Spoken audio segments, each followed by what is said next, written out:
I know. Madam Clerk? Yes, thank you. I'm convening the November 6th, 2023 City of Palo Alto's council meeting. Madam Clerk, will you please call row? Of course. Council Member Burt? Here. Mayor Koo? Here? Councilmember Lowing? Here. Councilmember Lithcott-Hames? Here. Vice Mayor Stone? Here. Councilmember Tanaka? Here. Councilmember Vinker? Here. For the record, all present. I believe Councilmember Lithcott-Hames has an announcement to make. Yes, thank you, Madam Clerk.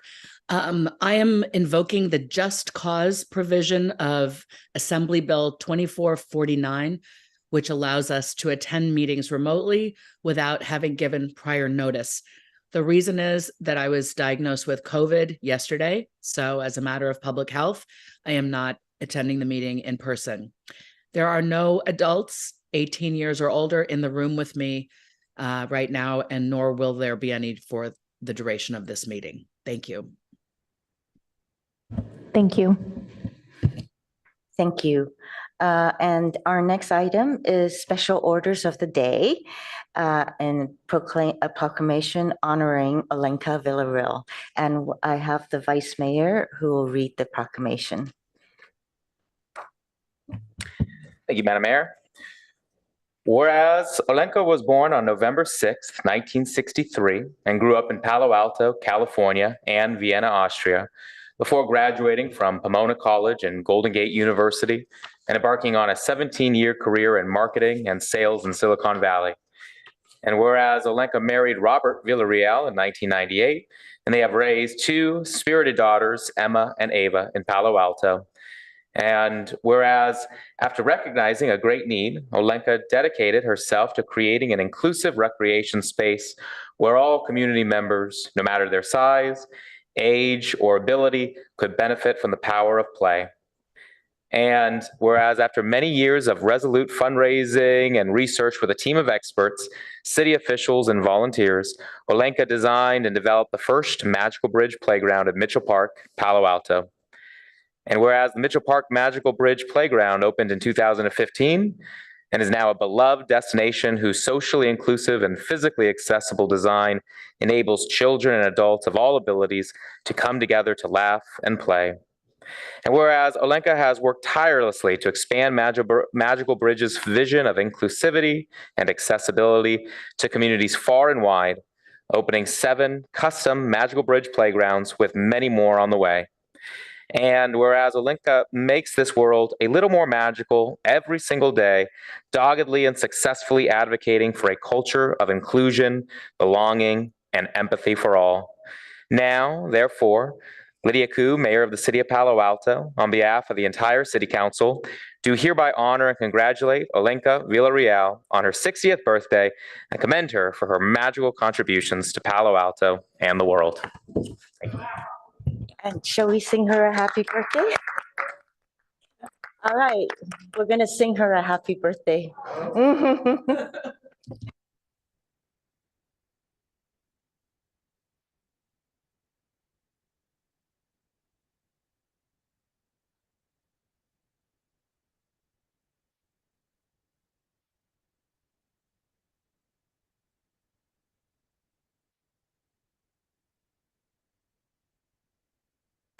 Would you like to say some words, Alenka?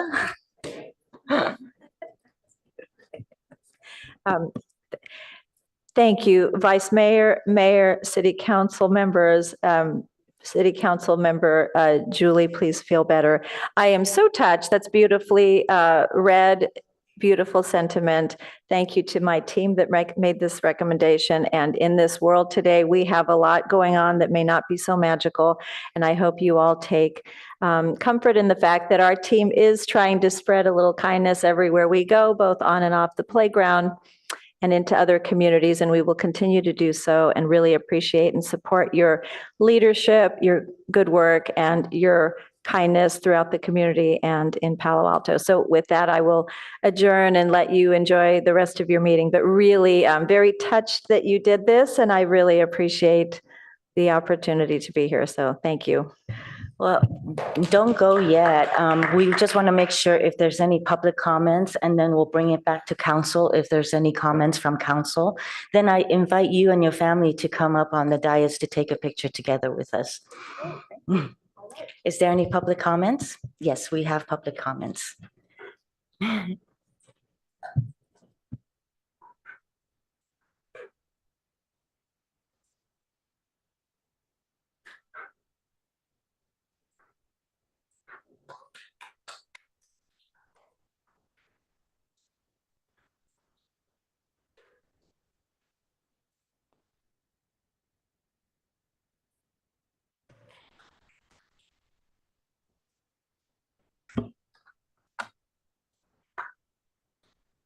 Our first speaker is Moses L.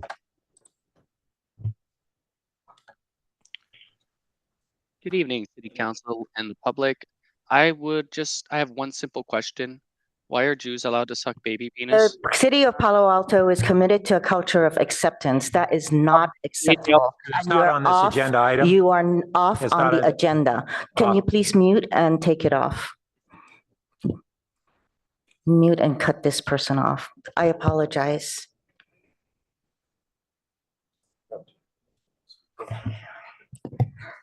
Our next speaker is Bert C.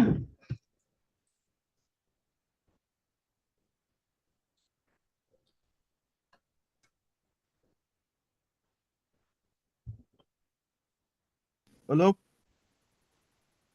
Get Hello, can you ready, please. We are having special orders of the day. Bert, if you have something to say that is for the Okay. special orders, you may. If it's not, I will have you muted. Yes, thank you. I just want to say that in the Quran, No. Jesus Christ was Take a it- prophet, but in the Cut it Talmud, off. they You say are not going to say anything, Bert. It's not on our agenda item.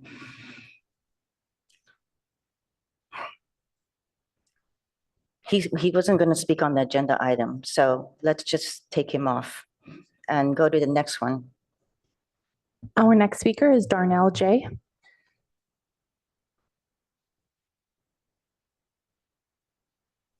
Hi, can you hear me okay? I can hear you. Okay, seems like we have a little bit of censorship going on, and that's okay. You know, Yeah, I you're guess not some people talking have to to the be agenda authoritarian. item. I'm going to But have on you. the agenda and- item, I would like to say that Jews did No, 9/11. you're You not fucking talking on the agenda item, Darnell, and you are off completely. Is he muted? All right, no more comments. Thank you. Would any council member like to speak? Council member Julie Lithcott-Hames. Well, thank you, Madam Mayor. And I just want to say to Alenka, happy birthday. What a magnificent citizen, resident, leader you are. You are no stranger to hate and to biased attitudes. That's why you created the Magical Bridge Playgrounds. Unfortunately, tonight we've been visited by people who have a different agenda in mind, but you know better and we know better than to let that dissuade us or get in our way.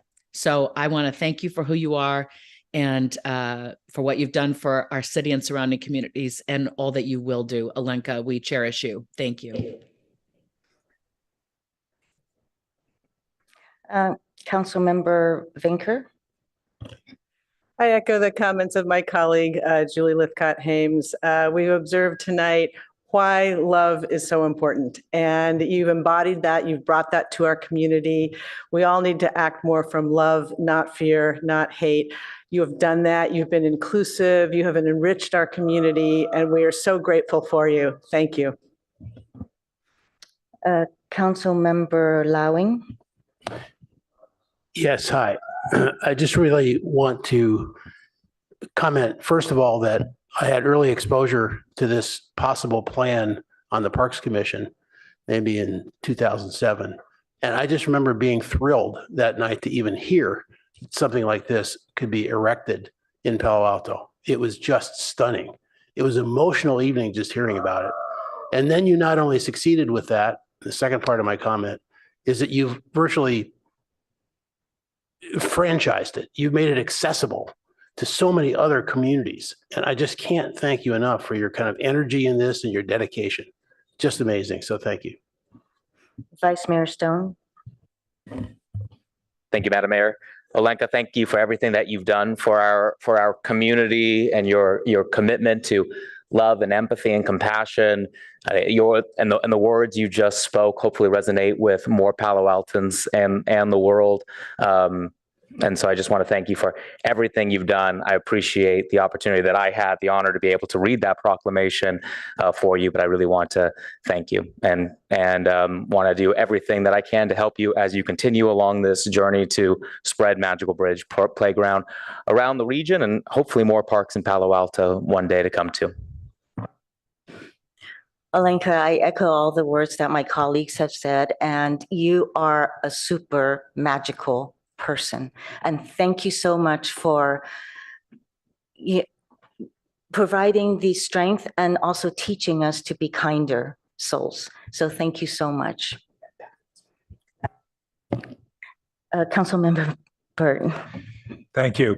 I just want to follow on to a comment that Councilmember Lowing made, which is that what started as this great vision for one location in Palo Alto has become a regional movement and a national movement and now an international movement.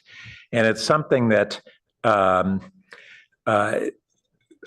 of the people involved that Alenka has led in Magical Bridge should just take tremendous pride in, and our entire community should as well, because it has shown the values that we have as a community, and she has helped us spread them through her great works. Councilmember Tanaka. Yeah, I just want to echo my colleagues. Thank you so much for all your work. Really appreciate it, and keep it up. I invite you and your family to come up here for a photo, please.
All right, thank you. That concludes item number 1, honoring Alenka Villarreal. We're going to go into a closed session. It's a conference with real property negotiators regarding 1175 North San Antonio Road in Palo Alto.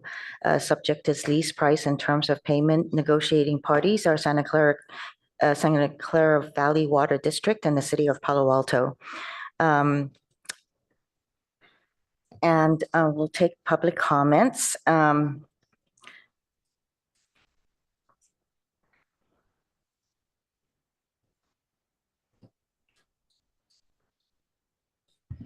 hands are raised and there are no requests to speak.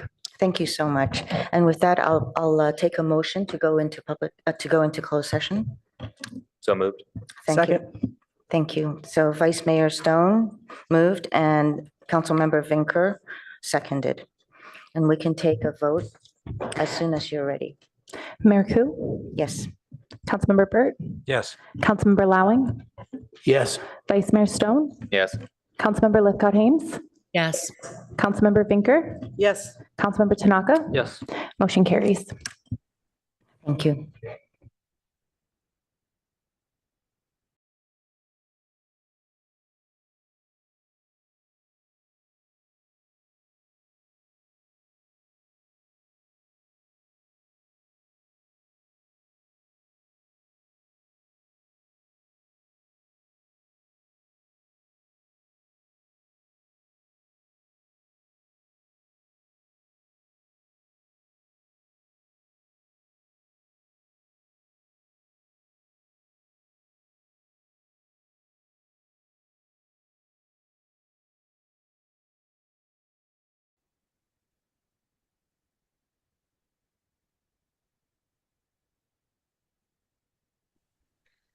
Hey, Mahea, if you can hear me, I don't seem to have the right closed session link. I can hear you. One moment. I will get that sent to you, Councilmember. Actually, here, if you could email it to my personal email, because my council email is not working on my laptop right now.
Madam Clerk, we're ready to reconvene. When you're ready, let me know.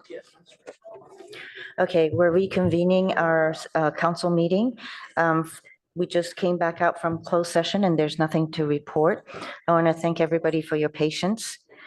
Our next item is agenda changes, additions, and deletions.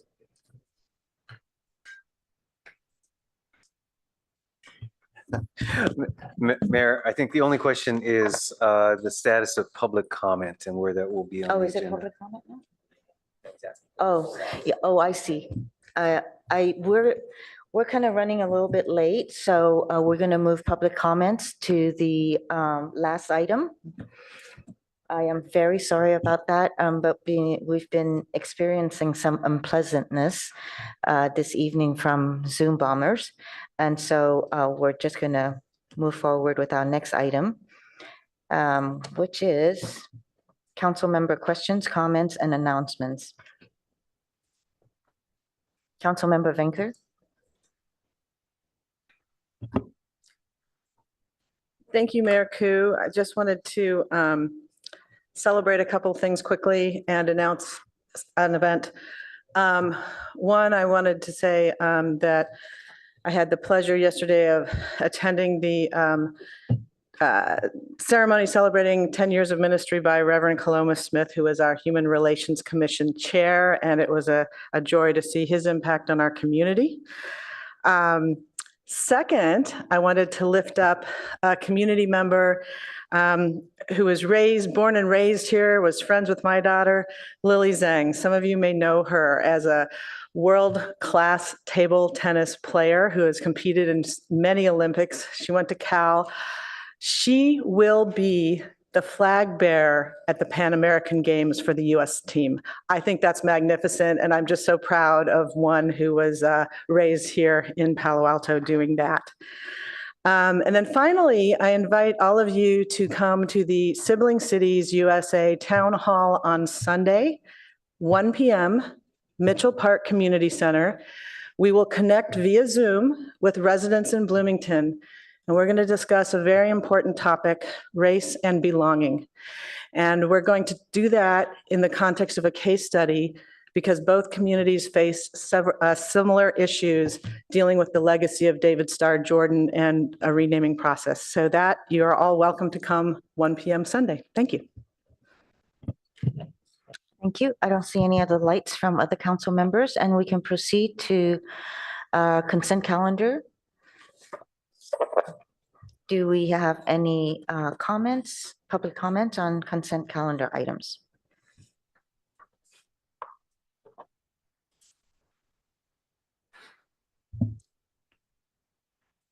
Our first speaker is John H. After our first speaker, we will no longer be taking public comment signups for consent calendar.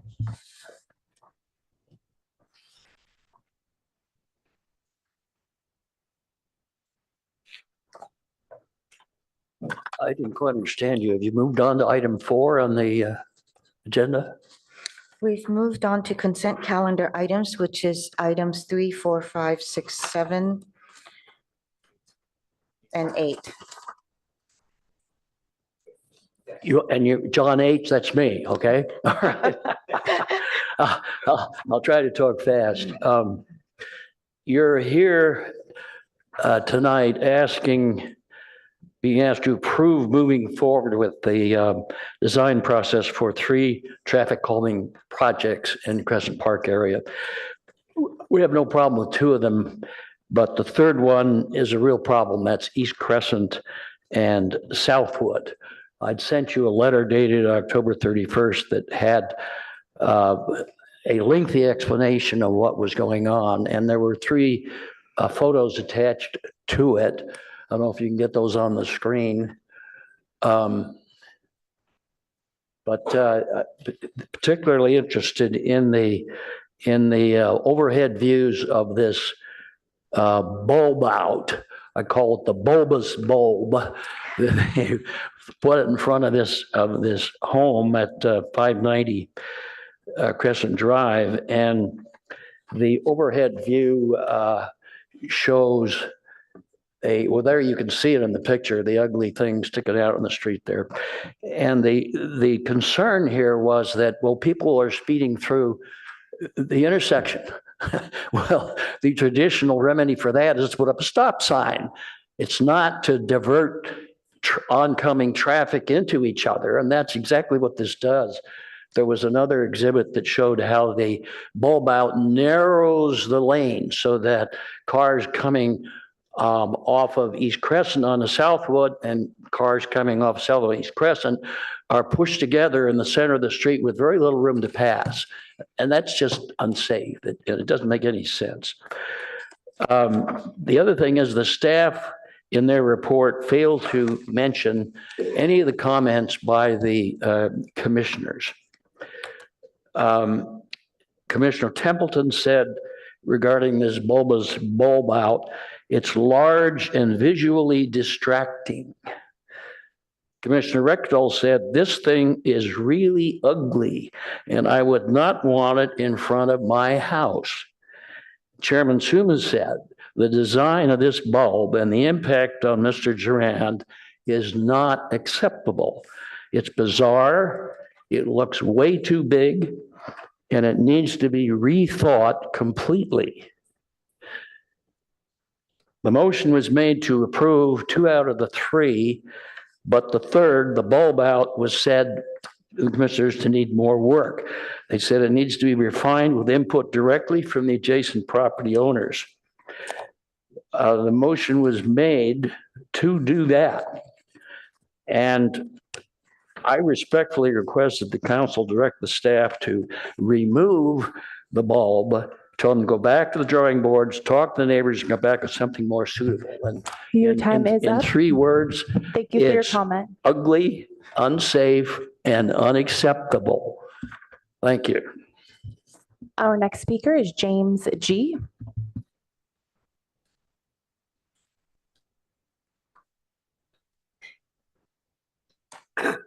Thank you.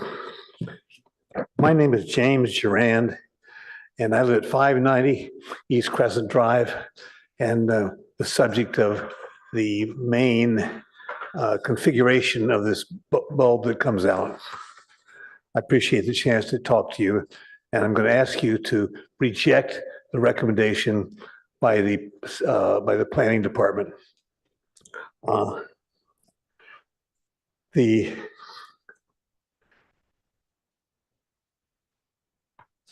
The difficulty that I have with this is that it started perhaps a year ago, and at the time I wasn't even aware that everything was going to happen, and the bulb was put in, and then I wasn't notified ahead of time of this was going to happen, and then the next I got some people to sign petitions.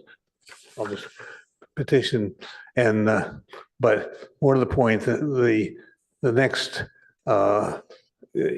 opportunity to speak with the planning department was on June 14th, when the planning commission had the hearing, and it was literally the first time that the people beyond the staff were invited to participate. I was, I think John covered it, but I have to repeat, because the commissioners all said, none of them were in favor of it.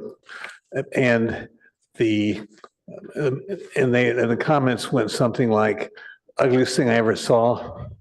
And that was the general vein of what the comments were.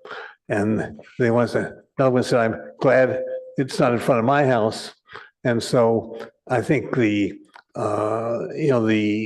expression by the commissioners was damning, and was certainly suggested that the berm just needed to be re-examined totally. I would also add that I have to hesitate a little bit, but Anyway, I will, I'm almost using my time, so I'll be careful to not to go over. But I'm asking you to reject the proposal the way it is, ask them to go back as several council, as a planning commission requested to basically start all over again and have a chance for the. Your time is up. Thank you for your comment. Okay. Our next speaker is Greg W.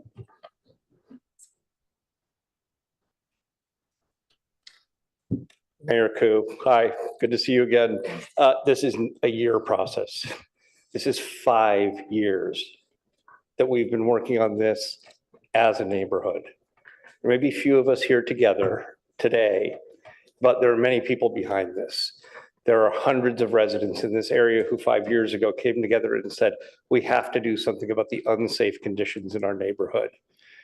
We have followed the steps of the transportation department every step of the way. These are temporary installations put in place at low cost to gather data to test the efficacy of the concept. The data overwhelmingly shows that the concepts are valid. They have decreased speeding in our neighborhoods. They have decreased cut-through traffic. They have made the neighborhood safer.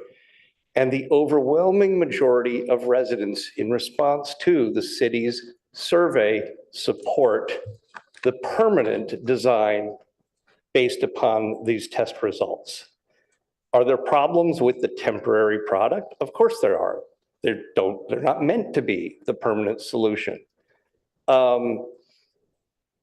would encourage you, I hope, that the process will continue, that you will grant your approval to the transportation department to move forward, to take these concept designs from test to fully fleshed out.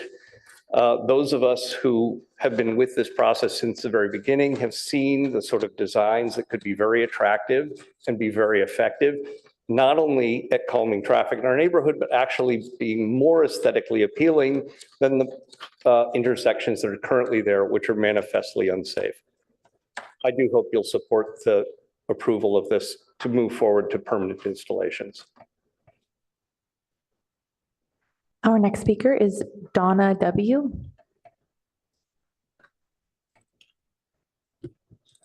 Hello, can you hear me? Yes, we can. I'm calling in to ask urgently that the Palo Alto City Council call for an immediate ceasefire on Gaza, that they call for. Please mute, Madam Clerk, please mute the mic and pause the timer. So this section of the agenda is for public comment on items 3, 4, 5, 6, and 7, and 8 on the consent calendar. Speaker, your comments are not related to this item. You may continue at your time if you have comments on items 3 to 8, but if you continue to speak about other matters, your time to speak will be ended. You may continue. Is there public comment for other issues? For other issues, it would be at the end of the night. About something that's not on the consent calendar? It would be at the end of the evening after agenda item number 10. Okay, so I'll speak then. Thank you. Thank you. Madam Clerk, you may continue. Our final speaker for consent calendar is Aram J.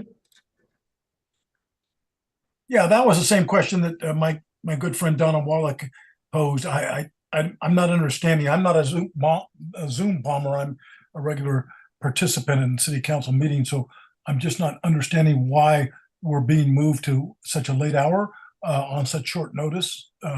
So maybe somebody could address that. That's all I have to say until later tonight. Madam Mayor, could you address that? Yes, we are trying to get to our agenda items on time. And so we have moved all our public comments on items not on the agenda to the end of the evening after our last action item agenda. Could you in the future, could you give notice? Because I think this is violation of the Brown Act when you make public comments, oral communication a moving target like this. It's really not fair to people that have, I waited because originally it was going to be at 6:35, right? Thank you, Mr. James. We had announced this agenda changes, additions, and deletions. And so. I understand that. Yes, I don't think we're up for debate at this point. And I'll be happy to speak with you off our meeting, but we need to get to business. Thank you for your patience. That concludes public comment on the consent calendar items. Thank you, Madam Clerk. And Councilmember Lithcott-Hames has an announcement. Thank you, Madam Mayor. On the consent calendar, I recuse myself from item 8 as I have a personal matter related to electrification equipment before the planning department. Can we get instructions on how we would separate the two? So the clerk just needs to note that in the final vote, just the way she would note a no vote. So Councilmember Lithcott-Hames won't need to put on earplugs or anything like that. Okay. No, she can remain in the meeting as usual. There's a different way of handling it for consent. Normally you would get up and leave, but consent, she's allowed to remain, and it's noted in the record. Okay. With that, I'll bring it back to council. Council members, is there a motion or is there no vote? I'll move the consent calendar. Second. Councilmember Tanaka? No on 4 and 7. I'll also register a no on 4.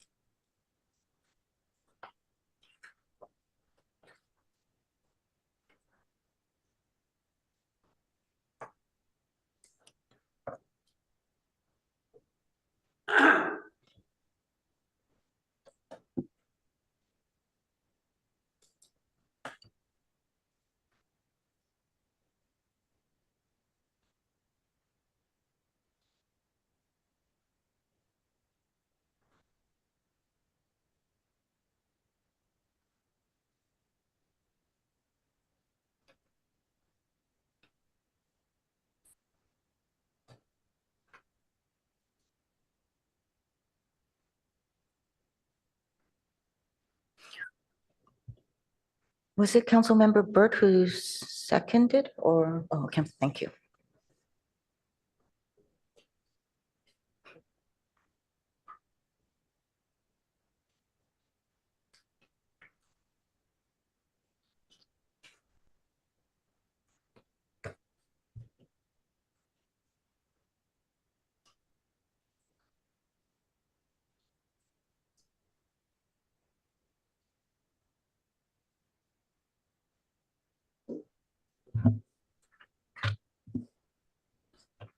Councilmember Lowing, Yes. Councilmember Tanaka, Yes. Mayor Koo, Yes. Councilmember Vinker, Yes. Councilmember Burt, Yes. Councilmember Lithcott-Hames, Yes. Vice Mayor Stone, Yes. motion carries.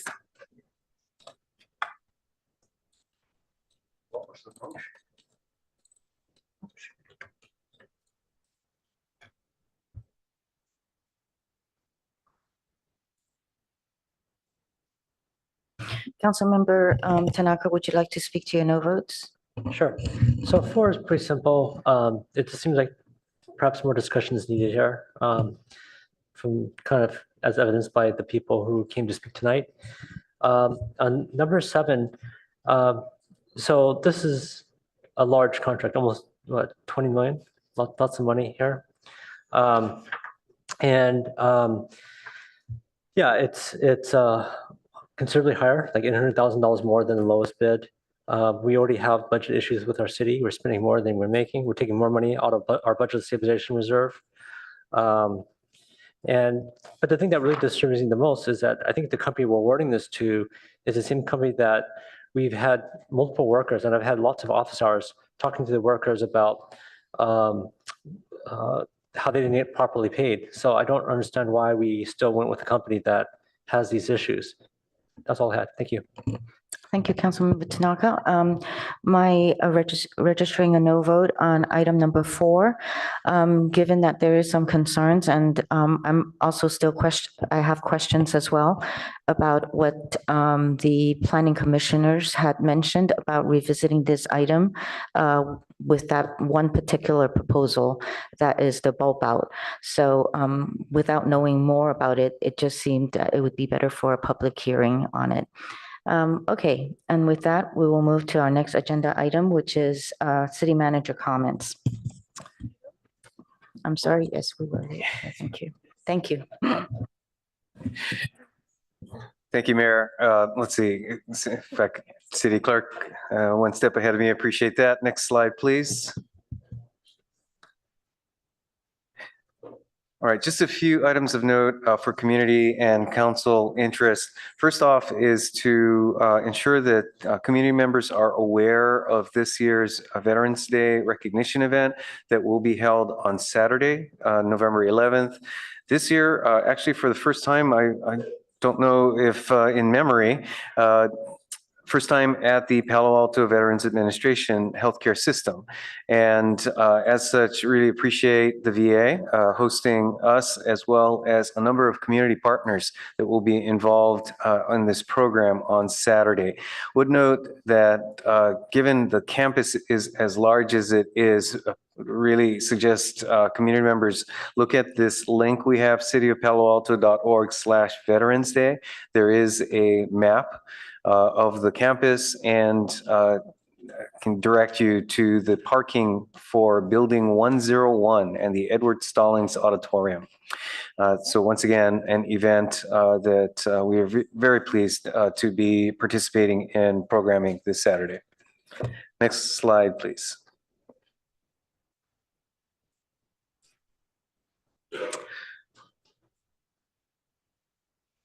All right, we'll see if that works. Sorry, I was pausing because I'm told this was a GIF and as such could actually have some animation to it, but maybe it moves very slowly. But in any case, simply to acknowledge and thank all council members and community members that participated in the Home Key Palo Alto groundbreaking last week, and really want to acknowledge the significant milestone that this project and really services upcoming represent. Also note that this is simply the latest in a series of good news and really building on history here in Palo Alto.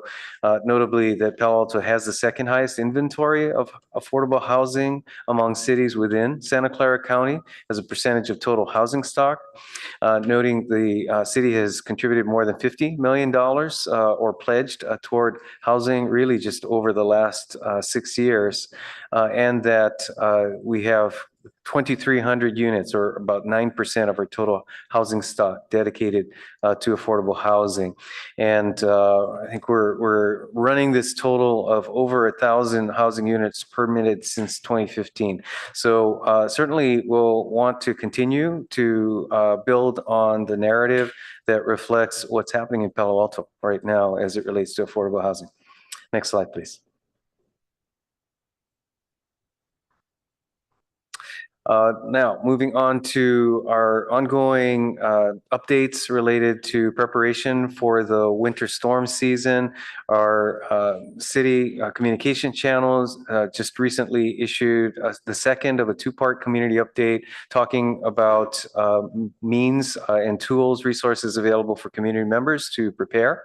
In addition, we have an in-person event planned for next Wednesday, November 15th from 5 to 7 p.m. at the Palo Alto Art Center Auditorium with a number of both demonstrations, tools and resources, and opportunity for residents to hear directly on how they can be best prepared for this coming winter.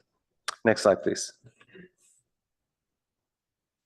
Then also big news that in addition to the, or as an addition to the advanced heat pump water heater program that the city has been implementing over the last several months. Recently had an infusion of additional funding that is adding additional financial incentives to participants in this program. So as shown here, thanks to the statewide effort, there can be a savings of more than $7,000 to have the city handle all both planning and installation, including construction, electrical, and any other work necessary at homes in order to put into place advanced heat pump water heaters. So the phone number is shown here, 650-713-3411. As also on our city webpage, cityofpaloalto.org/switch. Next slide, please. Then finally, just want to highlight a few upcoming items in the next few city council agendas next week. We have your housing element implementation ordinance coming back for action, as well as follow-up actions on a proposed development at 575 Los Trancos. The following week is Thanksgiving week, so no city council meeting on that Monday. Then we'll be back the following Monday, November 27th, with proposed action on the city's rental registry program and ordinance, as well as the report back from the Policy and Services Committee's follow-up on referrals regarding the City Council's Procedures and Protocols Manual. Then on December 4th, we have the annual community survey results that will be coming back, as well as an update on the city's safe parking program. We have a number of other items that are planned for later in December. And with that, Mayor, I believe that concludes my comments. Back to you. Thank you. Our next is break, and I was just going to look at my colleagues and say, is it okay if we don't take it? Thank you so much. Okay, now we move on to action items, number 9. And this is for the approval of a contract with Urban Field Studio for a not to exceed amount of $384,990 for the car-free streets alternative study. Also to adopt an interim ordinance continuing parking lot and sidewalk dining through March 2024 and on-street dining through December 2024. Adopt resolutions extending the city manager's authority to temporarily close portions of California Avenue and Ramona Street through December 2024, and to provide direction on the street configuration of California Avenue and Ramona Street during the study period. And lastly, approval of fiscal year 2024 budget amendment in the general fund. And that requires a 2/3 vote. City Manager? We'll lead off with our Chief Transportation Official, Philip Cami, leading off. Did want to note for the council and also for community members, we have listed now on your title page, and we'll also have a little further on in the slides, the names and positions of all of our presenters. So hopefully that helps keep track as our staff is reporting out on this item. Thank you very much, and good evening, members of the City Council and members of the public. I'm Philip Cami, the Chief Transportation Official with the Office of Transportation. We're here tonight at a pivotal crossroads for the Car-Free Streets project. You know that we've been working for the last few years on this project, which really started out as a pandemic response, and then the Car-Free Streets became a long-term council vision, and 2 items specifically were designated as city council priorities for this year, which were to select a consultant to conduct a study that informs the development of a permanent car-free streets ordinance, and that was designated for Q3 of 2023, and to extend a temporary closure of the car-free streets, which we're here before you tonight to do, which is Q4 of 2023, and here we are. And to deliver on these council priorities before you tonight, we're seeking 3 high-level actions. Can I just get the next slide? And that is the approval of the contract to study the long-term street configuration, to provide direction on the street configuration during the study period through December 2024, and to approve additional administrative actions that will support these efforts. So that's the high level for the lengthy recommendation that we have later on. I also want to recognize tonight that the project has a high level of public interest, and we've had a corresponding level of volume of comments. Tonight, I'm joined by Ozzie Arce. He's the Office of Transportation Senior Transportation Planner. I believe is it the first time he's sitting here? First time he's sitting up here, but he's been the project lead for this project throughout since he started here at the city. We're also joined by Steve Guagliardo, assistant to the city manager, who's hiding somewhere in the back, but he'll come up here at some point. And just to note that this project it's really cross-departmental. It's been worked through several different departments. And so we have a cross-departmental team here supporting either in person or virtually. And with that, I'm going to pass the presentation over to Ozzie, who's going to just start off with everything. Thank you, Director Cami, and I'm excited to be here. It's like Director noted, it's my first time here at the dais formally. Excited to be here presenting to you all on this Car-Free Streets project. My name is Ozzie Arce, Senior Transportation Planner with the city. Really quick, if we want to shift over to the next slide, I will just do a quick flyover to start over on how we got here. The Car-Free Streets program initially started back in 2020 under the name Summer Streets, and it was an economic recovery effort and as a pandemic response, allowing outdoor dining, retail, and personal services on the street in Cal Ave as well as downtown. Car-Free Ramona, it's a half block between University Ave and Hamilton, and Car-Free Cal Ave extends from El Camino Real to Birch Street. Next slide, please. The last time this project was before the City Council was in early 2022, where the council directed staff to issue a request for proposals to do a study to determine the long-term future of these car-free environments. Also extending the program to December 31st, 2023. Late in 2022 and early in 2023, the city contracted with Bruce Ficucci to discuss preliminary engagement and opportunities and challenges on the street, as well as receive feedback on any near-term improvements, and really start to determine the topics to study in that scope of work for the request for proposals. So we did some preliminary engagement with Bruce and included virtual meetings, in-person meetings, interviews, focus groups. We even converted a gym on Cal Ave to a community meeting space. And again, early on, we wanted to get a sense for where people's opportunities and challenges were with the street. As mentioned earlier, council also set 2 priorities regarding car-free streets environments in early 2022, or early 2023, I should say. Next slide, please. I'll reference attachment E in the report to get a more detailed overview of the engagement that we did with Bruce Ficucci, but at a high level, what we learned from this engagement is that there's a variety of perspectives on California Avenue from restaurateurs, retailers, and residents all have different perspectives. And even within a certain stakeholder group, there's a variety of opinions. So at a high level, I think that's something we want to necessarily work through and try to land on a consensus through the alternative study. Next slide, please.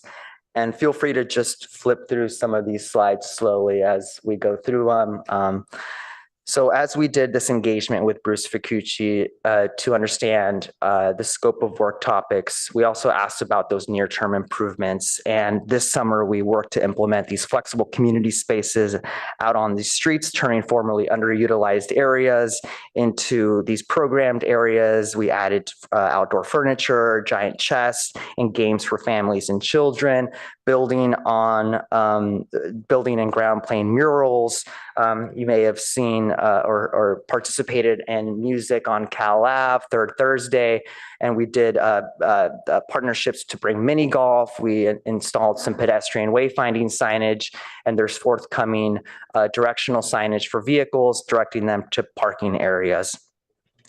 During this time, we also did a quick mini survey on QR codes, asking people what they liked about these outdoor dining areas or these flexible community spaces, and we received overwhelming support and feedback from these spaces.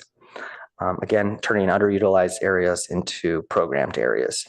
So the alternative study again, while implementing the demonstration projects this summer, we also took the opportunity to ask folks about the topics to cover in the RFP. You see the lists here. We released the RFP this summer and identified a top consultant, Urban Field, to help us do this alternative study. And again, this is an effort to pursue consensus on the street, as well as understand what the future of these two streets could be. I can't emphasize enough that we've been working the last few years to get to this point, the alternatives study. Again, we're excited to launch it, and it will include a robust community engagement strategy that will build off of that preliminary engagement that we did with Bruce Fukuchi. The study is scoped to be a one-year effort from January 2024 through December 2024. Next slide, please. So in alignment with council's priorities for 2023, staff recommends continuing the existing street configuration through December 31st, 2024, while the alternative study is conducted. This allows for that continuity and stability for businesses. It continues using existing staff resources, and it would be a lighter lift for businesses by not requiring new permits. In addition to moving forward with the alternative study, in 2024, staff will continue installing interim improvements. I think top of mind for me, and something many have heard around looking to replace those orange water-filled barriers. I know that's top of mind for me, but also looking at more proactive enforcement of permits into 2024. Next slide, please. I think at this time is when I would like to pass the presentation over to Steve to provide Steve Guagliardo, assistant to the city manager, to present some additional contextual data in the car-free environment. Thank you, Ozzy. Thank you, Clerk. Good evening, Mayor, Vice Mayor, members of the council. Steve Guagliardo, assistant to the city manager focused on economic development. One of the things we've heard throughout this conversation is wondering what the sales taxes look like through this car street configuration. On this map, or on this graph rather, you can see the sales tax data running back through Q1 of 2018. This is presented by Avenue Insights, our sales tax consultant, and it reports out on the three categories they have for California Avenue. The blue line represents general retail, the gray line is all other uses, and the orange is food products. So the general retail is recreation products, apparel, and other retail. You can see that it was trending slightly down from 2018 to 2019, but it was seasonal, peaking in Q3 of each year. For food products, you could see that it was increasing slightly from 2018 to 2019, and then other uses was kind of up and down as you go. Unsurprisingly, that dotted line reflects the pandemic and the last full quarter before the impacts of the pandemic were seen in sales tax. They all decreased significantly, and then they kind of increased from there, but you can see that some of the trends that were existing even pre-pandemic continue. So that cyclical nature of retail continues. You see the highest peaks in Q3, and that represents the seasonality of retail. Food products has increased significantly, even back above pre-pandemic levels, again, reflecting the robust uses we've seen from restaurants and other food uses. This is a question we've received. We want to make sure we brought this context to council to understand. The other piece that's important to note is that this is not adjusted. So the $18 are the same as the $23. Something that was $10 in 2018 is now probably closer to $12 or $13 from a sales tax perspective. One piece of context I want to offer before we advance to the next slide as well is just the changes in the populations that Cal Ave serves. So the research park was traditionally a source of customers for California Avenue. In conversation with the research park today, they explained that they're seeing roughly half of the population that they were pre-pandemic, and even lighter on Mondays and Fridays. So there's core days, Tuesday, Wednesday, Thursday, they're at about half of where they were pre-pandemic. And on the ends of the week, you're seeing even lower rates than that. With that, I'll turn it back to Ozzy to continue the presentation. Thanks, Steve. So in addition to the recommended action tonight to continue the street configuration in its current form while the study is happening, there's also alternative street configurations that are laid out in the report, and I won't spend too much time on these options, but there's the reversion option, which allows the street to return to pre-pandemic levels. There's the seasonal and hybrid option, which allows the street to be open to vehicles, but car-free for certain events, weekends, months, whatever may be the case. And then there's the one-way option, which is option C in the report, which is to do a one-way vehicle lane in either direction. related, the city held a meeting with CalAv and Ramona Street business owners to discuss this project's next steps and tonight's recommended action. Something that came out of some business owners on CalAv is this, what they're calling this compromise proposal, which is related to our option C. They're also adding not only to the one-way vehicle lane, they're adding the potential for a bike lane. So we drafted the supplemental memo that's a part of your report to further outline the body of work necessary to implement this option. And it's important to note that all of these options are possible. We just wanted to make sure we had a productive conversation tonight on what it would take to get there. So again, we started to outline those steps in the supplemental memo. Next slide, please. A bit of a sidebar here. And outside of the scope of car-free streets, but the recommended action tonight, we just wanted to call out, also includes the extension of these other outdoor dining uses that are outside of car-free environments. These include public and private lots, other areas outside of the premises of a restaurant, such as a lawn. And these outdoor dining uses we're recommending extend to December 31st, 2024 to match the sunset date for the temporary parklet program to allow staff time to determine the next steps of these, whether we continue them or phase them out in lieu of other uses such as parklets. Next slide, please. So just really in closing, again, tonight we're seeking approval of the contract to study the long-term configurations of the street, obtaining direction on the street configuration during the study period. We have our recommended action put forth, but there are the other alternative actions as well. And we want to obtain approval of the administrative actions to move forward on the efforts.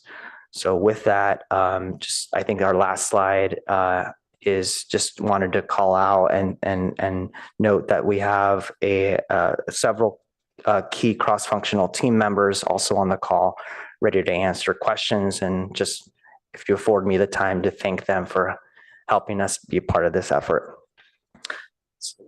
So that concludes my presentation for tonight. I think if we want to go back to the recommended action slide, that might be helpful. But thank you.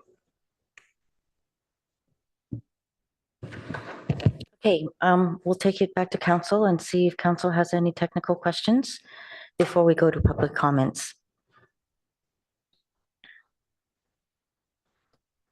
Councilmember Burt. Thank you. So you pretty much answered one of my first questions, which was what percentage of office workers have returned to the office. It's 50% in the research park, 3 days a week, and fewer 2 other days a week. Is that what I understood? Oh, Steve back. And I related to that, maybe we don't have numbers for the non-research park, but are we assuming it's similar? Yes, so the numbers you quoted are correct for the research park. 50% Tuesday, Wednesday, Thursday, lighter on Monday and Friday. And then, yes, we are generally making the assumption for the greater area as well. And we have one of the issues that's been brought up is parking on CalAv, but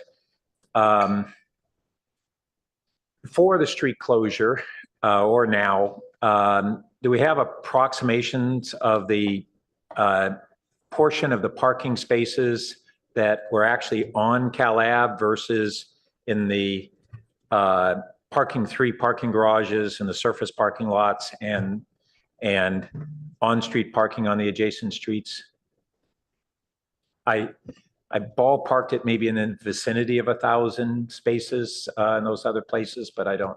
Yeah. So, well, just to say, I think to say that we have a available parking in the California Avenue parking district is yeah. So that's part of it. But actually, what I was focusing on was the other part on just whether we ever had much of a percentage of our parking actually on CalAv. No, it's a small percentage. Yeah. Okay. And then how long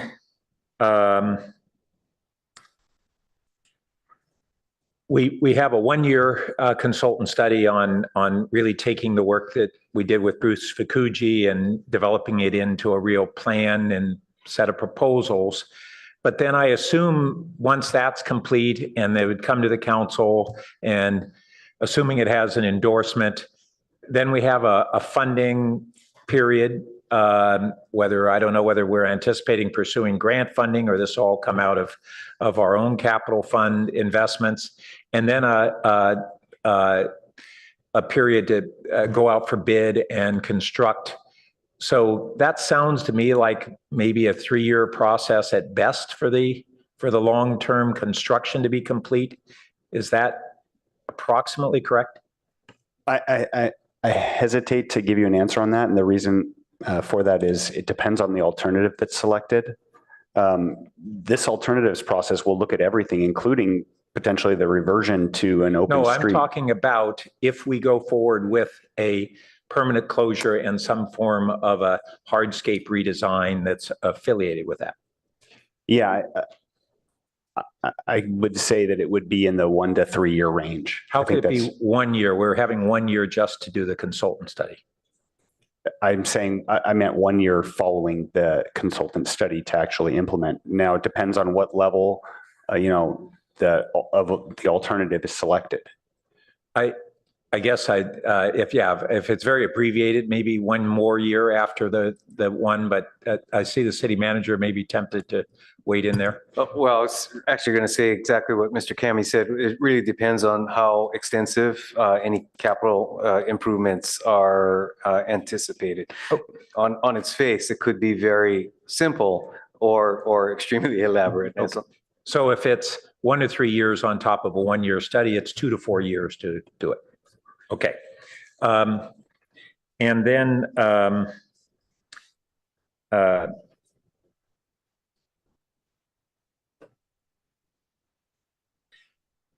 similarly, we really kind of have a consensus that we need to come to a decision so that business owners have clarity on what the future is going to be so they can decide and invest. We have this proposal for a one lane with 2 bike lanes. First, I'm assuming that's with the 2 bike lanes and the car lane, that's maybe 22 to 26 feet, which is close to what we would consume for 2 car lanes.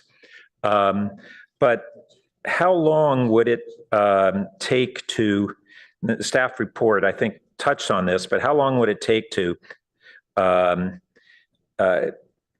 go out for a design and the environmental approvals and the bid and the construction to do what would then be another interim experiment?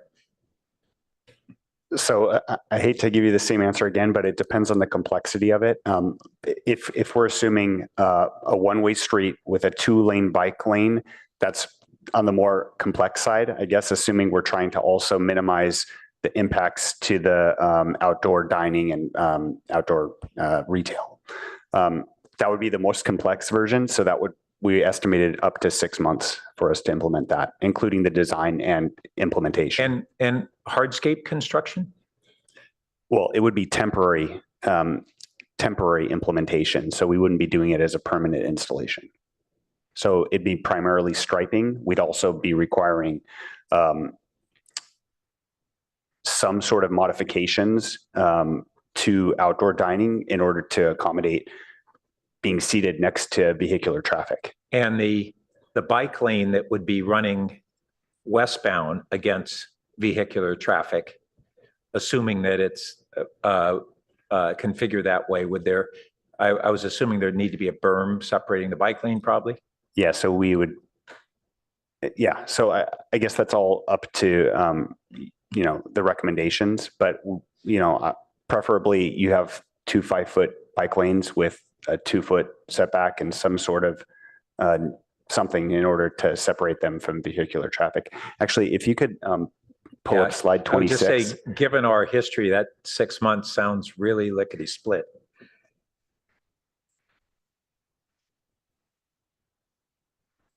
And I'm over my time, so Yeah. Thank you. A little bit slow, but we have a conceptual design. You can see, just to note that there's not currently space to do all of this without some modifications. Sorry, the colors are the same. I was trying to I get do it. this We have, last. Yeah. people forget that we actually have concrete medians in two ends of that street too. Okay, thanks. Councilmember Lithcott-Haynes. Thank you, Madam Mayor. I want to thank you, Mr. Arce, Mr. Cami, and Mr. Guagliardo for your tremendous work on this. It seems to me that we have a set of responses to a crisis, and our task is to turn that into vision and opportunity. And I want to just ask you a couple of technical questions based on what I'm hearing by way of concern from the community. Number one, a number of business owners seem to feel left out of the conversation that got us to this point. You noted in your presentation that you took a meeting with them last week on October 30th. I'm hoping you can allay our concerns by sharing how many other meetings you've had with CalAV business owners in 2023. That's question number one. And question number two is, there's an argument, perhaps made by the same group of people, that the closure of CalAV has resulted in the diminishment of customers and sales, et cetera. Of course, it could be, as has already been stated, that fewer people are coming to work nearby and more people prefer to shop online. So the causation here, the inference, the implication that there's a causation is troubling. I'm wondering if we have any data from other jurisdictions that are a little ahead of us on this journey.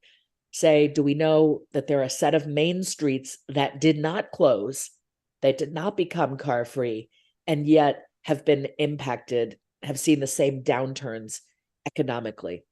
Those are my two questions. Thank you.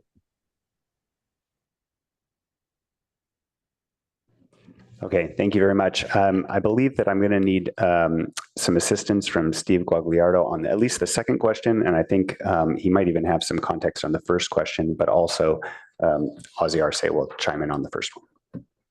Yeah, thank you for the question. So the preliminary engagement we did with Bruce Ficucci just involved 2 rounds of engagement. One to determine the assessment of the data, and then the second to validate what we heard.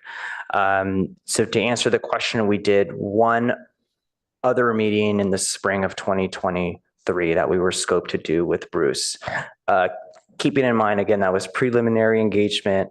It was supposed to be a kind of a phase 0 to check in and make sure that we were on the right track as we release this RFP. And noting that the alternative study includes its own unique set of a robust community engagement plan that includes separate meetings with business and property owners on CalAV and Ramona Street. So those are going to be separate meetings, as well as its own community engagement piece. So looking to continue that engagement and build upon that engagement as part of the alternative study. So are you saying that the CalAV business owners were a part of this meeting with in the spring with Mr. Ficucci? Yes, we had a validation meeting with them in the spring of this year, and it was specifically for CalAV business owners, and it was virtual. How many did you get? Off the top of my head, I want to say, I could probably look that up and give you a more definitive answer. And I can't see the timer, so if I'm over, just stop me. Okay, I want to make sure we get a chance to get Steve Guagliardo up to answer the second question. Hello again, Steve Guagliardo. So in answering the question about what other main streets may not have closed and what they're seeing, I think we are not in rare company in that many cities did what we did during the pandemic and experimented with creating spaces for outdoor dining so folks and patrons could use those opportunities. I think what we're seeing overall and the general narrative, and sorry, I don't know where to look for a remote participant. I apologize, Councilmember Hames. Look at your seat. I think what we're seeing in general is the emphasis on retail as an experience. The retail districts that are doing the best are the ones that offer a compelling experience to patrons and those who want to go there. So if you look at some place like, say, the Sanford Shopping Center, for example, it's still a compelling retail experience, and even within our own community, and they're an example of what we're seeing succeed.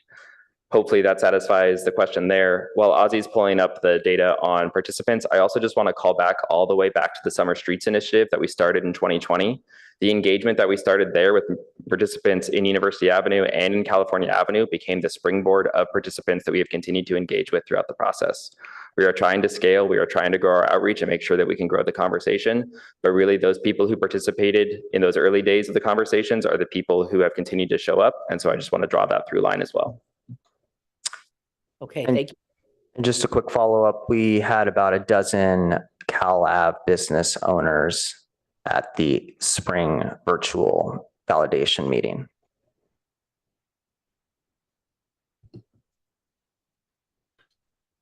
Done? Councilmember Lefkowitz? Finished? I'm all set. Thank you. Very good. Thank you. Vice Mayor Stone. Thank you, Madam Mayor, and appreciate Councilmember Byrd and Councilmember Lifcott-Hames. Already asked a few of my questions. I want to follow up on one thing with you, Mr. Kami. So you said it would take up to 6 months to do the study and implement that one lane option. Although I agree with Councilmember Byrd, I think that seems very fast given our track record. But let's say it does take 6 months. We move forward with the decision, and we move forward with the decision for a permanent closure. Does that mean we're looking at basically just 6 months or so while we have then that one lane option open before we'd have to close the street again for the permanent kind of restructuring of California Avenue?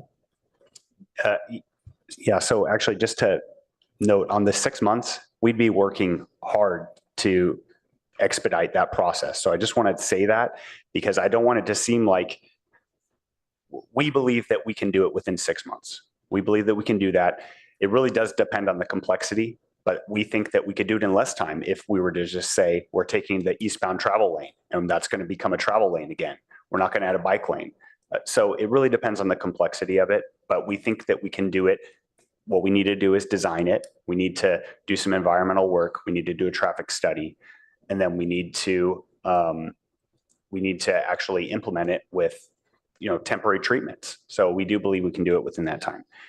And I'm sorry, I lost your second question.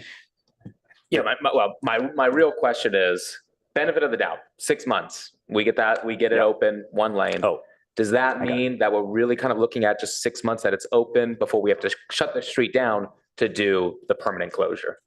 Yeah, well, yes. So what it would mean is that 6 months later, you'd be making a decision that could be ultimately to change the street again. Right. So my question is, assuming we make that decision of permanent closure at that time, are we then looking at pretty soon groundbreaking on California Avenue and the street is closed once again for the permanent construction? So that would be a council decision at that time. As we're reviewing the feedback, synergizing all the studies and the technical data, council might decide at that time when we have the report from the alternative study that they want to move towards the immediate closure if that's what the report recommends.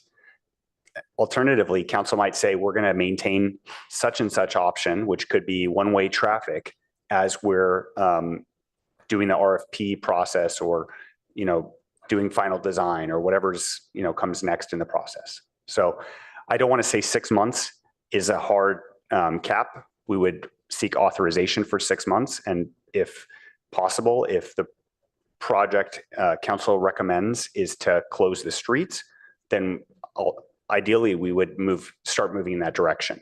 So yes, 6 months at a minimum, I would say. Okay, I'll move on. Thank you. Do we have any sales tax data pre and post University Avenue reopening? And I'm just kind of curious to see what has happened to retail and restaurants on University Avenue now that the street has been open to traffic. We do have that data. I don't have it at my fingertips, but Avenue has reported out on that quarter by quarter. We can certainly get that. The general recollection I have, and I encourage any of my colleagues from administrative services who are closer to those quarterly digests to chime in as well, is that it was recovering and that recovery continued.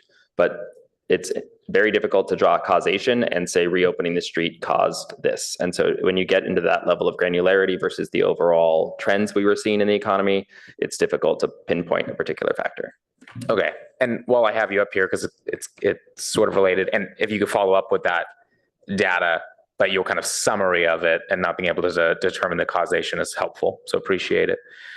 Have you had a chance to speak with economic development managers or their equivalent in other communities? This is sort of a twist on Councilmember Lithcott-Hames' question.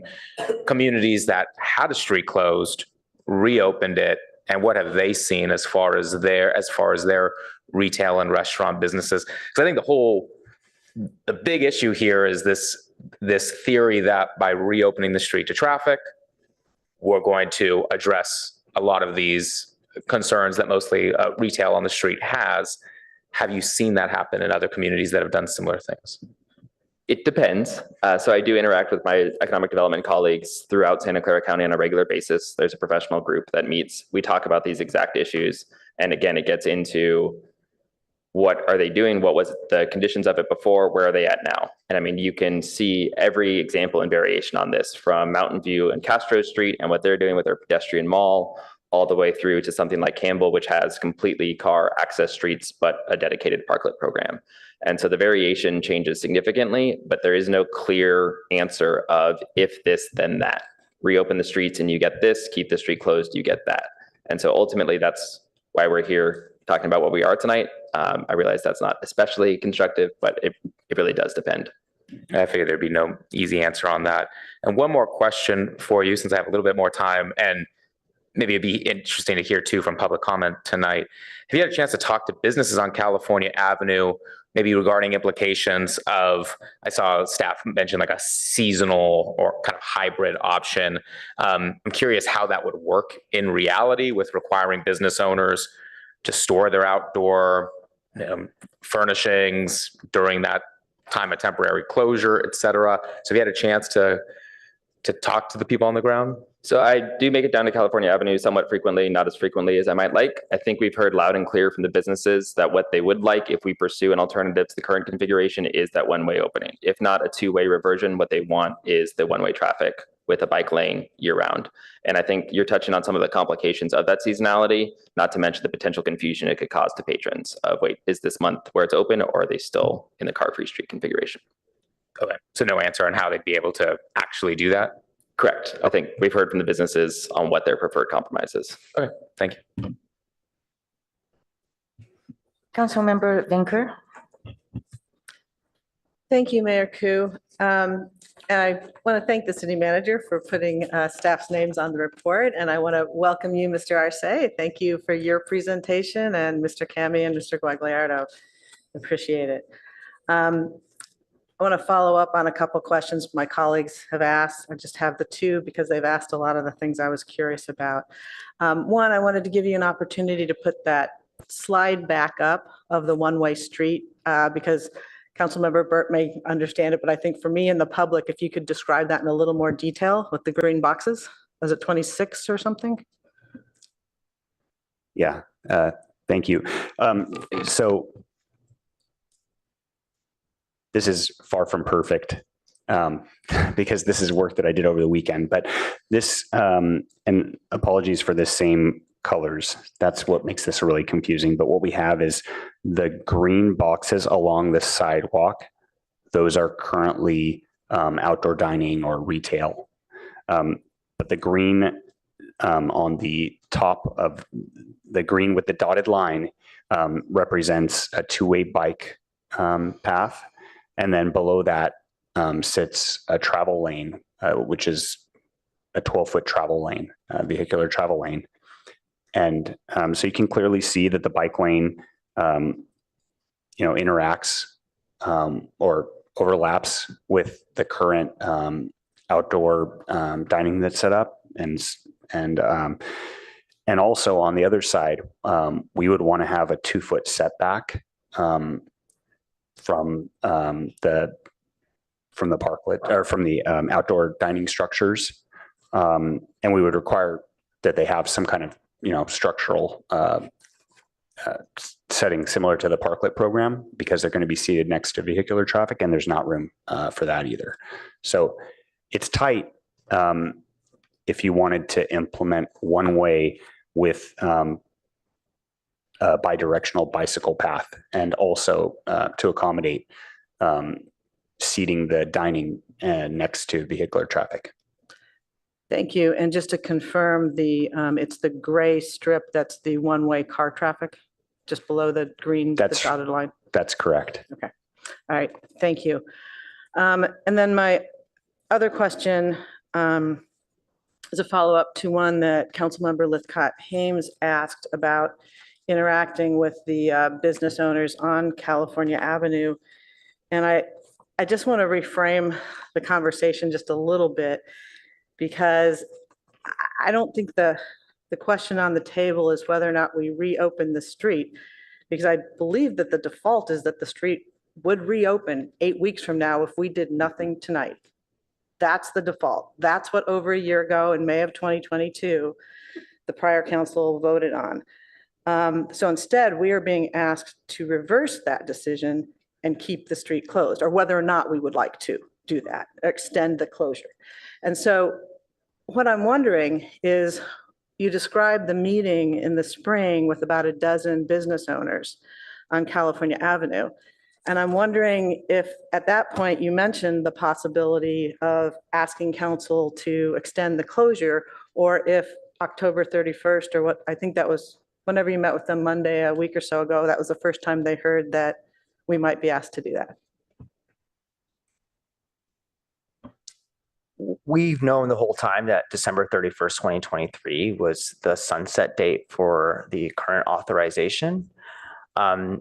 What we described to the businesses at the springtime was that we were going to take the feedback that we received as part of this engagement and use that to shape up the demonstration projects as well as the scope of work for the RFP.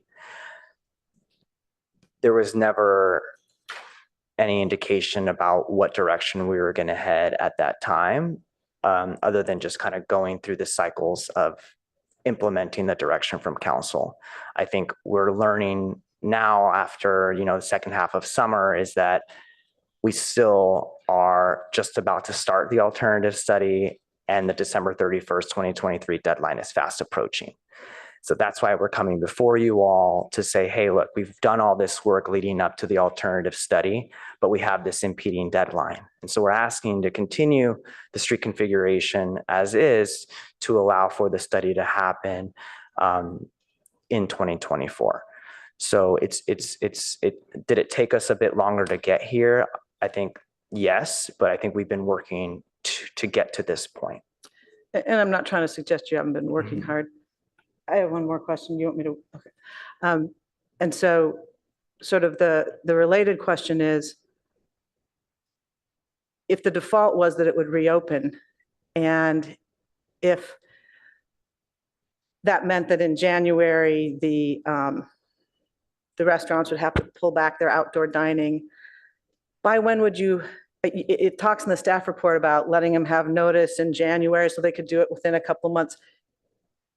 You saw that coming. If we had wanted to revert to that in January, by when should this have come up? So I'm just feeling like we're in a little bit of a time crunch now on the one-way street and all these things. And I'm trying to understand how we got here with respect to the options, not your hard work.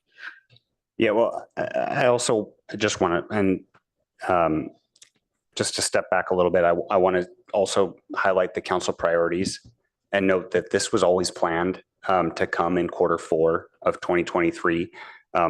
The council priority that was adopted under the council priority setting was to extend the temporary closure for car-free streets. That's ERBTJ.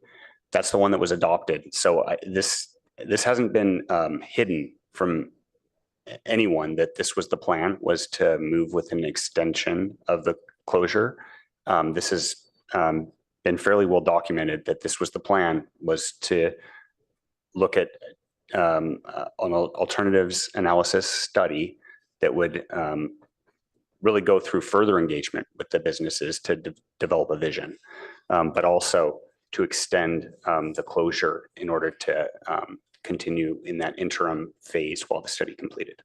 Okay, thank you. Yeah, I think it's clear that, we're going to look at all the alternatives. I just don't know if the business owners know about the council priorities, documents down in the weeds. And so it just has to do with communication. But I do thank you for your explanation and for your work.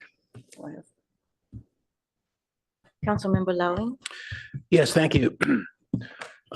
Colleagues have asked almost all the questions that I had except for two. One is that if at the point that council makes a decision on one of these alternatives, can the city move forward on some of the street improvements, prior to this year-long proposed consulting project, such as branding with a nice arch on California Avenue and that type of thing? Or is that still held in abeyance for the year? Well, yeah, certainly. If council directs us to do so, I think we would need to figure out how to resource that, but that's something that we could do. That would make sense to me to be combined with that effort for the for the study, because that's going to seek the, it's going to do the outreach and all the, synergize all of the comments that we're going to get regarding that. So it might make sense to do that through the study, or at least that's what I would think we would recommend. But that said, there are things that could be done, and we would continue doing throughout that period. So I think what I heard you say is that the beginning of sort of real branding and signage would probably not start for a year. Yeah, well, I wouldn't say signage, definitely, because I think I have to say that we've got signage that's likely going to be installed in the next coming weeks, maybe 3 weeks or so. We've got signage that's already ordered, like parking wayfinding signage. So we're continuing to do things out there with signage, but a branding, especially like a monument sign or something like that, it takes some work. So yeah, if council directed us to do that, we would need to come back and have a plan for that. But that's not something we can do. To amplify that, to be quite frank, I think something as significant as, say, an arch over California Avenue would be a pretty significant project that will inevitably engage many stakeholders in its design and implementation. So the sequence that Mr. Kami just pointed out, going through the basic decision of open, closed, however you define that, would largely drive the first steps toward more significant investments like that. Okay, and the second question is a bit more procedural. You did comment on the staff report, but I just was so surprised to see that there was only one bid from 46 consultants. Anybody reflected on that yet? I would think that people would be ecstatic to get in their book of business, Palo Alto refurbishing a whole retail center, and only one firm said yes. So if there's no new news, that's okay. But if there are any more reflections, just would love to hear that. Well, yeah, and I think there's some notes in the staff report about that. There is, that's right. Yeah, so just to note that, we did, and we actually spoke to some of the vendors that did not bid, and so there's some documented reasons in the report, and apologies, I'm pulling from my memory to remember what it was, but there were some documented reasons why we heard from the vendors that we did not receive that many bids. But just to let you know that, we have heard from vendors that sometimes they skip bids that are coming from Palo Alto because it can be a challenging place to work. Okay, that's all. Thank you. Thank you, Mayor. Councilmember Tanaka. Yeah, so a few questions here. The first question is, so this has been on a calendar for, I guess, a year now, for a while.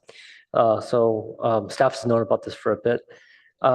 When my fellow council member asked about data for University Avenue, about the sales, I think the consultant said that you have it, but it's not available right now. And I guess I was just wondering if you could clarify, because to me, this seems like it would be a very pertinent thing to have for this meeting. And so I'm just trying to understand, given that you guys had a year to, prepare for this meeting, why don't we have this data available? I would imagine that we would have had some comparison charts or something together, because this would really help us in our decision here. So maybe staff could kind of reflect upon why we don't have it tonight. Sure. I think you're referring to the information that our staff person, Steve Quagliardo, reported, not a consultant there. Also, as you heard from staff, at this point, we don't believe that you could draw conclusions from the information that again, has been referenced but is not available for tonight. If we thought that you could draw direct conclusions, we would have had it prepared. Well, I guess staff's interpretation is that, but I guess having it available, if we spent money getting it and we have it, why not make it available to council members, and then we could draw our own conclusion. So I guess I don't quite understand the why staff decided to kind of withhold it from us, especially when I think this is probably public data. So I would have appreciated it. I'm not sure if my fellow council members would have, but I would have appreciated having that data, even if it may be a bit inconclusive, and will allow us to try to draw our own conclusions. I believe Mr. Quagliardo said he's happy to pull that information together, and we will provide that should that be of interest for the council. Well, we're trying to decide tonight, though, so we'll get it tonight, or we're going to get it like next month? You will not have it tonight. Okay, so we have to make it without this data then. So that seems like an oversight in my mind. Okay, and then the second thing is I had a series of office hours talking to various retailers and residents about the closures, and one common thread that kind of was throughout all the different office hours. Some people wanted it open, some people wanted it closed, right? But one thing that was common was so many people told me the same thing, which is, it's been a year. Why hasn't staff done more experiments to see what really could have worked, right? Like try to really determine, should it be open, should it be closed? Like, can we create more vibrancy? Well, I guess, I don't know if staff can talk a little bit about, because that was something I heard. I mean, and I saw the pictures here about the chessboard and stuff like that, but it just seemed to be a common thread from a lot of folks about, we knew about this year. We knew that, there's going to be a night like tonight, and that we're going to decide. And, for council, for us to make good decisions, we want to know what was tried, not tried. I mean, I almost kind of wish some of the stuff about some of the alternatives to the RFP some of that stuff would have happened a bit earlier, so that, because we've had years of uncertainty that the community, the businesses have had to go through because we can't make up our minds. And one reason why I can't make up our minds is because, in my mind, it's not easy to call, right? Because we had some people say one thing, some people say another thing. And when we want some data like the sales data, which you guys actually have, but wouldn't give us, we don't have it for the meeting that we are going to decide this.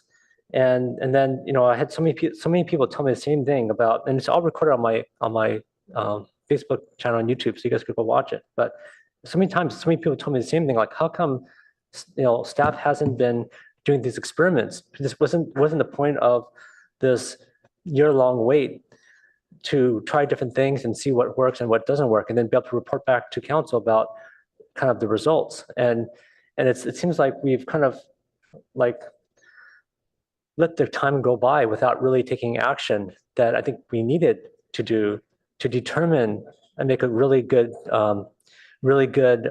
decision here. So maybe staff could talk a little bit about kind of the feedback I've heard from the community. Actually, I believe staff covered quite well the experiments that have occurred over the last roughly year.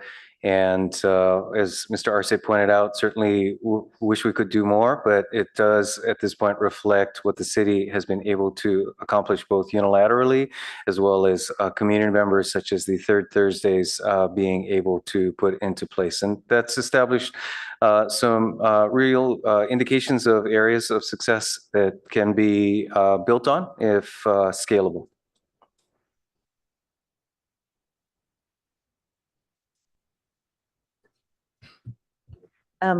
So I just want to say thanks to the council members for their questions. Many of mine have been answered.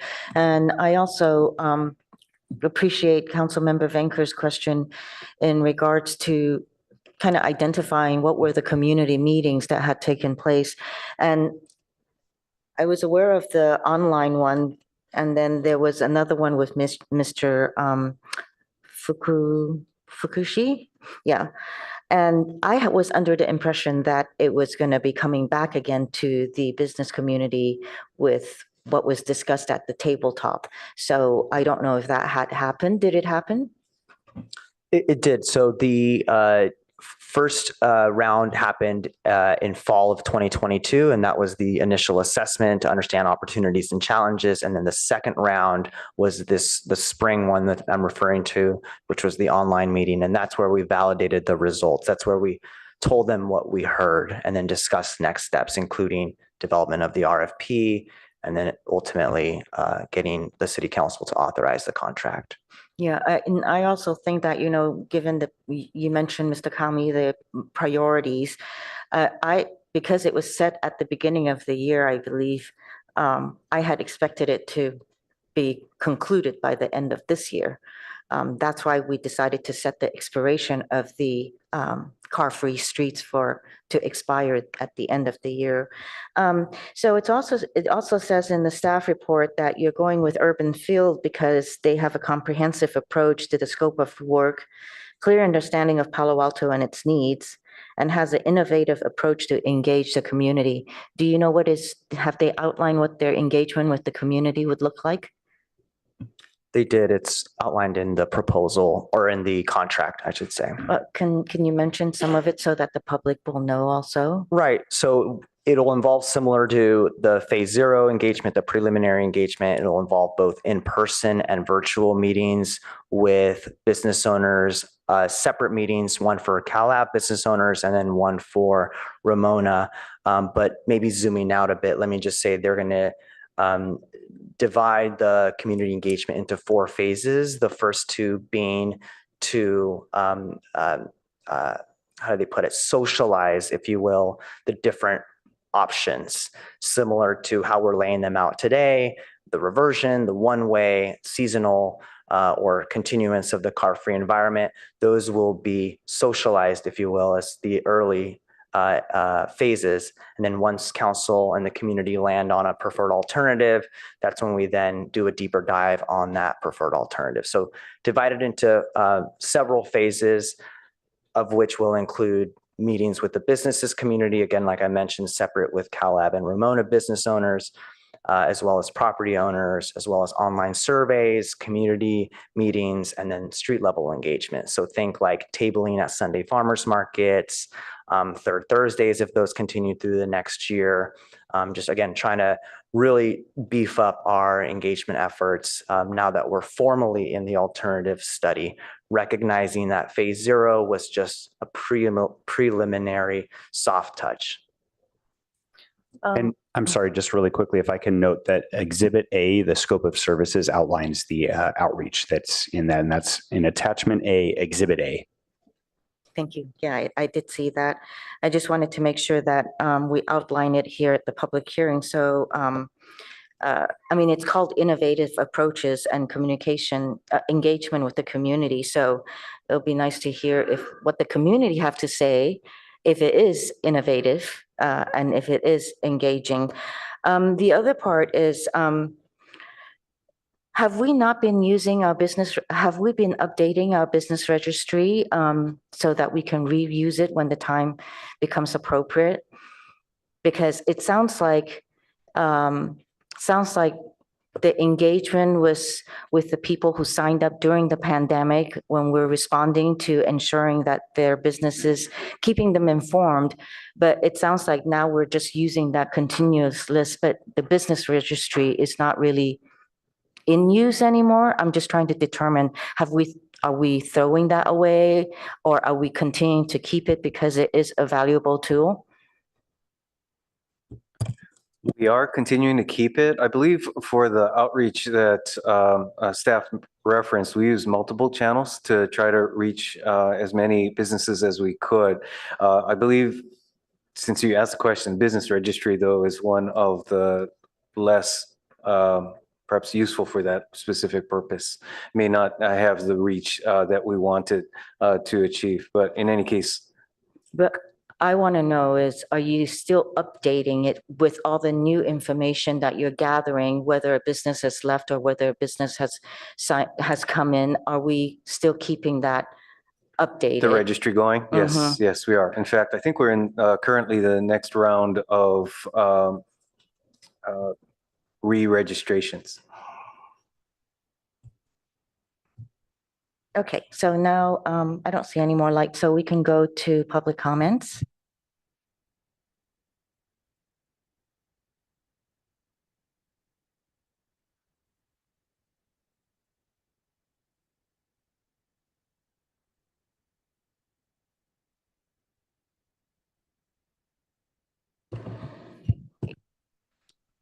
Okay. You all want to stay here all night? So I'm going to have to say that we're going to have to reduce the time. For the group, we're going to go to 5 minutes. And for the individuals, we're going to go to 1.5 minutes.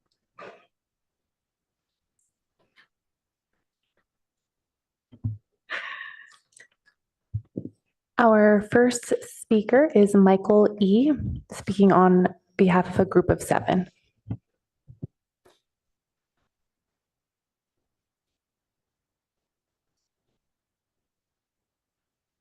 Hi, thank you for the opportunity to speak.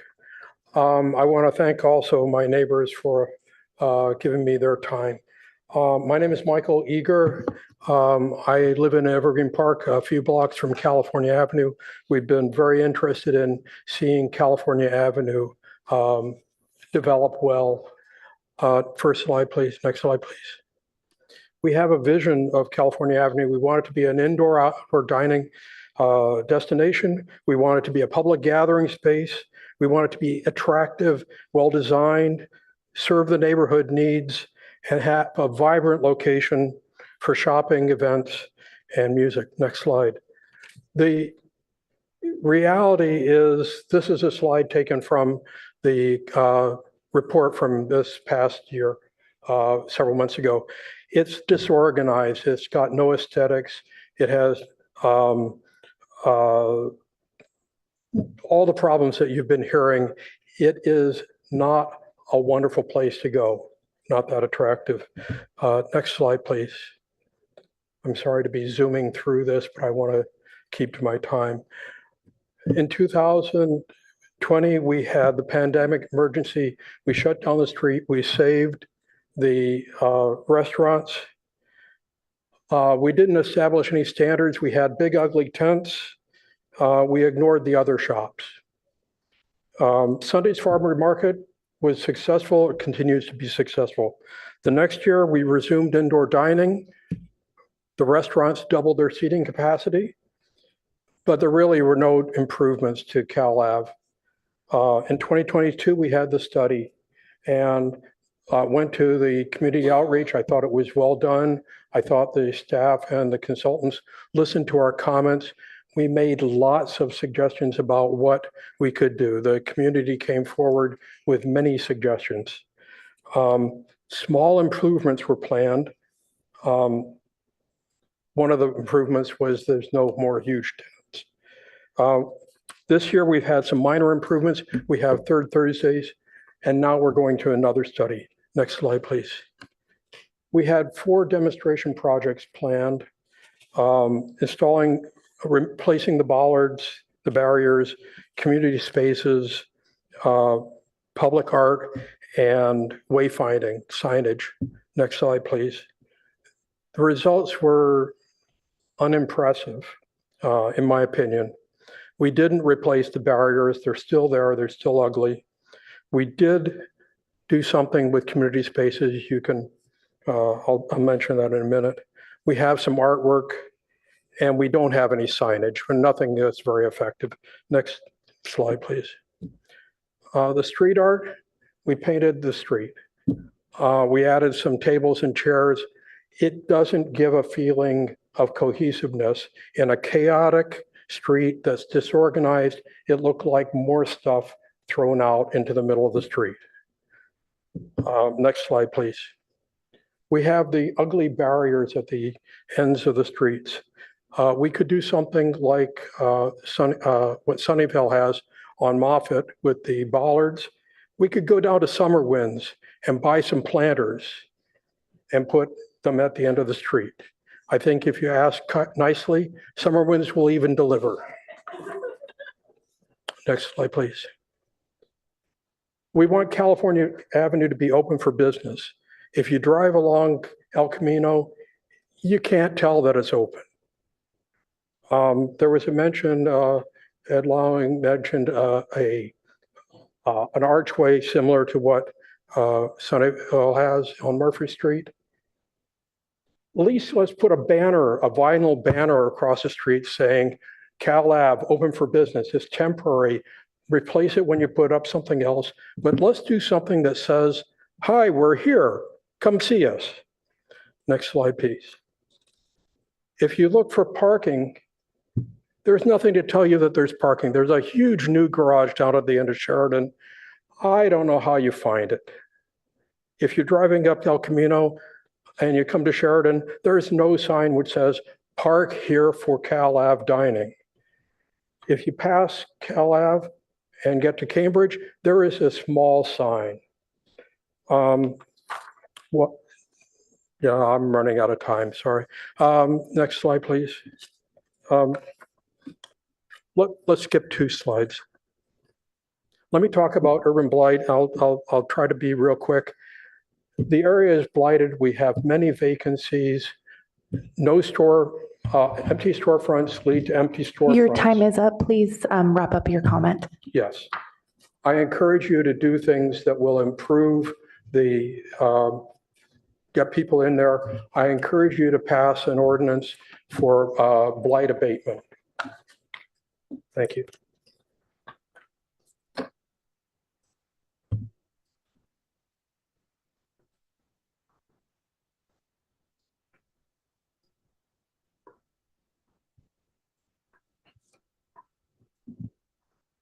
Our next speaker is Pep C.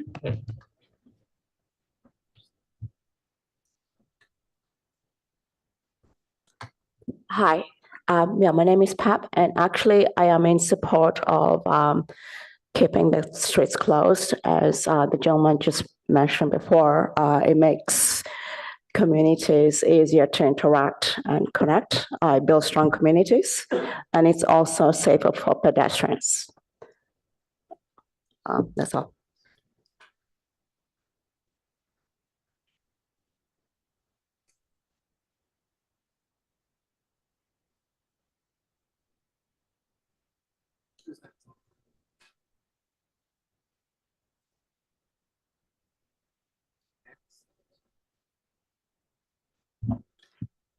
Our next speaker is Peter B.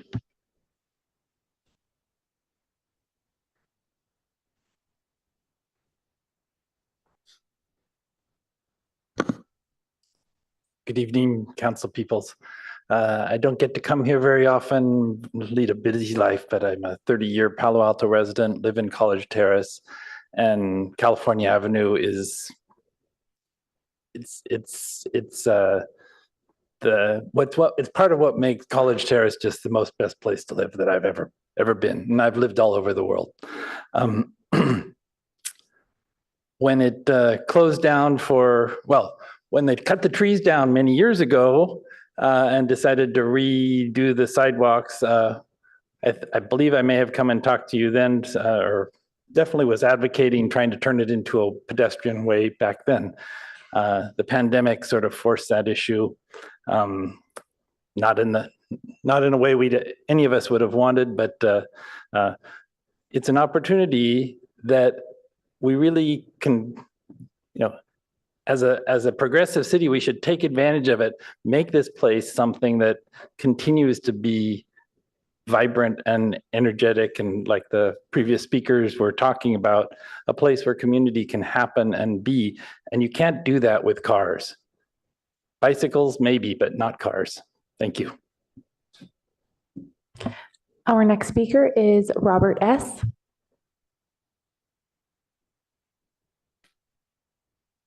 Hello, Robert Smith. I must say I completely changed what I was going to say during the process of listening to this. I thought it was going to be about the ordinance that you're looking at. It's really not. It's about what this thing is and should be in the future.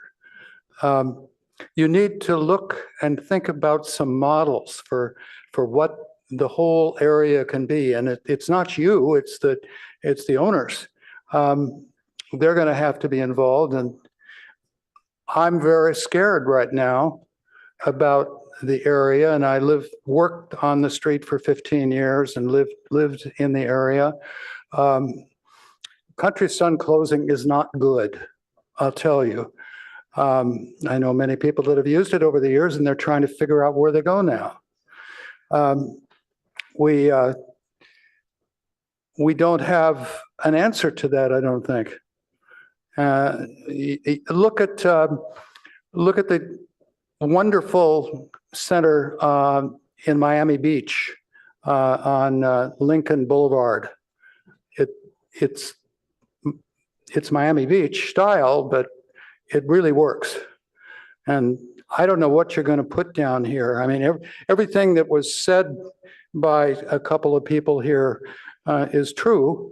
And I just hope that you Your can get time is up. Thank a vision. you. Our next speaker is Carol G.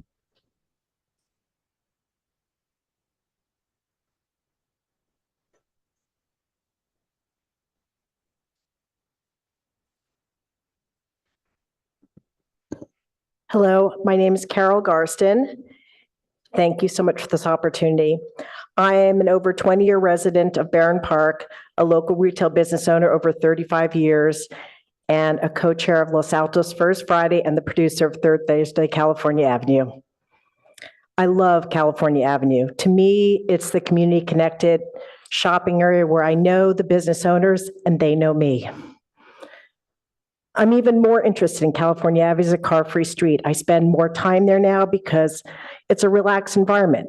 I enjoy the new dining experience, strolling freely to my favorite businesses, and discovering gems that I didn't know existed.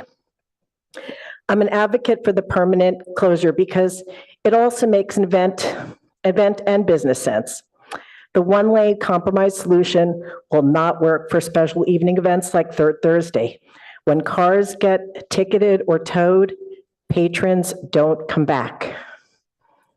Local businesses that thrive in our new economy are those that offer community connection and experience, two things you cannot buy online. Retail is really hard. I know this personally. I've been a retailer through a pandemic, a recession, behind fencing, during construction. My business thrived because I looked for ways to shift my business model to embrace these changes. I recently spoke with a friend of mine, Mark Major, who's a quadriplegic, and he said he loves car-free California Avenue because he feels relaxed and wheeling around. The city council has a great opportunity here, and I'd like to be part of making California Avenue thrive in the future. Thank you. Our next speaker is Deborah G.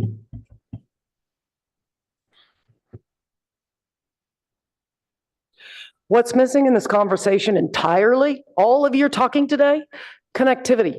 I mean, you're looking, oh, let's look at this technical detail. Let's look at that technical detail, but you're not talking about the emotional and mental and community aspects of what you do when you introduce a car into a public space. What you lose is connectivity. Connectivity is the foundation of mental health and community well-being.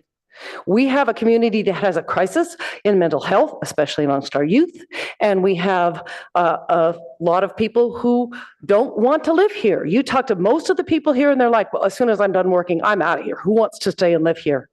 We all know this. We all know that this is not a community that people think of as livable. If you want that, that's your priority. If mental health and community wellness and a place where people want to live is your priority, you're going to keep cars out of the equation on Cal Ave. I think it's magical what's happened. And I have a lot of people I know have agreed with me, and they've all sent you emails. I'll be reading the emails because none of us have time to say what we had planned to say in such a short period of time. Our next speaker is Greg H.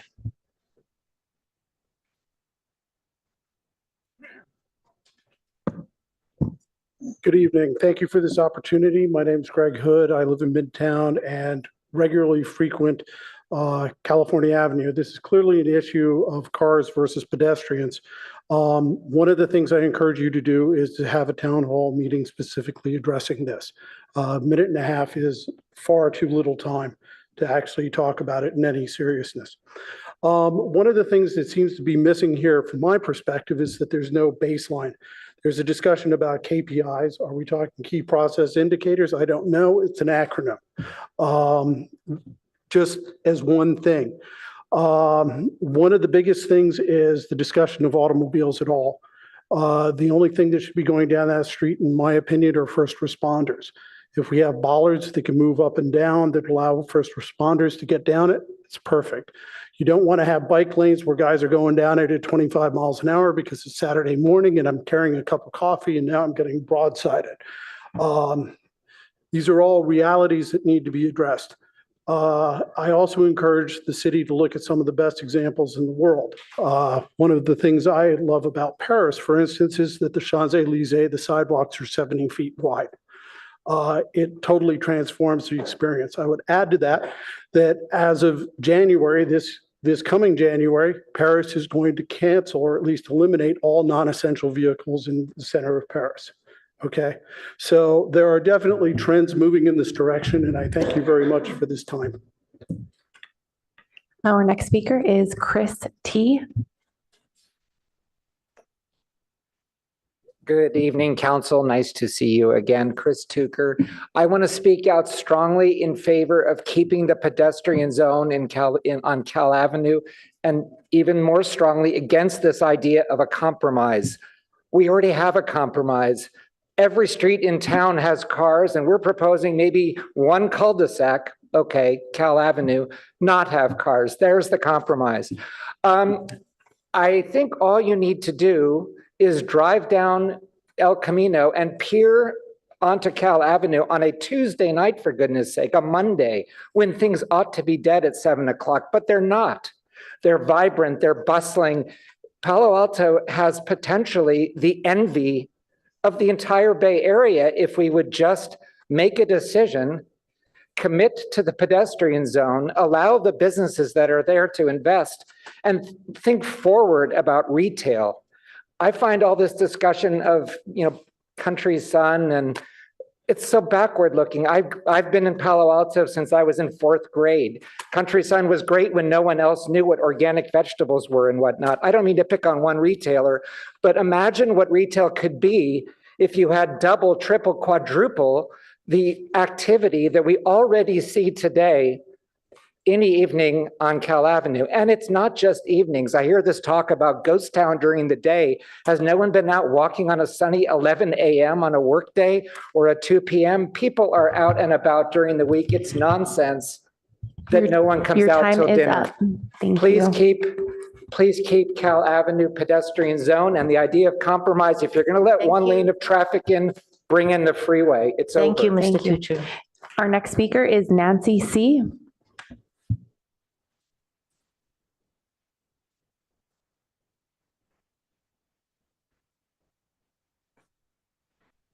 Very little time, a minute and a half. I'll try to read it fast. I'd like to talk about Ramona Street on behalf of the majority of the business owners on our street and what we believe to be in the best interests of the Palo Alto residents, visitors, restaurants, and business community. Namely, the pedestrian-friendly streets should be a fixed feature of any progressive community. We have embraced them as a result of the pandemic, and I believe it made us realize that what we were missing in our city. We previously collected over 6,000 survey responses in favor of closed-to-car streets. Let's continue to improve upon this concept as an integral part of Palo Alto and make it famous for adopting a model for decades to come, especially on historical Ramona Street.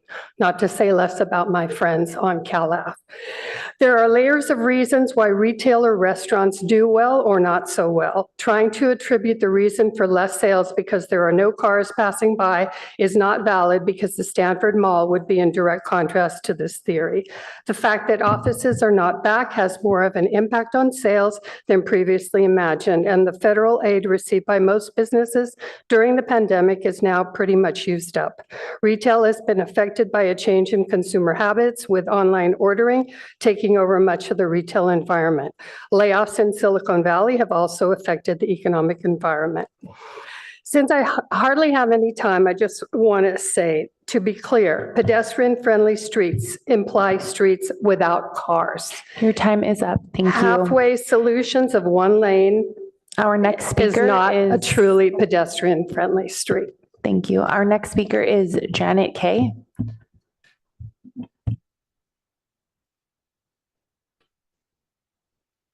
Good evening, and thank you for the opportunity to speak tonight. My name is Jeanette Kiesling, and I'm from Palo Alto's sister city, Heidelberg. We pride ourselves to have probably the longest pedestrian zone in Europe, definitely in Germany.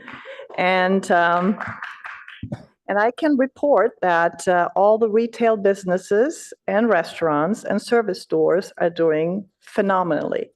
So nobody in our town would ever think about opening this pedestrian zone. And what I really like is what Deborah, I think, said earlier about connectivity. That is exactly what it is related to connectivity, to community. This is the reason it has such a great value to our community. And I urge you to do the same thing that many European towns have done for pretty much since the Middle Ages, I would say, and keep California Avenue and Ramona Avenue closed. And I urge you to do this tonight, hopefully, and do it in such a way that you will not let the business owners hang in the air. I thought that we are actually a country of bureaucrats, but I hope that that stays in Germany and is not exported here. So thank you. Our next speaker is Michael. So let's make this environment comfortable for everybody, and please just twinkle your hands or something, but let's not clap. Thank you. My name is Michael Campilongo. I'm one of the owners of Teruna in Italico restaurant on California Avenue and Palo Alto resident for the last 18 years. I want to bring to this place a little bit of peace since in the last few days, with those articles on the newspaper, different opinion, it looked like we had some animosity between restaurant owners and retailers and the restaurant owners, people on the street. I want to remember 10 years ago when I opened my restaurant, I used to go grate my cheese at the Caffè Bono. I used to fix my chairs at the cobbler in exchange of food. Great. What else? La Bodeguita del Medio. Lara bringing mojitos during the pandemic, me bringing pizza to them. So California, I have 1,000 examples still now. California Avenue is a family. We have to work together to make that street more successful for the whole district, Birch and the college and everywhere. My business, my partners, we choose this way, not because we're greedy, because of course we're doing better. We have more space outdoor. We fill those streets doing activities, music and everything. But we really believe for the community of Palo Alto, for my kids are going to grow up here, having a promenade will be a successful thing for Palo Alto, for my town, which I love so much. Thank you. Our next speaker is Charlie W.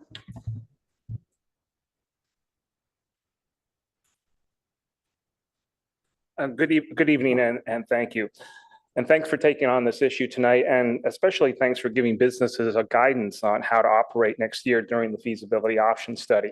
We support the success of all the businesses on California Avenue and Ramona Street, and we advocate for a decision that best accomplishes this goal of success now and into the long term. If you do decide to accept staff's recommendation to remain car-free in 2024, we recommend a few of the following.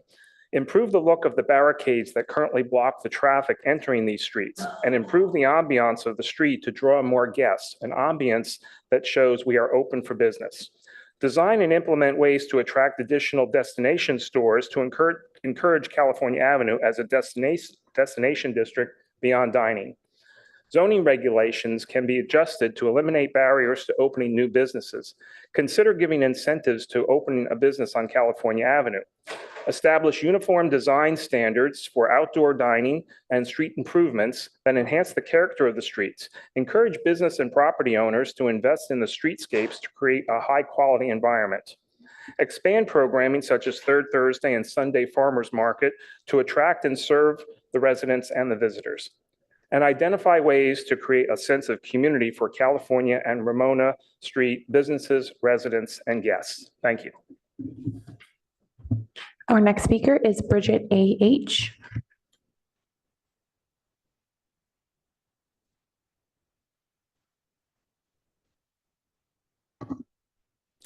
Good evening. My name is Bridget Algie Hewitt.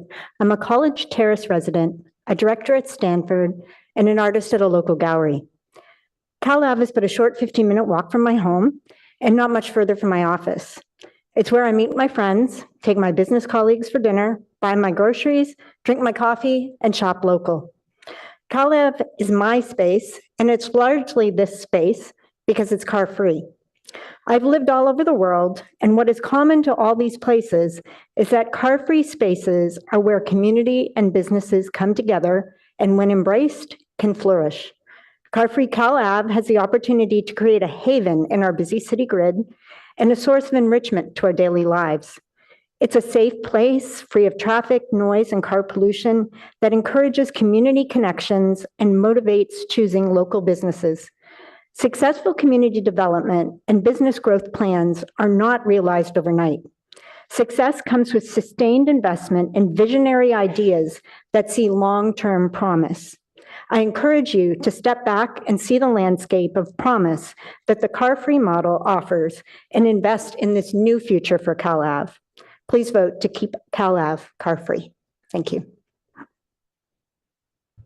Our next speaker is Kelly H. Hi, everyone. I'm Kelly Harrington. I'm a homeowner in Palo Alto. I bought a place with my partner on Park Boulevard right by Cal Ave last year, in part because I love the environment on Cal Ave, and it's really what drew us to this city over Mountain View, which is where I lived before. Even before I lived in Palo Alto, I came to Cal Ave to shop, to get my hair cut, to go to the farmer's market. And honestly, I can't recall when I ever drove on Cal Ave. I parked in the parking garage on the side. I took side streets. It didn't really change anything for me other than making the community more vibrant when the street was closed down.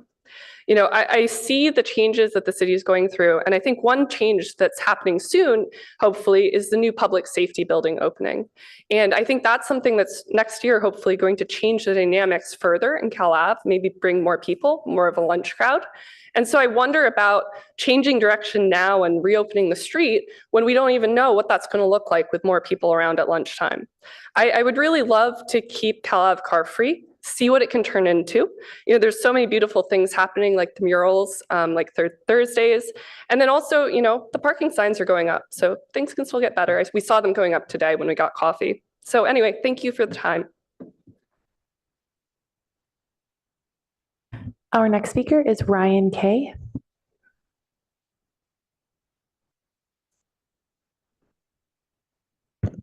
Good evening. My name is Ryan Khalil. I am for the closure and not the compromise. I want to start off by saying that any business failing will fail with or without the street closure. Not a single failing business except Country Sun has reached out to me. And it was after the fact that things have actually reached the public ears. I am a business owner of 2 different businesses and a landlord of 3 different properties, and the youngest merchant on California Avenue.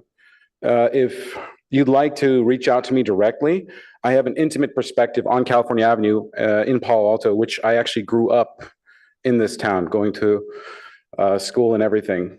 Thank you. Our next speaker is Carla B.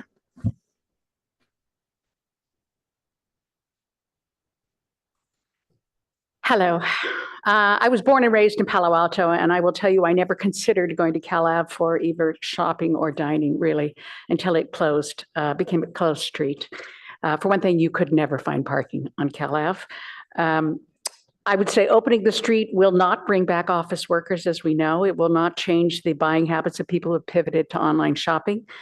Opening even one lane, it's hard to imagine it will enhance anyone's experience dining next to cars passing through or fighting over the few parking spaces that it would open up. And crossing bike lanes, as I understand, to get to these theoretical parking spaces, it sounds like a real non-starter. The businesses that have adjusted to the robust increase in customers during peak hours are really doing well. Gamelandia is an example. Just yesterday, I discovered at the farmer's market that there's a ballet studio with art classes, and I would never have discovered that driving by in a car. I did it because I was strolling the street. We frequent several restaurants, and we have heard frustrations since March of 2020 over the haphazard, ever-changing directives: tents, no tents; umbrellas, no umbrellas; heaters, no heaters; dividers that are high, dividers that are low. I think a decision is imperative so that these temporary structures can be standardized. I urge the continuation of a closed Cal Ave and a movement towards specific directions that will enable these business owners to solidify their parklets and turn this boulevard, this promenade, into a handsome, aesthetically pleasing destination. Thank you. Our next speaker is Bruce M.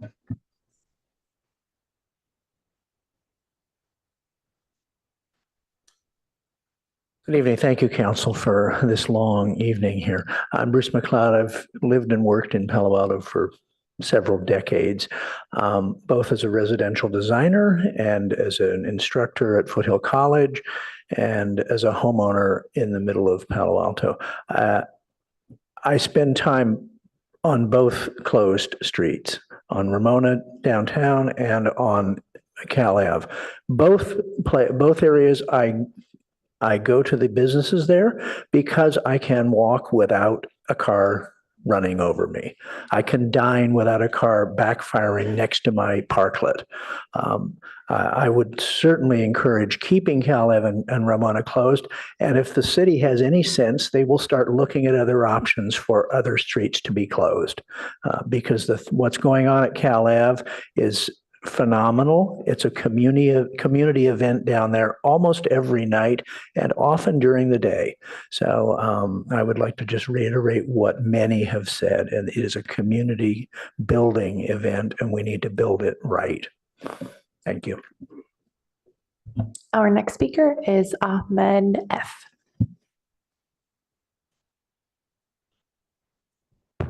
Good evening, council members. My name is Ahmed, and I'm for the permanent road closure of California Avenue. The current makeshift road closure has been loved by myself and many patrons on California Avenue, and I'm excited to see what a little bit of effort and a long-term vision would offer to businesses and patrons alike. I've worked at Backyard Brew for over 5 years, and given the nature of a coffee shop, I've spoken to more patrons than probably anybody in this room. And one thing that I've never had in my life is unanimous positive feedback for something. And for that something, it was for a permanent road closure.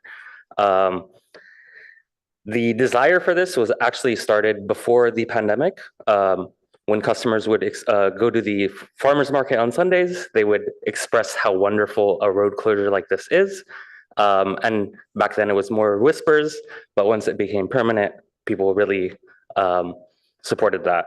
And the only caveat at the time people had was the lack of parking, but 350 Sherman has relieved that pressure. And parking is more than ample these days. Backyard Brew itself has no visibility from the street, but it has found itself successful by adjusting and doing little things to offer a more compelling experience for patrons. And I think that a road closure with a little bit of investment and a long-term vision will be able to support all kinds of businesses, restaurants, retail spaces alike. Thank you. Our next speaker is Todd B.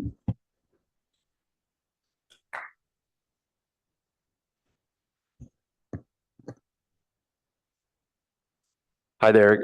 Good evening, Council. It's nice to see you all. Thanks for having us, and thanks staff for the incredible work that you all have done. Todd Burke. I actually live on California Avenue. That's my address. I've lived there for about 15 years. So I've lived through the tree removal.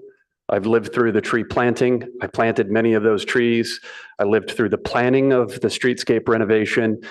Met with many of you during that process. So I've seen some of the things that we've done on California Avenue. And I hope that we all can sort of look back on what happened back then when the conversation was a bit of not quite a battle, but almost like that between residents and businesses over what to do about California Avenue. Thankfully, we were able to renovate the street, widen the sidewalks, put in new trees, give the street the lane diet, and it turned out fantastic. And I really hope that we're able to do something like that again. But most importantly, this time with the street closed. Compromise, I don't think is going to work. I'd like to see the street continue to be walkable. And I think that's what most residents want.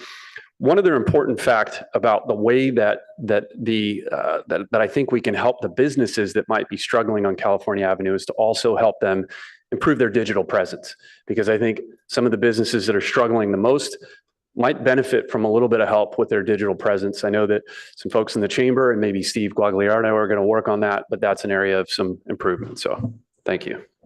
Madam Clerk, if you give me a moment, we have another item after this item, item number 10, which is regarding 2901 to 2905 Middlefield Road and 702 Ellsworth Place. Given we still have so many speakers and then coming back to council for deliberation, I think I'm going to look towards my council colleagues to have this item deferred early on so that we can, okay. So it looks like I have consensus and it would be to a date to be decided. To be determined, yes. Mayor, we do not at this point have a specific date in mind, so we will consult with our planning department as well as the stakeholders on this item coming back. Okay, so the next item is deferred to another day. Please continue, Madam Clerk.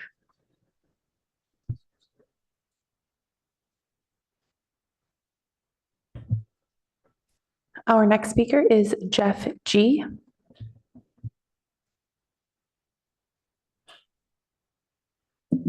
Good evening, Mayor, Vice Mayor, and the City Council, and thank you, staff, for excellent work you put into the report I was able to review. I don't have much probably to add beyond what my peers have so eloquently stated earlier tonight. I have been a resident of the Bay Area for 15 years, lived here in Palo Alto for the last little over a year and a half as a homeowner here in the Evergreen Park neighborhood. As Kelly was saying, one of the things that drew us here was, this wonderful California Avenue promenade, as people are calling it here. We, one of the silver linings of the pandemic was this ability to experiment and really kind of try out these pedestrian thoroughfares that Europe has discovered so many years ago work so well. And I really encourage City Council to continue to keep the street closed to vehicles, continue with your council priorities to make this a car-free destination where you want to go and walk, eat dinner, and then after dinner, go and stroll and go maybe, visit retail, something like that. I worry if we revert back to a car thoroughfare, we're going to kind of lose that magic, and we're just going to have businesses just going to, back and forth and back and forth. If we open it up, we close again, it just seems like we're going back and forth. So, I think there are obviously ways we can improve this. We can improve signage. I wonder if there's ways in the short term how we can help people find the different retailers and restaurants that are on the street, just to kind of help them, guide them, improve other signage. But I ask council, please continue to keep this closed to cars, make it a place that people want to be. Prioritize humans over cars. Thank you. Our next speaker is Natalie G.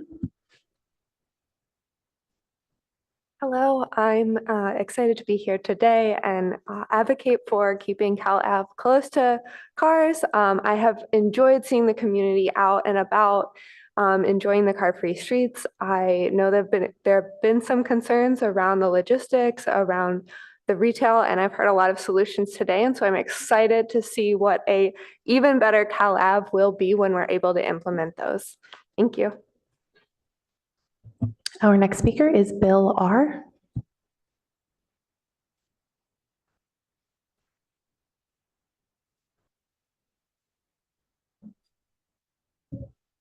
Good evening. My comments are based on personal observation, both by myself and the better half who works on Hamilton Avenue. I would observe the following. For California Avenue, I side with, strangely, the owner of Molly Stone's. I think there has been an inadequate outreach with respect to owners of property, lessees of property, whether they are business owners or not. I think the business registry could be used as a baseline to facilitate that adequate notice. I would also observe with respect to both locations that there needs to be a present, basic, effective, implemented safety plan for law enforcement, fire prevention, suppression, and EMS. In both locations, it's not unusual to encounter delay, for example, on Cambridge and Sherman, facilitating lack of access to California Avenue. The same is true right here on Hamilton Avenue, where there can be significant delays with respect to Ramona. So I think that needs to be something that's built into any further action. I'd also observe, I think this should be calendared every month for the city council because that would ensure that they're both clean. Strangely, that's one effect of what's happened. Thank you. Our next speaker is Scott O. Hi, I'm speaking for myself tonight. The world is never going 100% back. Some neighbors will avoid respiratory infection for life. Many got more used to online shopping. We appreciate the outdoors more. We learn not to take togetherness for granted. We found public spaces where this comes together, where we enjoy each other's company, outside, without obnoxious machines belching exhaust, rumbling their engines, and blasting their horns at every slight. We found this a compelling experience. The compromise proposal is your worst option. Split the difference between safe and dangerous, you get dangerous. Between clean air and dirty, you get dirty. Between peaceful and noisy, you get noisy. Just as when you split the baby, you kill it. When you add a lane of traffic to a pedestrian boulevard, you kill it. We finally have a pedestrian boulevard. We've learned to value one. We want to keep it. You've heard us, read the letters, seen the remarkable survey results, 79%. And it's worth keeping in our central downtown, in the middle of town, the one that brings us all together. Thank you. Our next speaker is Anna B.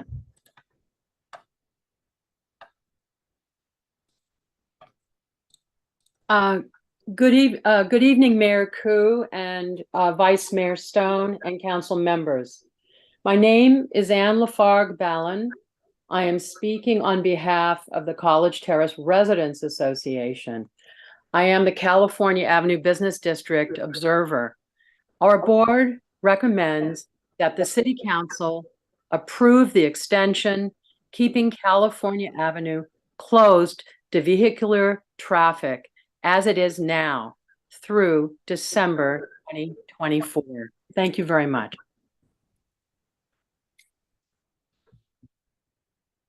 Our next speaker is Liz G.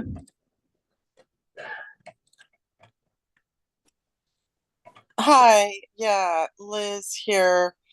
I live right across the street from Cal Ave at the corner of ECR and California Avenue. I advocate for street closures. I think they're amazing. I traveled in Europe. However, this is a very unique situation on California Avenue as the closure abuts ECR, which is a highway. It's Highway 82. Look at any of our neighboring towns and you will not find such a type of closure. I encourage and urge the city to deal with that closure on the ECR side. It is not pleasant. It's not safe. There's buses that whiz by. There's all kinds of pedestrian activity. There's no striped crosswalks. There's no yellow blinking lights. It is just really haphazard. Please address the ECR closure at Cal Ave, as we have pets and babies and those in wheelchairs, buses, cars, bikes, scooters, all kinds of traffic traveling across that. I urge you to work with Caltrans and make it amenable and inviting. Thank you. Our next speaker is Laura E. Hi, hello. My name is Laura. I'm a business owner on Cal Ave since 1997. And yes, that is before Google. So I've been around for a while. Effective January 20 of 24, please reopen our business district to cars in both directions. Our voices do not have the power. The council members have the power. This matter cannot be about restaurants. It's about the health and sustainability of our entire commerce district. Council, by the way, please ask the city staff how many businesses, offices, and services are in our district and how many addresses did the city invite to the outreach? Critical. Tonight, please revisit also that we went through the pandemic. Businesses, offices, services, and on Cal Ave are here because our concepts work and are needed in our area. We had to pivot and adapt every day to continue to employ people and serve our community. So pre or post-COVID, we all signed leases to have visibility and ADA accessibility for pedestrians, bikes, and yes, cars. We're all invested here and earn our livelihoods here. Most of us small business owners spend more time on Cal Ave than we do with our families. And while I'm comfortable with the compromise, many, including myself, prefer the previous two-lane option. We know it works, it's faster, it's less expensive than a one-lane compromise, and if you decide to spend more taxpayer money stalling on a decision by an unfamiliar third party, you'll have a comparison of post-pandemic, post-pandemic closed in an open street. Let's make our outdoor dining scene better and sooner. We can do it while allowing cars to be in the commercial district like Los Altos, University Avenue, Menlo Park, and others. Your time is up. Thank you. Parklet rules like University Avenue? Our next speaker is Kate M.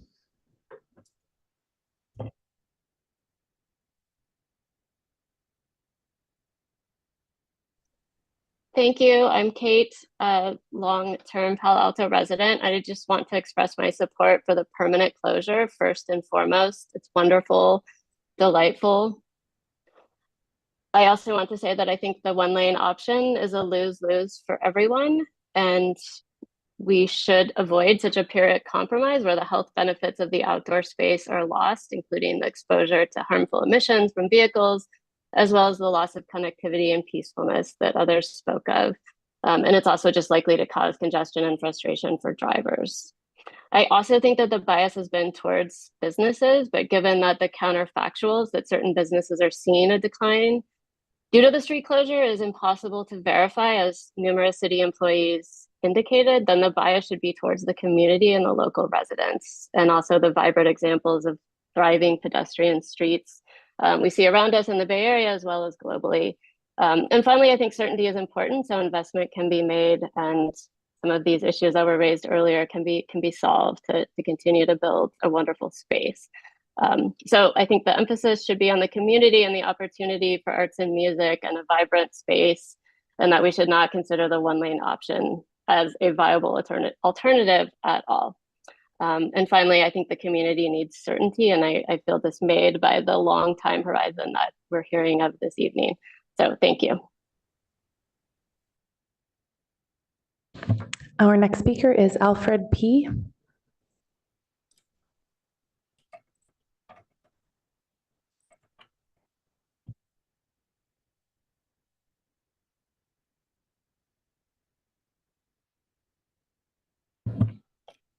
Alfred P., you should be able to unmute yourself and make your public comment. Sorry, thank you, Honorable Mayor and City Council members. Good evening. 25 years ago, I co-founded a real estate investment and advisory business for pension funds on California Avenue. Today, we employ some 90 employees in the area and some 500 throughout the nation. During the 20 plus years pre-COVID, my colleagues and I would witness the slow demise of California Avenue. increased vacancies, businesses that appeared to be hanging on, et cetera. Today, Palo Alto enjoys an extraordinary opportunity to create an exceptional, pedestrian-friendly, transportation-centric, commercial, retail, office, housing, and arts environment. The area is bounded by Caltrain on one side, a Caltrain station on one side, Samtrans on the other, and 3 parking facilities, 2 of which are structured. There's amazing infrastructure already in place. Looking forward, might the city of Palo Alto envision California Avenue as a destination address, one that not only attracts local patrons, but reaches out to the broader peninsula community? A re-envisioned, energized, pedestrian-centric California Avenue will provide Palo Altans and peninsula patrons with a desirable destination location to spend both time and their dollars, contributing to increased retail and restaurant sales for those who choose to capitalize upon it, as well as increasing sales and property tax revenues, a portion of which goes to support local schools and other Your city time causes. is up. Thank you. Thank you.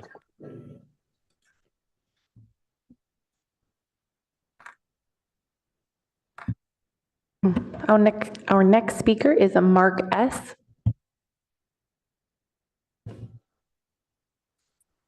Hello, my name is Joel. I spoke on this subject several meetings ago and won't repeat those points, but let me speak up for those of us who don't go to California Avenue by car and park or drive through, but go by bicycle. California Avenue has long been a key designated bike route in Palo Alto, both because of the tunnel under the tracks and also because it's one of the few safe places to cross El Camino. I've noticed since the closure, and I've noticed recently a good number of people who commute to the Stanford Industrial Park area or into the foothills beyond using Oregon Expressway underpass instead. I think bike path, because of the tunnel and because of the good crossing at El Camino, the city really needs to pay attention to, if you've closed the bike path in the middle of there for 4 years now, I guess, almost. What is the route around it? How are you going to make it safe and convenient for bike commuters? And also say, we have to think of the transportation, climate, and safe street goals. And then finally, from an environmental perspective, the outdoor, I really think the city needs to pay attention to the large number of these methane outdoor heaters. I think we need electric alternatives if this is going to become half or partially a outdoor dining street. Thank you. Your time is up. Thank you. Our next speaker is Lisa R.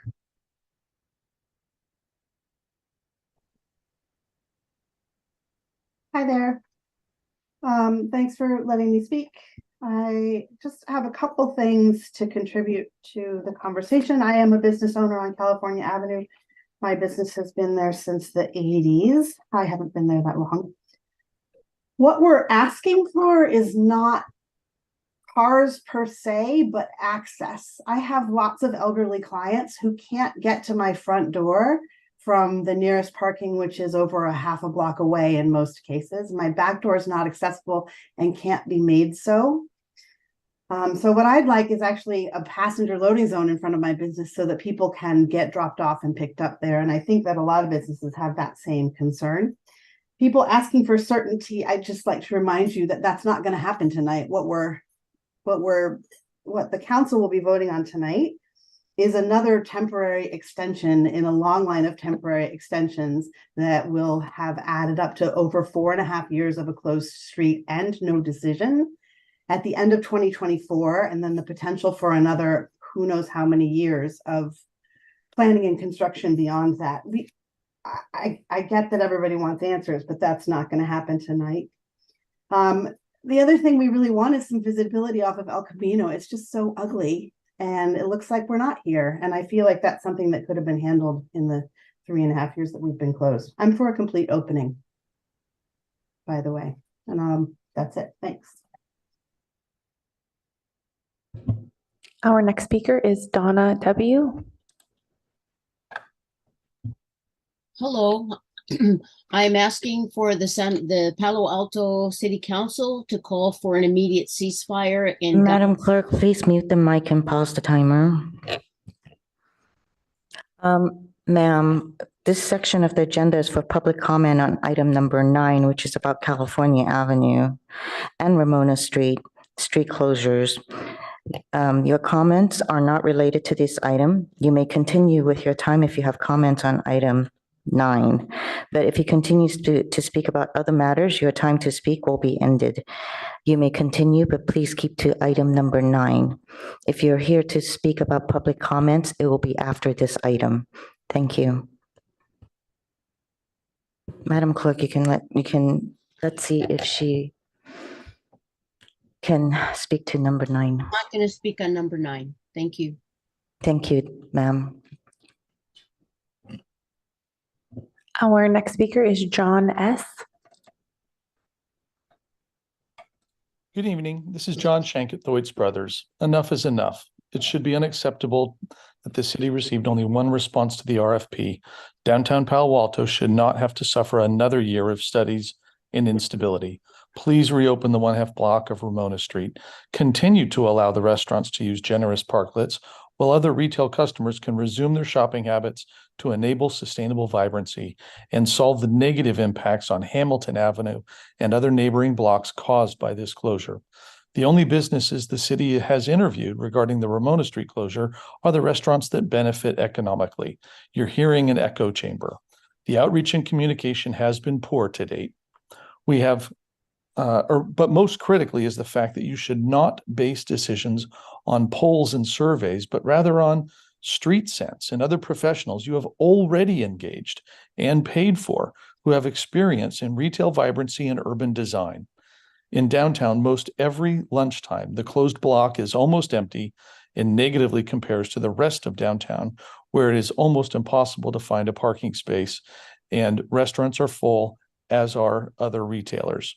I appreciate Councilmember Stone and Lithcott-Hames' search for facts. Please use the Street Sense report and stop designing from the dais.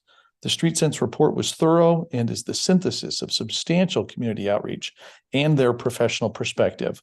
Car-free streets is a council directive and not supported, but your previous studies and but you should. Your time is up. Thank you. Thank you. Our next speaker is Joseph.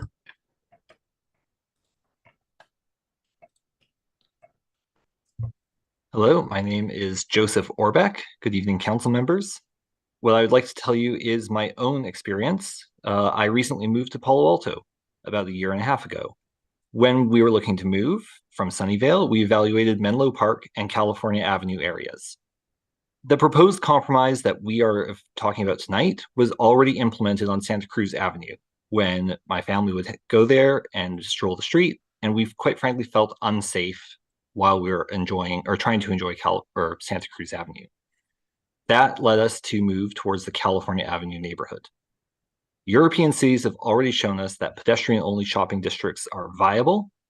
And as an earlier speaker said, pedestrian avenues are the normal, not just in most of Europe, but for most of human history, and cars are the aberration. I've heard that there's a concern that there's a risk of California Avenue becoming a restaurant-only street. But those restaurants have drawn me as a pedestrian to increase my engagement with local businesses, both on the closed section like Summit Cycles and off the section like Gamelandia. The street does need improvement, but first we need a commitment from the city. The money from consultants could in fact just be diverted to immediately improving the street if we continue to keep it closed. And the city can double down on making it a pedestrian-only street for now and in the future. My request, if you can't tell it already, is for permanent street closure for 2024 and beyond. Thank you. Our next speaker is Michael E.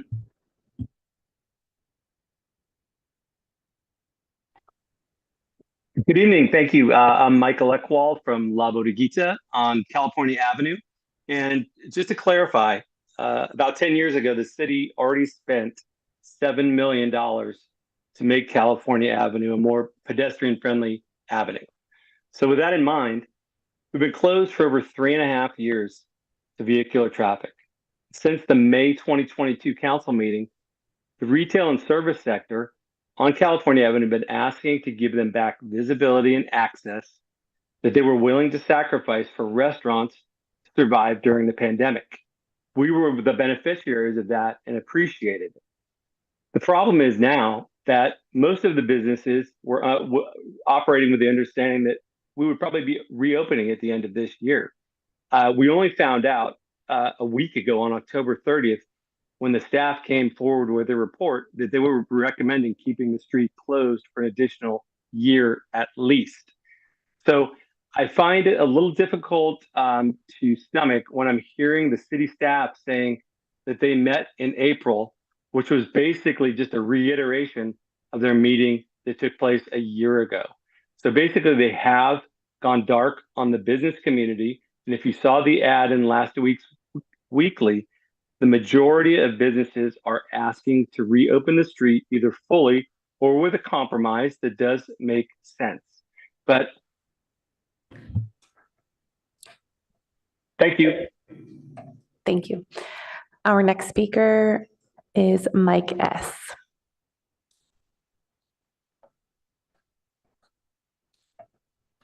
Thank God.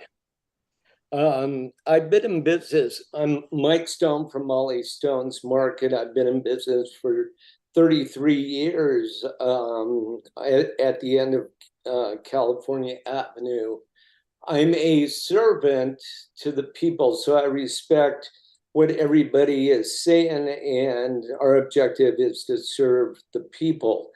But, you know, it's had a big impact. Our customer count is down 37,300 this year alone. That sales tax chart that the staff used is misleading. I mean, it's for the city, it's not for California. You should have had it for California. The cost of the study is $390,000 to do this study. Public Works will close Park Avenue, College Avenue, and Birch for at least 9 months to a year. So Greer, Councilman Greer, to answer your question as far as closed streets, we encountered a closed street on Castro Street in San Francisco, and our business was down 10 to 15%. Same thing happened on California Avenue, and they opened it, and now it's back up. So businesses don't have time for another experiment. This is not Europe. Thank you. And that concludes public comment on action item 9. Thank you. We'll bring it back to council for comments, motions. Actually, let's go with comments. We'll go 2 rounds. Councilmember Burt, do you have your finger on the thing? Actually, On the light? if I could interject just briefly, as it happens, our crack staff, Steve Guagliardo, was able to pull together the sales tax information for downtown. So I believe he's available to report on that.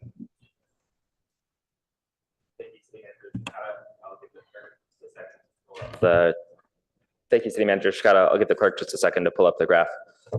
To the council members' questions, this is a graph of the publicly available data for the greater downtown area, which includes University Avenue. A note I did not mention on the California Avenue sales tax, but this is not just the car-free street portion of University Avenue running through. This is the greater area. That's what we get from Avenue Insights, and so that's what we can report out on. There are 2 dotted lines on this graph. One is the pandemic, that's the first one, and the second dotted line you see is the reopening of the street to vehicular traffic. The blue line is food, that's restaurants and other food services. The orange line is retail, and the gray is other. You can see that orange retail line is progressing up, but it doesn't spike up dramatically, and then it does continue kind of its cyclical seasonality, and then it in fact declines somewhat over the course of 2022 and into 2023. Food, you can see, does have a slight decrease, but then jumps up again significantly afterwards, and all other uses spikes there, then goes down, and then continues its seasonality as well. You can see another spike around the same quarter. That other really is a catch-all for everything else that takes place in the downtown and greater downtown. So there's a lot going on there. wanted to provide that information to council at the request. And again, illustrate, this is one point of context for the discussion we have tonight. It is difficult to point to the causality of the reopening and say, look at retail, it has recovered with cars back on the street. Thank you.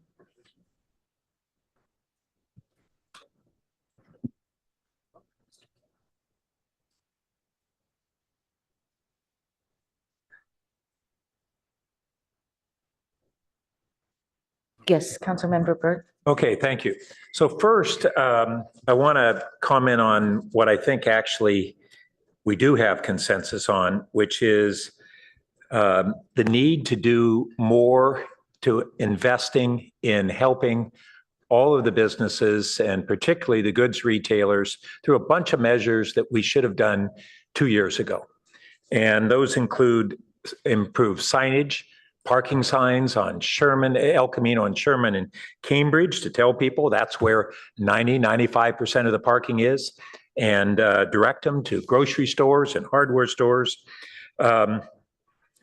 Partnering with Stanford Research Park to help get the remaining workers there sooner. Street design that brings back the that Cal Ave is part of our bicycle route, and instead we're prohibiting bikes down the center, and we're still encouraging pedestrians to walk down the center because during COVID we had social distancing. So what we have is extra pedestrians on the street who are not walking on the sidewalks in front of the goods retailers. We want the opposite to happen. A slow bike lane down the center, well marked, and pedestrians on the sidewalk so they'll see those retailers and patronize them more. We need to have, everybody agrees that the current kind of haphazard tents we've improved. We no longer have opaque walls. We no longer have different distances, but we don't have parklets. And we've already adopted parklet designs for the rest of the University Avenue and even the side streets at Cal Ave. We need to allow parklets to be built by those businesses who would choose to do that investment now, and with an understanding that we have a 2 to 4 year period in which we will be doing the permanent redesign, and it's a possibility that they'd have to tweak those parklets in 2 to 4 years. We also need loading areas for disabled people, for common carriers, for delivery trucks, and all of those things are things that we can do, and I hope that the council will support moving forward on them aggressively. But I do want to say on the broader issue of whether somehow bringing cars back on the street, what impact will that have? And I am confident that opening the street to cars will not bring any more workers into their offices, and it won't stop people from shopping on Amazon. Those are the two prime drivers as to why some goods retailers are down.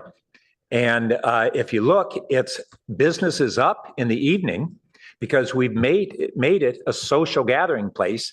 It's down because the workers aren't in the office during the daytime. That's slowly coming back, but we need to do more to encourage the existing workers. There's still 15,000 of them in the Research Park and surrounding areas to give them a reason to come midday to California Avenue. But it's not going to change things by having a midday, a 1 lane or a 2 lane street.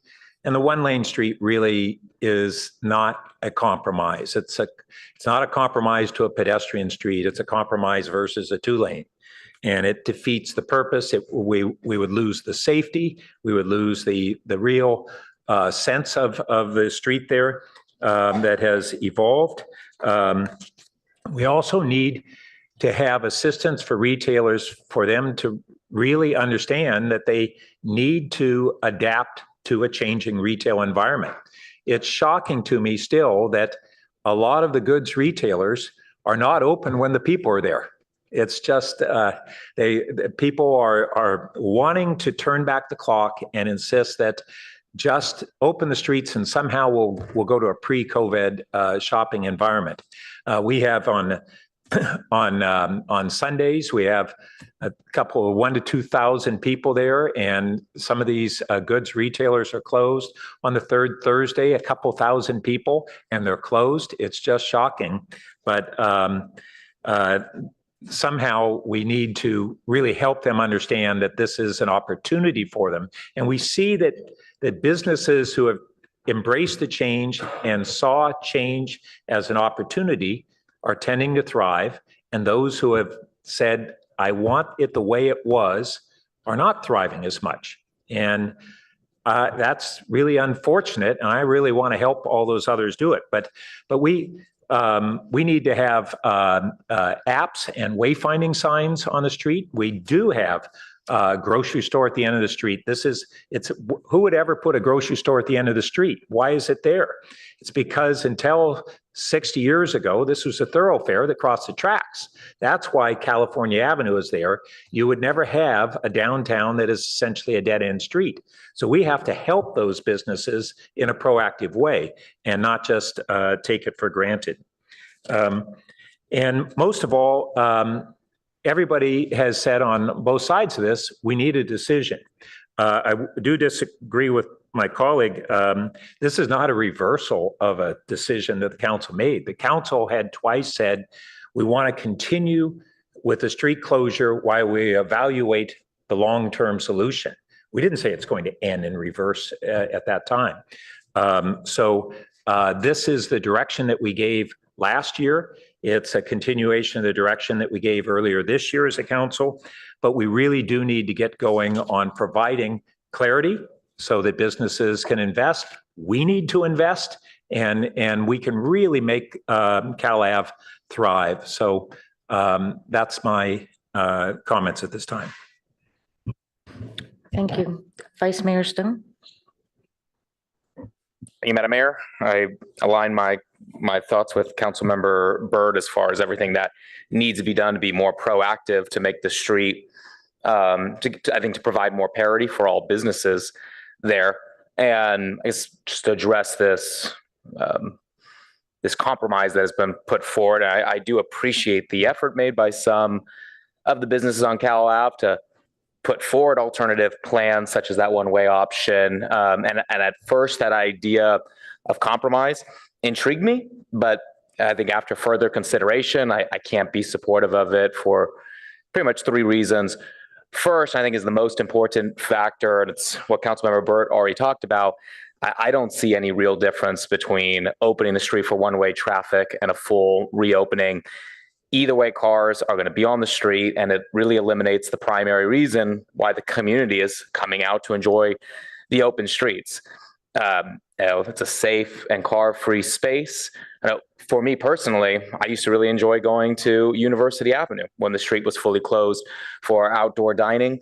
Since we've reopened the street, I don't think I've dined outdoors on University Avenue since then. I don't like the sound of cars going by. You got to smell car exhaust while you eat. So I just don't find that to be a relaxing space. And that experience on Cal Ave is radically different. And we're hearing overwhelmingly from the community that they absolutely love it. And it really is a place of community building and a sense of space that we've been talking about for a very long time, that we've been trying to foster here. And we now have it. And it's threatened to lose it. And I think that would be a big shame. Second, which was really kind of confirmed tonight, this one-way closure is going to take significant time to be able to do. We have to do another study, which then, according to staff tonight, likely we're looking around 6 months before that one-way street is actually going to be able to be opened. That puts us with that puts us to cars now being on Cal Ave right at the start of summertime when the demand for outdoor dining and space is at its highest. And then just a few months later, we could potentially be closing the street again for constructing a now permanent street closure on Cal Ave. That really makes no sense to me, and I don't think is a prudent use of city resources. And then finally, we didn't really get into it too much tonight, but I think kind of staff showed a potential model for what that one-way street could look like. And I'm uncomfortable with sort of the decision that staff would have to make to determine which side of the street would be opened. There'd be no way to be able to achieve parity in making that decision. Kind of staff would essentially be in the situation having to kind of pick winners and losers as far as which side of the street that cars would be on. So for all those reasons, I respectfully reject that alternative. That alternative, and will be supporting the staff motion for maintaining street closure through the end of next year. And Madam Mayor, if you're looking for motions to kind of get the conversation started, or I can hold off. Then I can wait. Okay, then I'll just continue on with a few more thoughts since I have time. I know there are going to be some growing pains as we transition to permanent closure and reimagine CalAv to really meet modern day demands for shopping and people's desire for community spaces and really experiential retail. And I recognize that times have changed, and what I was really looking for tonight was to see if there was data to show that it is because of the street closure that we are seeing the struggle that retail has been having on the street. And I don't see that. And I really appreciate Steve finding that data for us for University Avenue, because that really showed to me, I mean, there seemed to actually be some improvement of retail before we opened up University Avenue. And then we kind of saw it just even out at that point. And I agree, we can't draw any conclusion from that, but it is clear that did not help retail on University Avenue. Might be an argument that it actually may have hurt it. I don't see this helping on CalAv, as Councilmember Byrd already kind of talked about. It really is the workers are not coming back to CalAv. We got about the daytime population pre-pandemic of workers was around 23,000 employees. Now we only have 50% of that between Tuesday and Thursday. Monday and Friday is down. And that data point really helped me as well to realize that the retail sales are up on Tuesday and Wednesday and Thursday, because that's when employees are in, and on Monday and Fridays when they're not, it's down. So for me, it's very clear that what's causing that is lack of employees coming to CalAv and not the street closure. I understand we're all frustrated at the aesthetic of CalAv. It's not perfect, but we're going through those growing pains. This is a temporary solution. We're trying to get to that permanent solution that is going to be an improvement for CalAv and the entire community. So I'm excited for us to get to that day. I think we all just have to understand that it is going to require some patience while we get there. It has been too long. I feel everybody's frustration, but when we do get there, I think we will all be we'll be a much better community, much healthier community, and one that hopefully will be able to achieve parity for all on CalAv. So that's where I stand. Thank you. Councilmember Lowing. Thanks very much, Mayor. First, I want to thank all of our residents for the hundreds of emails that they've sent and meetings that I've had and so on. I certainly feel like I've gotten outreach from businesses and restaurants and developers and so on. So really appreciate that. I think this is the most volume of comments on any issue we've had all this year. In my first round of comments, which I'm going to try to make really brief, I wanted to kind of point out what I'm delighted to find out that a lot of you have pointed out, and as did Councilmember Burt. And as Mr. Smith said in public comment, I'm throwing away my notes because this isn't about the streets. It's about what do we want California Avenue to be? And that's the big picture that we have to stay focused on. The streets are just a possible tool to help everything along as we try to redevelop the vibrancy of retail and the vibrancy of community in this area. There's a simple template in retail, which is you do everything you can to attract people to come there. And then you get them very excited about what I think staff call the compelling retail experience. It's got to be an experience. You don't just go there to buy a meal or buy a product. And then you give high visibility to every shop, which is one of the issues that's been discussed here tonight. And you finally get people to come through the front door, which is relatively dependent on the retailer at that point. And that's the template. We all have to work on that together. The retailers, the restaurants, the developers, definitely the city. And that's the plan, I think, going forward. So post-pandemic, what are the facts we know is where I started this analysis. First one is you heard 50% of the workers are gone. Caltrain ridership is only 40%. All those people used to pour into CalAv. They don't do that anymore. California Avenue didn't look good. It's not highly appealing. We talked about that. We talked about online shopping. Tangentially, we talked about the fact that local retail is not dead. Stanford and Town and Country, for example, are doing phenomenally well. And the thing that we talk about the most is that residents tell us they love eating outdoors. And they've poured into the outdoor restaurants on CalAv, on University, and Ramona. Many of the comments that we received in emails from residents also emphasize, which I'm delighted to hear, the community. Somebody said it's now the community hub. So in spite of how crappy it looks and the work that we still have to do, people are already piling in there. And so that's a fact that we have to build on. They meet neighbors, they play in the streets, and they just basically have fun. When I was in consumer software, we always used to say, I think this product is going to be great. But we said, but we never know until the customer takes a credit card out and buys it. Then we know if it's great or not. And I think the people that are coming to California Avenue have voted with their credit cards that they love this outdoor dining. And then I don't want to dismiss the point, which I think is really important, that there's this, you heard it tonight, there's a plea from merchants. Make a decision already, on the permanent plan. We have to plan our business. We need to know what's going on. And then we can continue to start, making our business look better. So in the short term, I want to watch my time. In the short term, there's a bunch of things that can still be done. Half the workers are gone from Stanford Research Park, but half of them are here. And some of the people that are working at home are people from Palo Alto who now work at home instead of in the city. So there's people that can be marketed to there. Are the retailers there using any electronic media, as someone mentioned here, some digital to get at those people, to get email addresses and just text them? I think we should be starting now on refurbishing the look of the street with better branding and signing and eventually now parklet design, sorry. And as Councilmember Burt said, when people come to eat dinner, let's give them a reason to stay. Keep the stores open, do promotions with the restaurants with coupons on their table. So I think there's some stuff right now we can do in the interim. I also think we do need more visibility on each store. And I think the pedestrian traffic needs to be shifted away from the center of the street, which, as Councilmember Burt said, started because it was COVID. And now they can move to the landscaped sidewalks that were beautified with $7 million a few years ago. So they're not in the middle of the street anymore. They're standing right by the retail stores, just feet away from the window. And I think we need to make this decision on car-free streets right now. I don't understand why we would go and invest.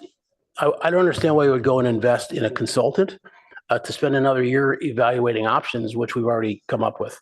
So I put together, a motion that I sent over to the clerk. And I think that, the reversion doesn't work. Hybrid, we've discussed why that doesn't work. Some of my colleagues have talked about the one-way option, which, cars entering off El Camino initially had some appeal to me in terms of possible pluses in the branding, but the gateway sign that I referenced earlier can still go there because there's a lot of people getting into California Avenue right now with as bad as it looks, and even with the orange barrier saying don't come here. So I'm comfortable that our traffic people can figure out the best way signs to put in there. And the most thing that's sobering about this has been discussed. There's just no data yet that this single lane of cars moves the needle at all with respect to enough visibility to raise sales. It takes the longest of any option, according to what staff says in the report. It's not as safe for pedestrians or bikes, no question, and it disturbs the ambiance of people only. So that brings me to this motion, which is a new alternative, and that is to maintain California Avenue car-free with current areas to be made permanent, pedestrian traffic directed to the sidewalks to increase visibility, retailers, implement a permanent parklet program based on the adopted program in University Avenue, but adjusted for contextual differences on Cal Ave as necessary. In the middle, to create a two-way slow bike lane down the center in the car-free area. Add gateway signs as are appropriate. Definitely scheduled, as our business owners have been asking for, regularly scheduled street cleanup and maintenance, and initiate a branding program now, notwithstanding it takes time to design it and, manufacture it. That, based on the historic and contemporary strengths of the Cal Ave and Mayfield, and maintain Ash as is. With respect to Ramona, essentially the same approach, with the parklet program modeled on University Avenue, and adjusted for contextual differences there. Of course, we'll still need outside contractor to help do some of the design and so on, but I think it's a reduced scope of work, and it can be accelerated to a decision that we make tonight, so business owners know what's going to go on, and then we can get to work on that one alternative and move forward.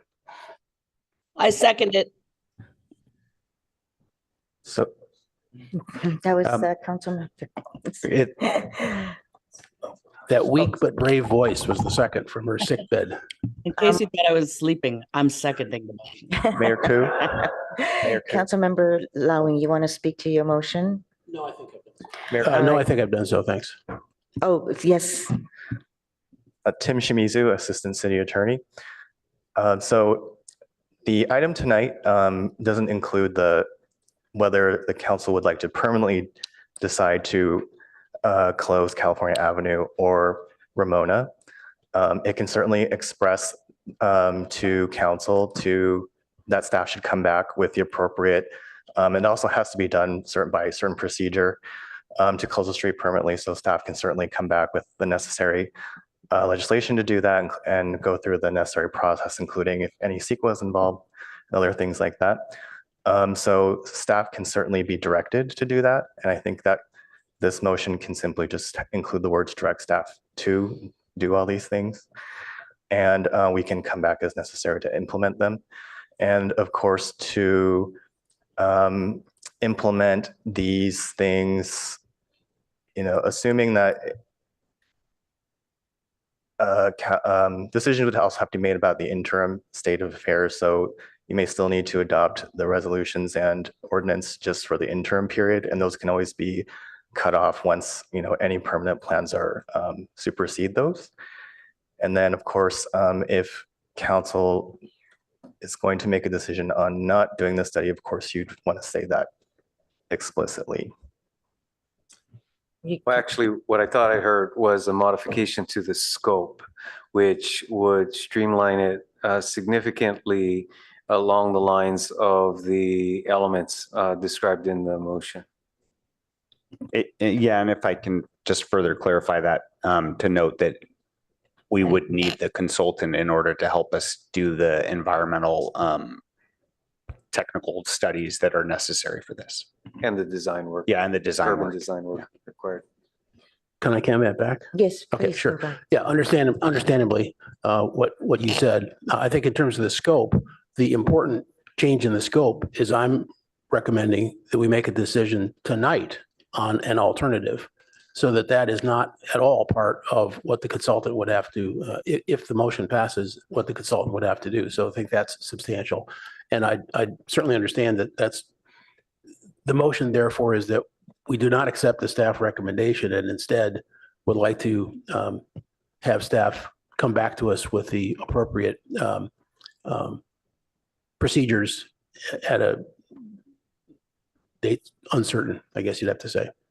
Yeah, so just to be clear, the motion can go as far as directing staff to come back with the decision and paperwork to permanently close the street. Just because of issues like CEQA, council would not be able to 100% definitively take that very formal action tonight, but just you're telling us, come back with all the things that are required by law, and then we'll do it then. So just to be 100% clear. Would you recommend to add to direct staff to return with the necessary ordinance Yeah. So actions. it can just be as simple as to direct staff to return as needed to, and then staff can figure out the rest. In order to implement the following. The following, yeah. Some of these things may not need to come back, some of these smaller ideas. Councilmember Lithcott Hames, would you like to speak to your second? I would. Thank you, Madam Mayor. And thank you, Councilmember Lowing, for putting it all together. What I want to add is somebody raised Backyard Brew. And when I'm not frequenting Nancy Kupal's Koopa Cafe on Ramona, I'm at Backyard Brew on California Avenue, which you cannot see if a car is driving past. You can barely find it because it's a tiny little sliver down an alley to the back behind Terhune, but it's packed nevertheless. So Backyard Brew is an example of, it's not about visibility from the street. I'm excited to see a study. What is Backyard Brew doing right, and how can we get more of it? I also want to speak to the importance of branding. We heard earlier that signage has already been ordered, is going to be ready in a few weeks. And I'm like, how do you know what signs to make when we haven't done the branding work? I'm confident that the signage we're getting is a temporary fix while we do this larger work of really rebranding CalAv. Speaking of which, there's a great story to tell. It's already mentioned here in the motion. I see like the historic and contemporary strengths of the CalAv Mayfield district. CalAv and Mayfield were where Stanford students could go and drink when the Stanfords didn't want them drinking back 100 years ago. I learned this from our resident historian and institutional memory, Pat Burt.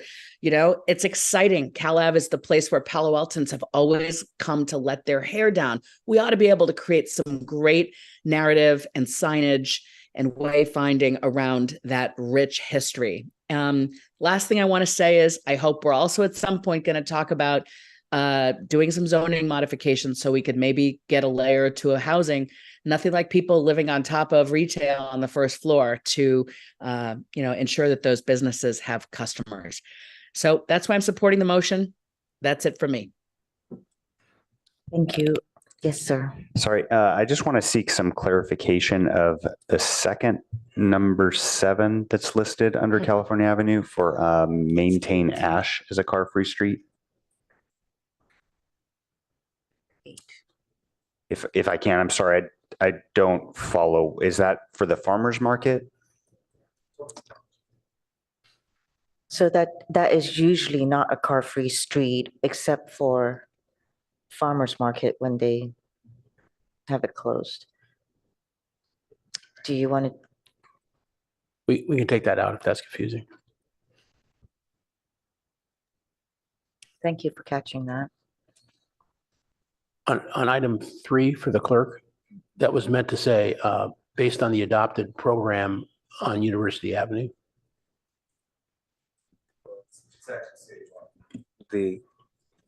The parklet program is citywide.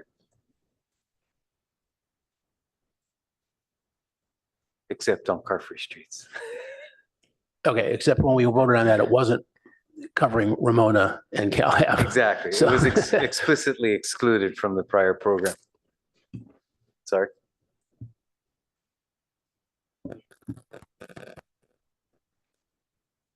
Oh, yeah, that's correct as well. The second point on Ramona, the parklet program is already applicable there.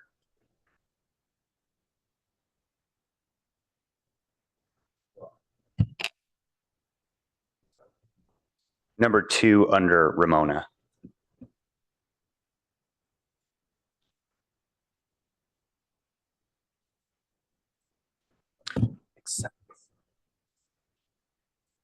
Oh, yeah, thank you. Except for, yes, the last, maybe this should be the number 2, the initiate branding of the historic Ramona district.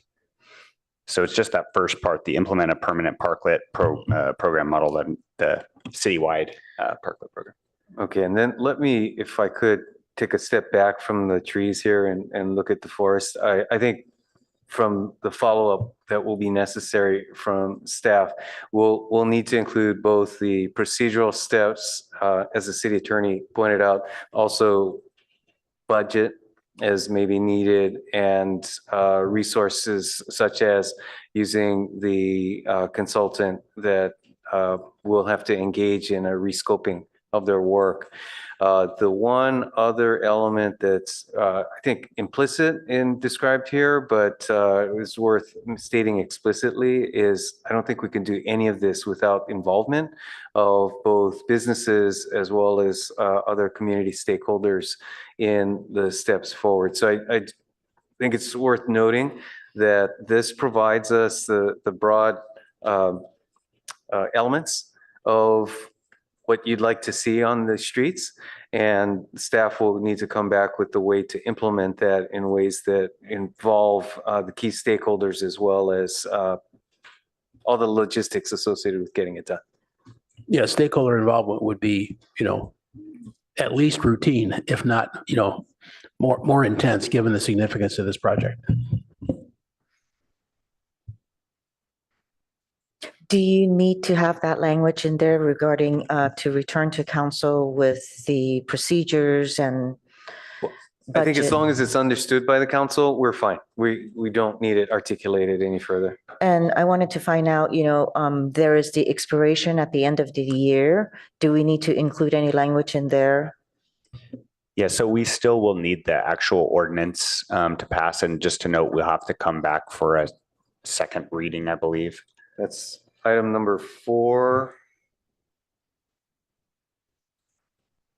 on the in the initial staff recommendation. Yeah, so if I could recommend that you also include staff recommendation 3 and 4, which is to approve the interim ordinance allowing the on-street dining uses. So that will continue the status quo. And also the resolutions which authorize the city manager to keep the streets closed, the Cal Ave and the Ramona streets closed for the time being until at least, through December 2024. If assuming that council gets all of the work needed to make a permanent closure before then, of course, that legislation can always supersede these pieces of these temporary closure legislation.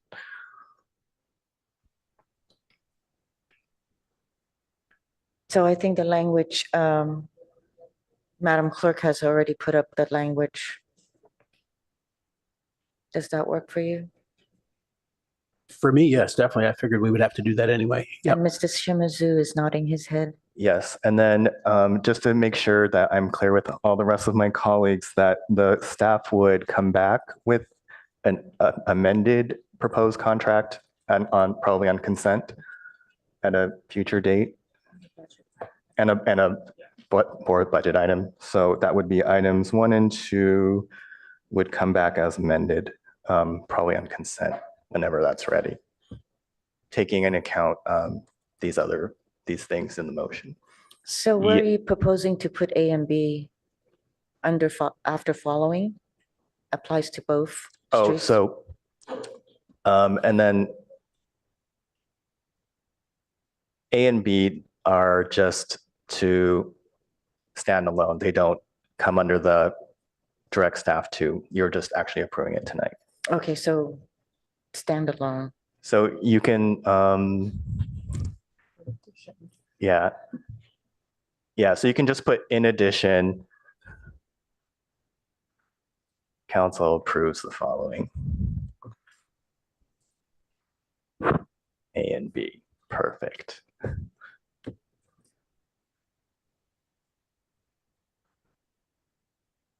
Thank you, Clerk. Councilmember Lowy? You don't need the last part of that because there's no alternative studies being conducted.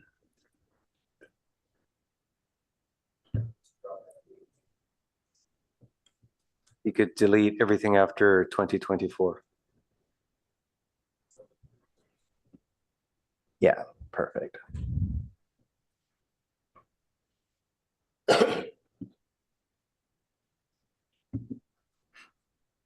You okay with it, Councilmember Lithcott-Hames? Yes. Okay, Councilmember.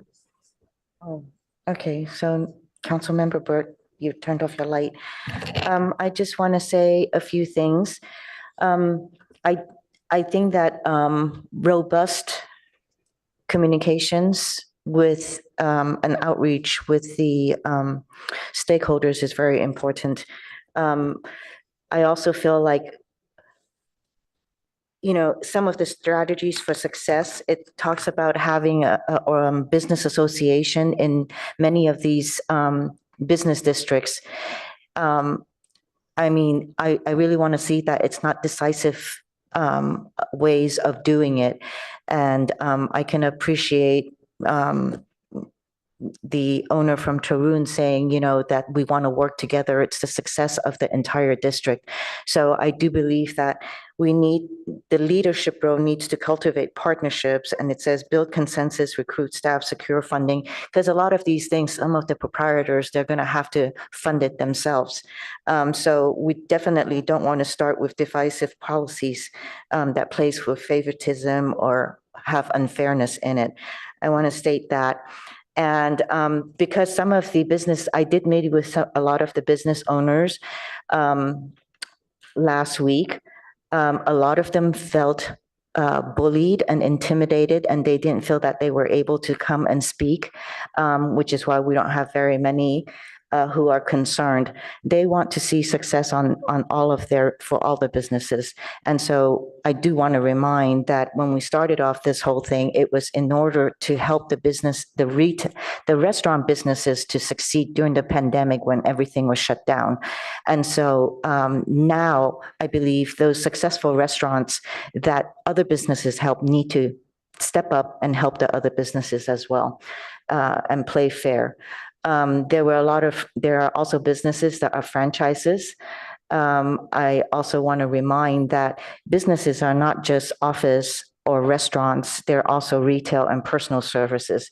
So we want to make sure that we're inclusive. I also want to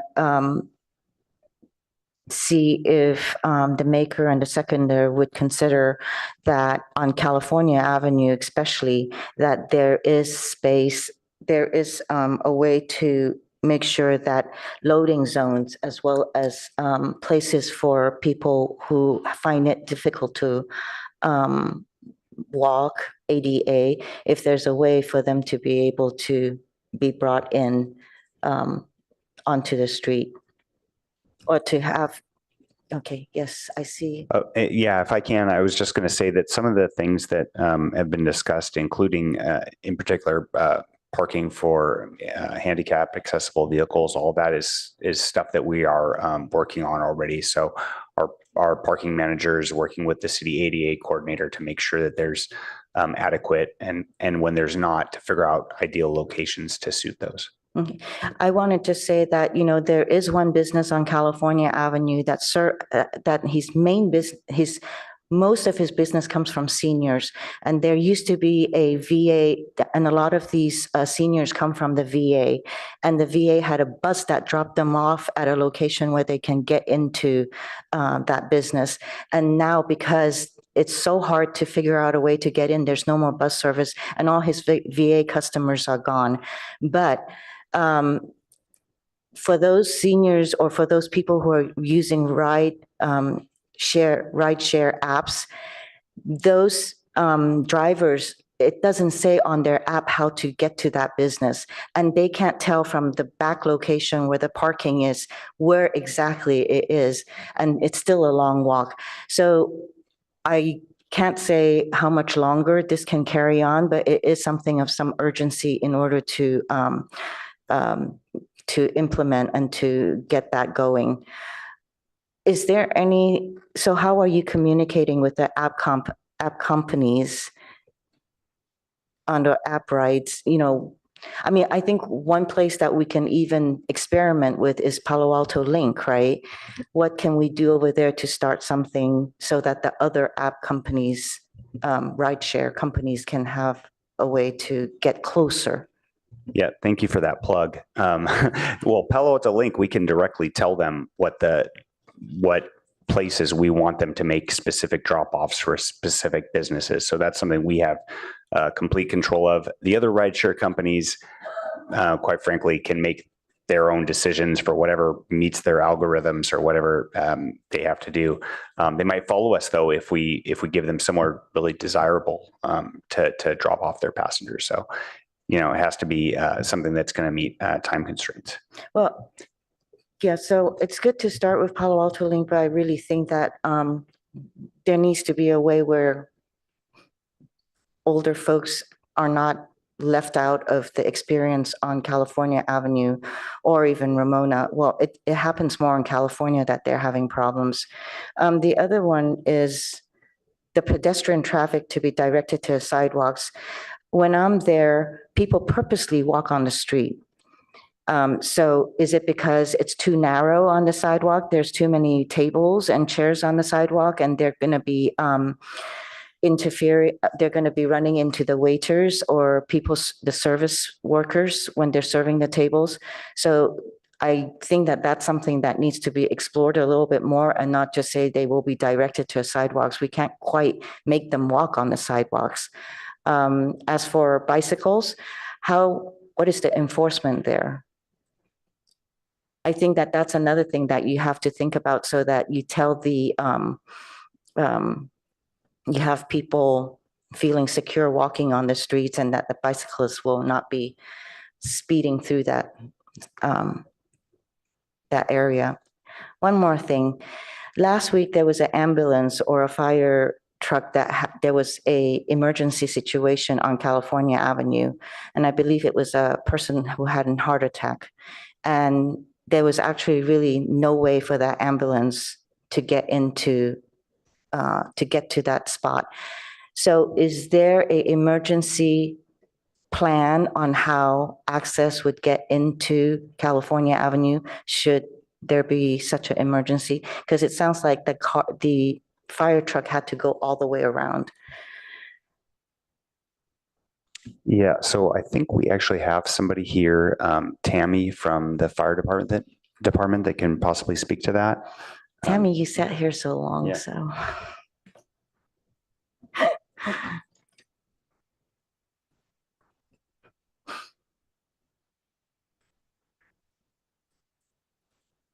Good evening, Mayor Koo and council members. My name is Tammy Jasso. I'm the fire marshal, and there is actually a plan for emergency access. I'm not sure what happened on that night. In fact, I'll have to do some research to find out exactly the location and what happened. But there are the orange barricades that are blocking Cal Avenue. There are some that are empty. And those are the ones that can be moved by our first responders. And so that there's a lane that goes all the way from El Camino to Birch that we should be able to drive through. And so it was a very big effort. Ozzy was a big part of that. We went out, we had fire engines come out, we tested the turning, being able to turn down the side streets, being able to make access. So we should be able to, and if there was an issue with that, then I can find out what that was so we can resolve that. Yeah, that would be great. That it's a heart attack and time is of the essence for these kind of emergencies. And I think that people just need to be reassured that the fire trucks or the ambulance can get down there and that it is communicated to them. Thank you. Thank you. Lastly, I really think that we need more notification on what staff is doing and where we are. So I was just kind of going to explore if we could have the liaison for these business districts be involved also, so that the council liaison to the business districts are involved and that they're kept up to date and attending all these meetings. Would you add that in? Sure, absolutely. It would be under C that the council liaison to the business districts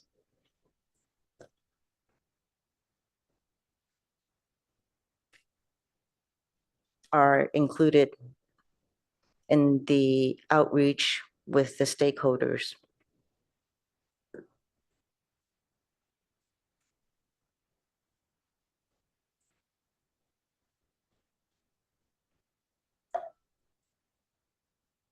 Where's it go?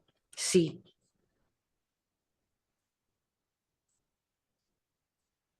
She's typing, but it's Yeah. not up. I think it'll come up in a minute.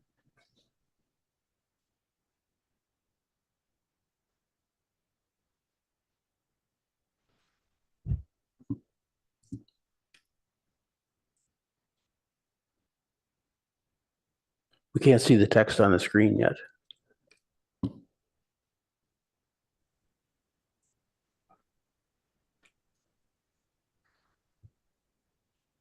There we go.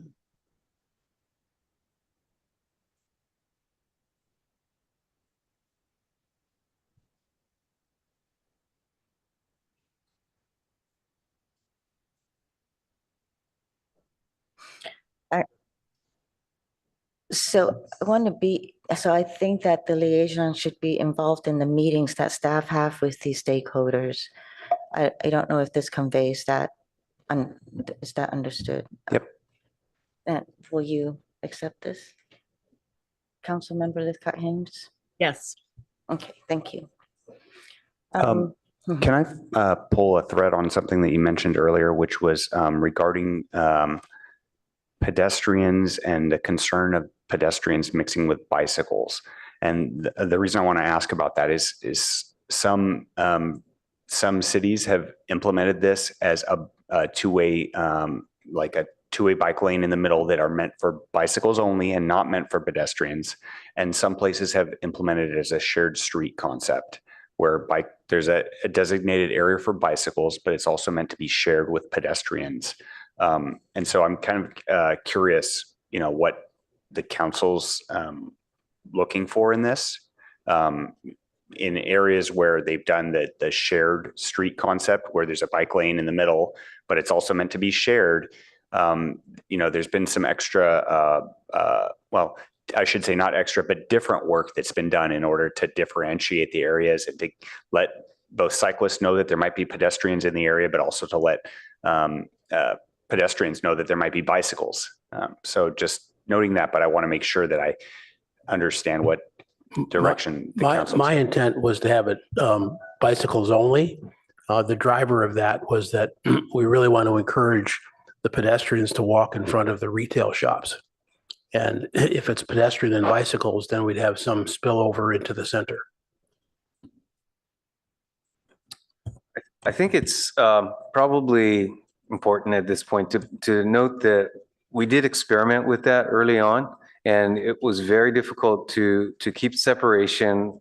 You may recall that there was some reference to the Santa Barbara State Street example, and there they also designed the street effectively to create a corridor for the bicyclists in some of the blocks. And that was intentionally, again, to have cyclists in one area and pedestrians in others.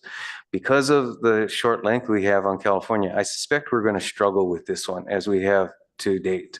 And that said, I think it's appropriate to hand it to staff and our experts to see what they can come up with, but not, well, to set the expectation, quite frankly, that we will struggle with this one. Coming back with a couple of options on that, I think it's perfectly acceptable. Councilmember Venker. Thank you, Mayor Koo. I want to thank our amazing residents of all different opinions on this issue who have devoted a lot of their time, talent, expertise to sharing their views with us, taking the time to meet with me in person, sending emails, and speaking here tonight. So thank you for all of that. I have learned a lot. You all have taught me a lot about the business issues and communities, the things that you face. For example, I really liked the idea of the hybrid closing, like closing down on Thursdays at 5 for, third Thursdays and reopening Sunday, thinking, oh, great, you guys can have the dining then and people can run their errands during the rest of the week, until that may be the one thing you all agree on, is that that's not a good idea. So I heard that, I listened to that, and I accept and respect that. I want to say that I love the idea of creating a European style pedestrian mall that is beautiful and becomes a destination, attracting customers for retail, barbershops, restaurants, and more. As Carol and others said during public comment, the real value of such a space is that it would bring community and connection. But I am concerned about jumping to this as a permanent decision tonight. I am not an economic development expert, nor are any of us up here, nor have we heard from any. I understand that work from home and online shopping are having and will have a lasting negative impact, but how much, I don't think any of us know. The business owners on California Avenue disagree about that. And much as I want this to be the right way and a grand success, substituting my judgment for the business owners gives me pause. As Councilmember Lowing said, we don't know the answer until people take out their credit cards. We also need to remember that the decision to close Cal Avenue is not just about the impact to the businesses on the closed portion of the street. It's our job on council to look at the best interests of the whole city holistically. We need to consider the business owners on the closed part of the street, but also those on the open part of the street and on adjacent streets. We need to consider the shopping needs and preferences of current and potential customers, both to current and future businesses if things change. We need to consider the nearby residents and the impact it has on them, whether it's traffic or whether it's neighborhood shopping and what they want to have nearby. We need to consider commuter traffic from El Camino Real and the train station. Maybe some of those folks want to ride their bikes down Cal Avenue, and it looks like we're providing for that in this motion. And that's something we would want to encourage. But we need to also consider the impact on bicyclists and pedestrians generally, including those who use the tunnel and around Alma. So all of this comes in on pros and cons. So the point is, it's not just a question of the interests of one group of businesses versus another. It is about our community as a whole. So I applaud Mr. Campalingo, who talked about the family-like relationships on California Avenue amongst business owners, including those who currently have different views on the best way forward. I'm delighted to hear about that. I also applaud those who made an effort to think creatively about how the best way forward might be. How to serve bicycle commuters, retail merchants, and restaurants, as well as those who want outdoor dining. And they came up with this one-lane compromise. I wasn't sold on doing it as a permanent thing, but I liked the idea of having it during the time that we would have been doing a study. And I like the idea of supporting businesses coming together to do something creative. I like that there was that initiative. So if this goes forward, which it feels like it's likely to, we need to get this right. We need to create a whiz-bang pedestrian mall that will promote community, enable bike traffic, and support all of our businesses. To do that, I echo what Mayor Koo said about getting all of the business owners involved. So I want this to be a grand success, and we'll be the first to support it if it passes. However, I am uncomfortable that we're making the decision with neither expert guidance nor consensus in the business community. One or the other of those might have done it for me, but we have neither. So I will not be supporting this motion, but I want to be clear that it is not because I don't like the idea of a pedestrian boulevard. In fact, it's my favorite option. Rather, it's about process and expertise that I'm not comfortable making the permanent decision tonight. Thank you. Thank you, Councilmember Finker. Councilmember Tanaka. Yeah, I also want to thank all the folks that came out tonight. and there's so many people that reached out to me on email, by phone, through my office hours. Really appreciate it. I live near Cal Ave, and this is one of the reasons why I bought the house I bought, is to be near Cal Ave. So I definitely want this street to be successful. It's my downtown, and really appreciate everyone kind of weighing in on it. So it's been some time since the pandemic, right? It's been years actually, and I wish tonight we actually had better data than we had. Although I think staff are hustling getting us that one chart, so that's better than nothing.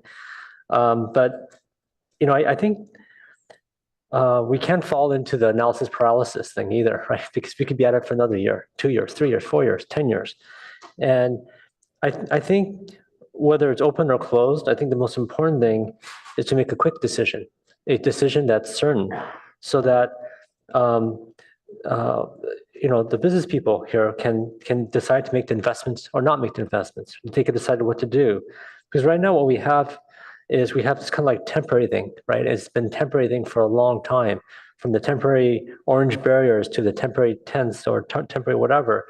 And Palo Alto, as kind of our economic consultants have told us, is we're kind of a premium town, right? But if you look at the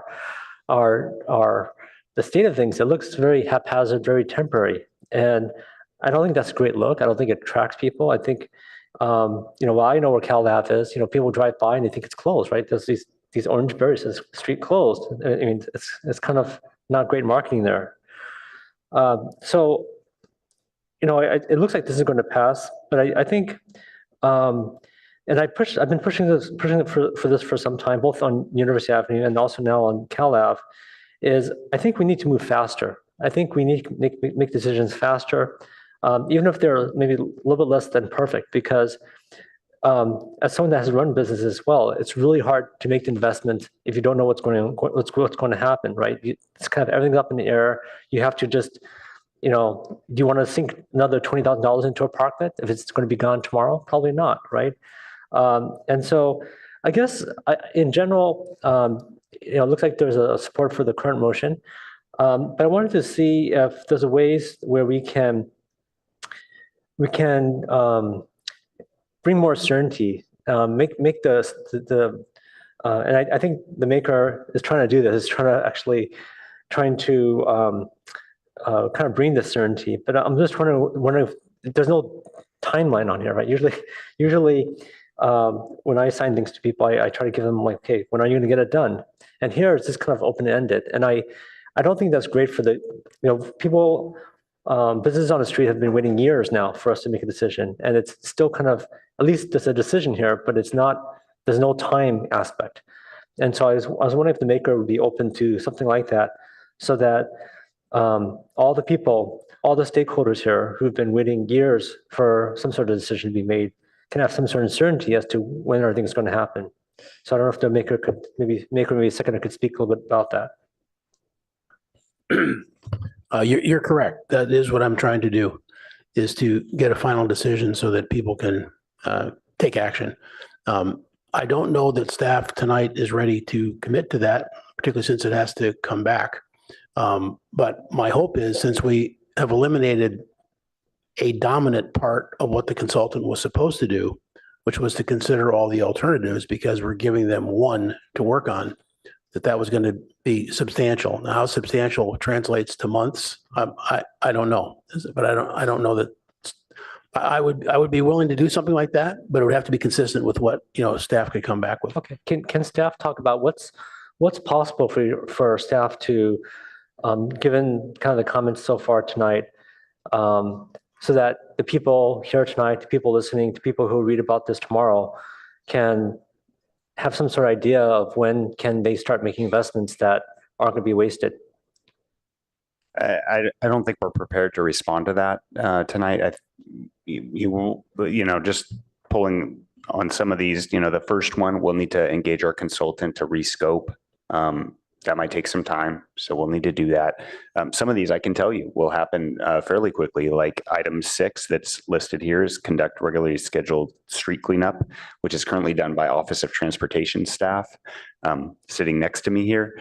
We're going to have a contract that's coming with Public Works next month December for that item. So some of these things are already in motion, and we can tell you can happen within a certain time frame. Some of them we haven't even considered and would have been done under the study at a later date. So it's very hard for us to give you a timeline on these. Understand. Let me move on then. So the second thing I was thinking about is, and I like the idea of trying to move the foot traffic to the sidewalks, to the stores, right? I think that's going to really help things. One thing we've talked about, I don't know, for years now, but it's never really happened, is the Sunday's farmers market. The stalls, as you guys know, they kind of face each other, right? So they're pushing people into the middle of the street. And I know on council we've talked about this. I think I've even talked about it when I was on the planning commission. But it's always kind of weird. Why isn't the farmers market facing towards the stores? So it drives traffic to the sidewalks. So it's a win-win for both the farmers market on Sunday as well as the businesses that pay rent in those stores. And so I actually think it's the right call to try to have bike lanes there. That way it kind of pushes the traffic, the foot traffic to the sidewalks. I think that's actually the right call. But I just wonder, because I can envision perhaps, the bike lanes in the center and then the stalls, the backs of the stalls facing the bike lane, because people on the bike probably aren't going to be going to the stalls, right? Probably, and so it pushes the traffic. Because I think my main issue on Sundays is that all the businesses on Cal Ave that pay rent to be on a premium street suddenly become in a dark alley because the backs of all the stalls are facing them. And so anyways, I just was wondering if that's something that you might be open to having in here, where we ask staff to explore reorienting the stalls of our farmers market facing the other businesses so that it's more of a synergistic win-win for everyone, both the farmers market as well as the existing businesses. So I don't know if the maker or seconder could talk about that. I think that's a worthwhile investigation that we could put on there. I don't know if there's any contractual agreements with farmers market that are violated there. Yeah, actually, and I see that Steve Guagliardo came up here. I just want to note that the farmers market is highly sensitive to any types of changes. So I just want to note that, but maybe Steve's going to elaborate on that. Thank you for the question. And Philip put a fine point on it. The farmers market has its footprint. They've been very good partners through us thus far. We've done all sorts of changes to the streetscape. We've done all sorts of things through the demonstration projects, and they've been able to accommodate those changes. That said, the farmers market has seen changes in their tenancy. You may have seen a vendor or two that's no longer appearing there, and that is in part of some of the changes the farmers market is seeing. So staff, I think, can certainly look into this and talk about it with the farmers market. I'm just want to manage expectations there a little bit. Okay. Would the maker and seconder then be open to letting staff explore this topic to see if we could make it more synergistic? Is that a big enough deal to make it part of the motion, particularly since this already has to come back? It's conversations you just have to have with the team at farmers market.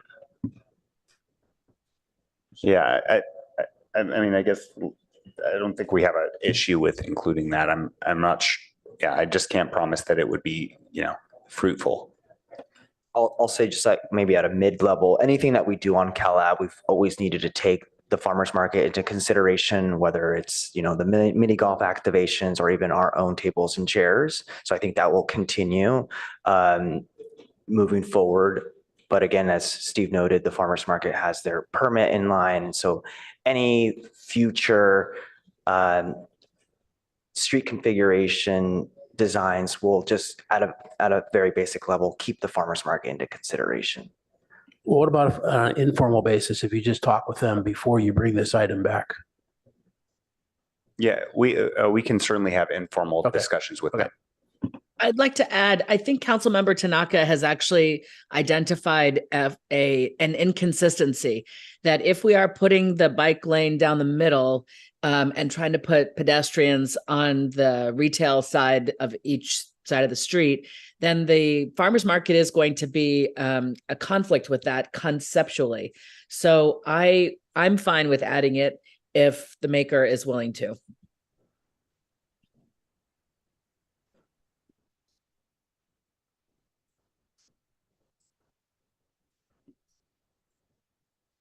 I'm fine to do that. I think the action is going to be the same, which is you have to chat with them, but Yeah, so currently bikes are not allowed during the farmer's market. They're required to dismount and walk during the farmer's market. So I'm not sure if that's in the permit or. Yeah, we'll have to look into this. I'm fine putting it in here to, explore reorienting the farmers market consistent with the retail changes. Yeah, I think that makes sense. Okay, great. I know I'm over time here, but if the mayor will allow, I have one last item. Yes, go ahead. Okay. So the one last item is, and I think Backyard Brew is a really good example. So it's probably the one business you could actually see from the parking lot. It does actually have kind of a small sign, but you can see it. Although I'm not sure that's why people go there. But I do wonder if, if Cal Ave remains kind of like the pedestrian mall, if the backs of the kind of like the alleys right now that aren't really activated could be activated. I'm not sure this is not something you have to have as part of the motion, but it's something I wonder if there can be an opportunity to take the alleys like Backyard Brew, or I know a lot of these businesses have rear entrances where we could somehow activate it so that it could be best of both worlds. If someone wants to drive, boom, they could go right there. Or if someone wants to, do the pedestrian mall, they could also do that. So I don't know if staff's thought about that, or is there any permitting issues, or I don't know. I'm just kind of surprised more people don't take advantage of that, of trying to also have some sort of rear presence to bring in the traffic that way from the parking lot. And that actually reminds me of something that we did have in our initial motion recommendation, which is item, where's this, 3, which, although it's not directly related to the California Avenue and Ramona Street car-free streets, it is, it's the interim, it is there. So yeah, potentially that could fit within that. Item. Sorry, okay, so, I missed that. So you think the current item 3 would cover that? I believe so. Yeah, and just to elaborate on that, we do believe that the alleyways are an underutilized resource on a car-free environment, and the alternative study as its scope now, but we can carry this forward into the rescoping, is to look at the alleyways as part of a resource, either for circulation or for other purposes. Sounds good. Thank you. It also goes to signage. We can sign the alleyways as entrances. So when we deal with this rebranding and proper signage, we definitely need to hit the backs of the stores as well as the fronts. Councilmember Byrd? Yeah, just briefly, because looks like we're ready to wrap up here. But I did want to follow up on 2 of the issues that Mayor Koo raised that I concur with. One is really we've adopted on our sidewalk clearance when we did the parklets an 8-foot sidewalk, and many of the other cities only require a 6-foot. But it really also has to be enforced. And if we have an 8-foot clearance, that's a good sidewalk. And I would like to see us, maybe we need just very slight marking on the sidewalk that just shows the boundary. It's not the same location at every business, but it needs to be 8 feet. And second, on the emergency vehicle access, we actually do have a 16-foot emergency vehicle access that was established for Ramona. And that's wider. Once again, some of the other cities are at 12 feet, and our folks had determined 16 was appropriate. I don't know what happened on this one ambulance, but I am confident that given that we elected 16 feet versus 12 in other cities, that we've got that covered. We just have to make sure that everybody understands it. So on that note, I hope we're about ready to vote. I see Councilmember Lifcott-Hames' hand. Sorry, one quick thing. I just want to say to all the residents who came out in favor of what it looks like we're about to adopt, it's on y'all now to prove the concept, right? We've said we love it. We want Cal Ave. We want Ramona Ave. Everyone loves it.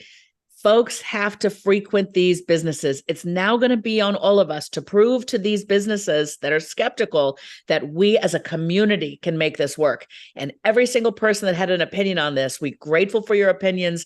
Now let's convert all of that talk into action and frequent these businesses.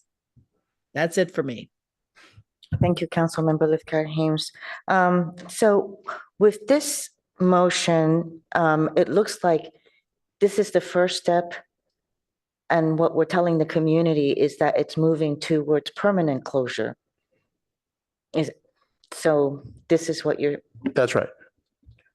so, So we're not, the important shift here is that we're not going to wait another year for more consultants to come up with more options for us to consider, or consider the same ones, because we have to make a decision. We're the 7 folks that have to make a decision. And I think there's enough alternatives there that have been outlined and discussed, and we've gotten feedback on to make the decision. And so it's the question of how do we correctly implement this? and so on item B, why are we stopping? Why December 31, 2024? I think that goes back to tangentially to Councilmember Tanaka's comments, is we don't want to send the signal that we're closing the streets for another year, but they just need some daylight to get this work done. So we're not saying nothing's going to change until 24. We hope it will, but we don't know that. So we have to have that interim ordinance still in effect. And also to note that in order to have the street remain closed as of January 1, we need to pass an ordinance to have it remain closed. And that needs a second reading, at least 21 days. And legal will have to correct me if I'm incorrect on this, but at least 21 days before it happens. So it's an early December meeting. I think it's December 4th. We need to have a second reading of this item in order for an ordinance to pass to continue the closure. Otherwise, on January 1, it would revert to an open street. Thank you. Mayor Koo, I think the bottom line is that staff, whether it takes till December 31st, 2024, or staff can bring an item sooner to effectuate a permanent closure. It just, the date is a placeholder to make sure that the street stays closed. The 2 streets stays closed as they are now. Staff can always come back much before that, as soon as they're ready to have council adopt the necessary legislation to effectuate a permanent closure. So it's, council can always amend these, and there are also, they merely allow the city manager to close the streets temporarily. So if for some reason there's some change of attitude in the meantime, or some other reason why that has to change, of course, that can always be, it's flexible enough to effectuate that. Thank you. I just want to say that I was a retailer once before. I owned a video store very close to California Avenue. And I would have to say that, if this type of thing was happening when I owned a store, I would be out of business, because I depended on those revenue that came in every day. Every day, I know what to expect. Every month, I knew what to expect. Holiday seasons, I knew what to expect. And with this kind of uncertainty, it would have killed my business, and I'll be out of business. And so I really feel for the retailers, for the personal businesses, and everybody that's on the street with this uncertainty. But also, while I had a lot of foot traffic, I also had people who drove up to the front of my store in order to get into a store. So not having understanding of, or not having certainty that people do want a parking spot in front of their store to be dropped off and picked up is a huge concern for me.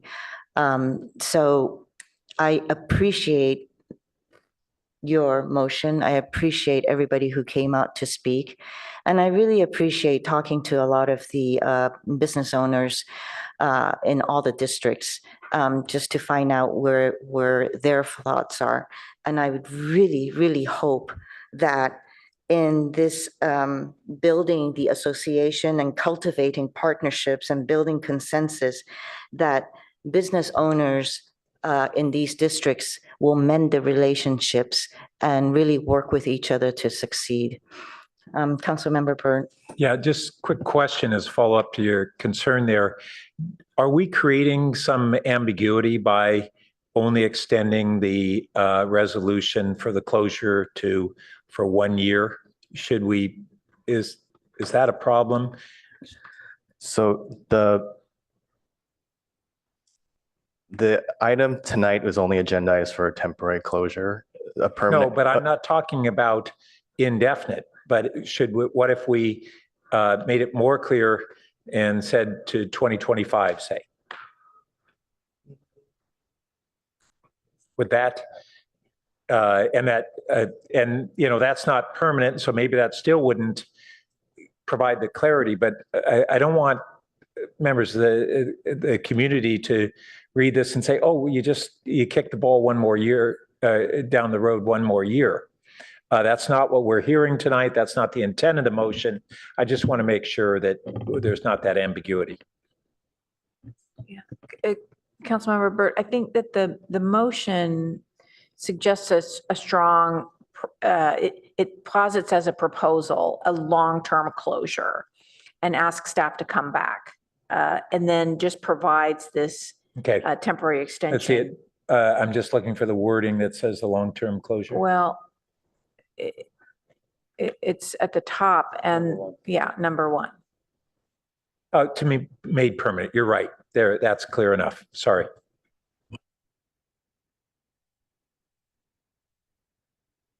I just wanted to address one of the comments that you made, Mayor Koo.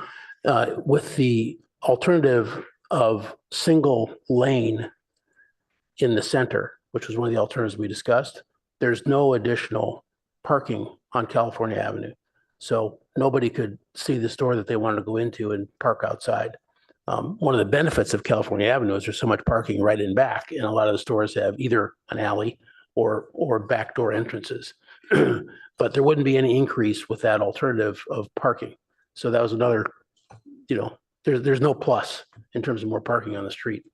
Then I just want to point out on D, in the last sentence of this memo, Madam Clerk, I think it should say consistent with pedestrian traffic or something like that, because it's not the retail, it's where we're going to have the pedestrians walking.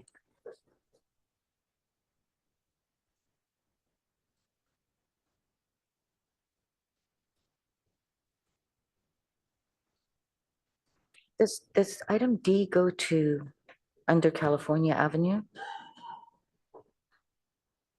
Yeah, that's California Avenue only. So maybe that's number 8, Madam Clerk, instead of D. Yeah, that's a good change.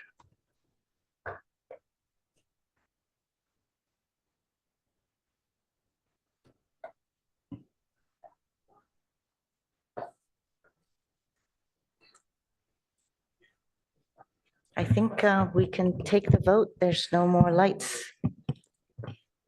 Councilmember Vinker, No. Councilmember Lowing, Yes. Vice Mayor Stone, Yes. Councilmember Tanaka, Yes. Mayor Koo, No. Councilmember Burt, Yes. Councilmember Lithcott Haynes. Yes. Motion carries 5-2. Thank you. This concludes. Thank you for staying all night. And now this concludes item number 9, and we will go to public comments. So now is time for public comment on items not on the agenda. This section of the agenda is where any person can speak to the council and express their views. These are the views of individuals and not the views of the city or the council. In Palo Alto, we're committed to a culture of acceptance where all members of our diverse community feel included, safe, and respected. We encourage all speakers to honor these values and express their message without intimidation, discrimination, or language that disrespects anyone. The public should know, however, that the Brown Act requires cities to accept public comment, and the U.S. Constitution provides strong support for freedom of speech. The city honors these rights, even if we strongly disagree with a speaker's message, unless a speaker disrupts the meeting or violates rules of conduct. Madam Clerk, do we have any public speakers?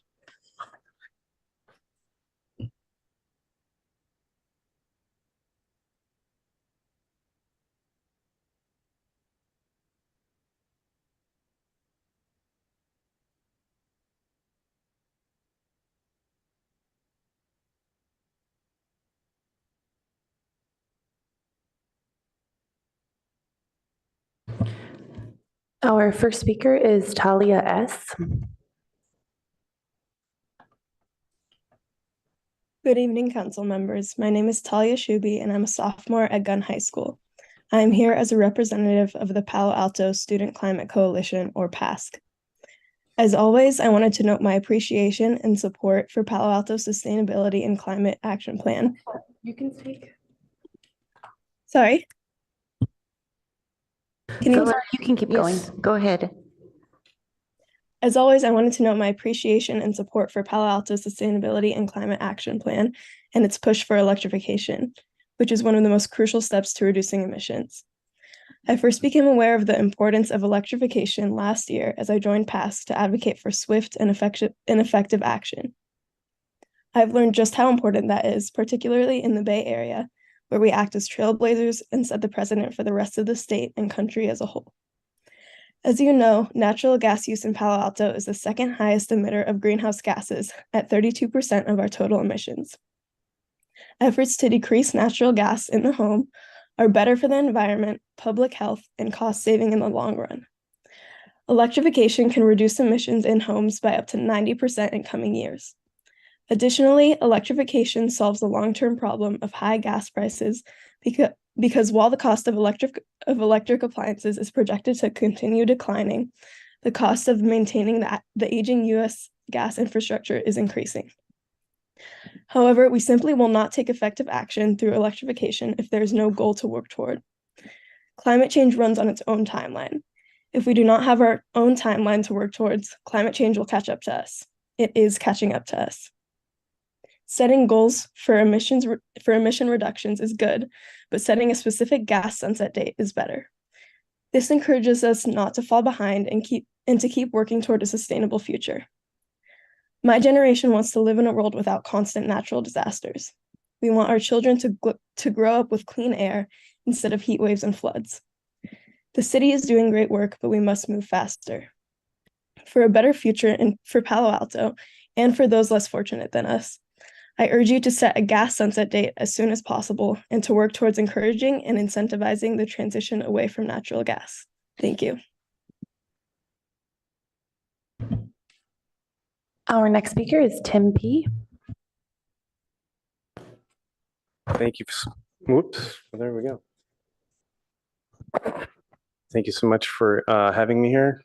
Greetings to Mayor Koo, council members, Molly Stump over here, and Palo Alto residents, those who are left, and Greater Santa Clara County. A little about myself, so you have who know who I am. I'm Tim Pierce, Pierce, and I'm worked as a general contractor. I've worked for other companies, and as a superintendent, I have had the privilege of running construction jobs over at NASA Ames Research Center, Beale Air Force Base, which was a favorite of mine, embedded with the 9th Reconnaissance Wing, working, redoing their facilities so they can actually operate for the United States of America.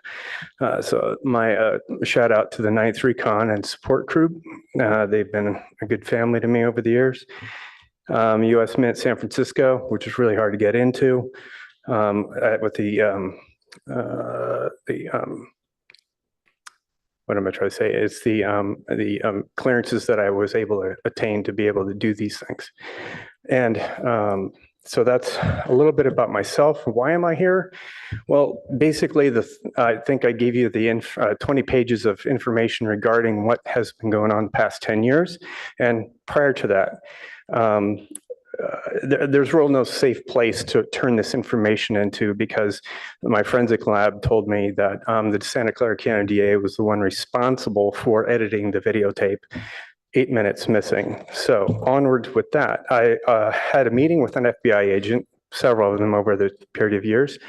And he said if I had the original videotapes missing those 8 minutes, if I had turned those in, somehow miraculously having them, they would have shut down the Santa Clara County DA.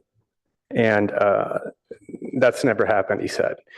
And so that's probably the reason why those videotapes were destroyed from the police department under the protection of Dennis Burns. And I wrote a letter to Mayor Burt at that time, and regarding this instance. So it would have been great to have been a fly on the wall with Molly Stump, Dennis Burns, the former police chief, and the mayor sitting down. What is this letter regarding destruction of evidence in this case? When we had the forensic lab scheduled to be there at the police department 4 days prior to that, my attorney gets a phone call from someone at the police department, I won't mention the name, and they said, oh, I'm sorry, but Mr. Pierce's videotapes were destroyed, purged from the system. I was so livid. That's why I wrote the letter to Mayor Burt at the time. So moving on, since I'm running out of time. Your time is up. Thank you. Did I have 3 minutes? You did. Okay. Our next speaker is Aram J.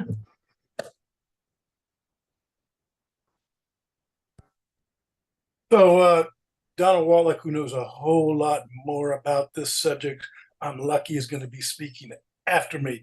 Tonight, I'm here again to ask you to unequivocally condemn the war criminal state of Israel and the U.S. government for its complicity in a savage genocidal war against the Palestinian people. Today, this is from Reuters, Gaza is becoming a quote unquote graveyard for children, unquote, UN Secretary General Antonio Guterres said on Monday, November 6th. That means because we have been sending over $3 to $4 billion a year for the last 75 years to Israel. And now we're talking about putting together a $14 million aid package. I call it a war criminal package. $14 million more dollars to bury 2.1 million innocent Palestinian people.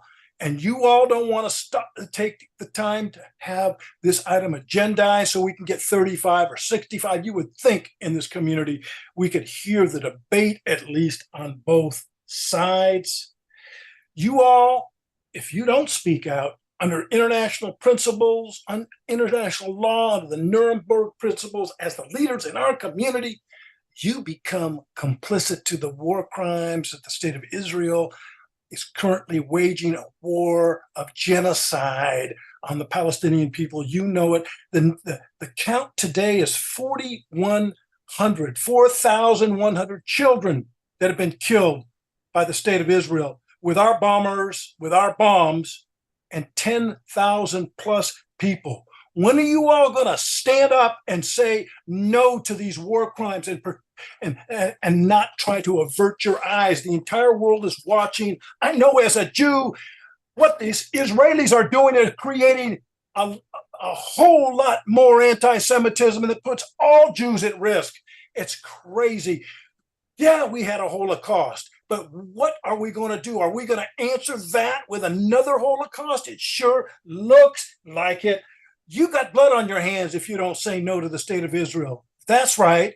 You got to say it unequivocally. You have to say, not our U.S. government is no longer going to fund you. We're going to stop giving you military equipment. I don't want blood on my hands, so I'm speaking out. It's time for y'all to do the same. Speak out. Say no to the war criminal state of Israel before it's too late and you're all put on trial for being complicit. I thank you. Our next speaker is Donna W.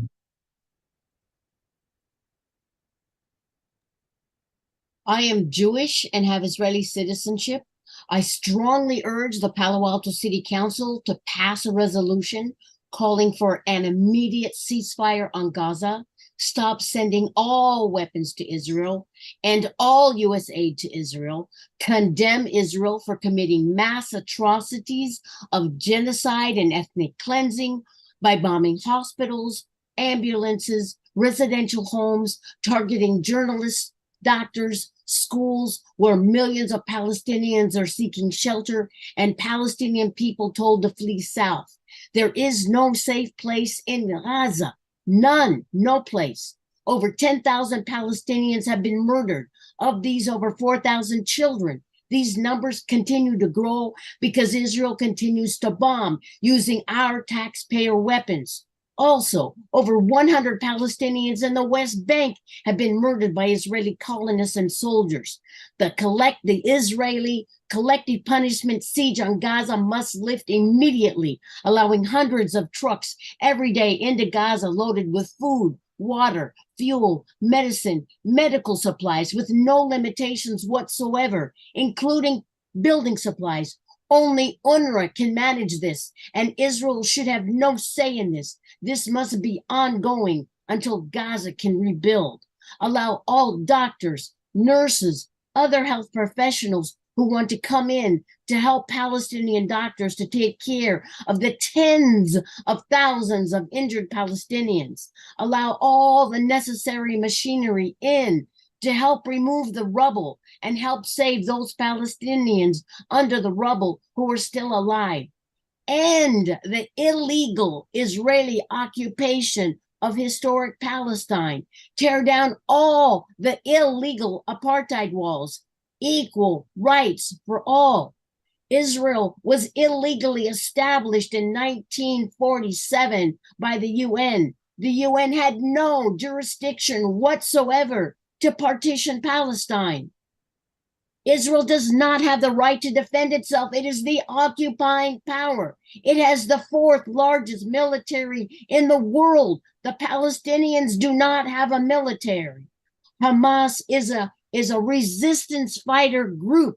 They are not terrorists. The Israeli military, the Israeli government are the terrorists. Thank you. Our next speaker is Julia Z.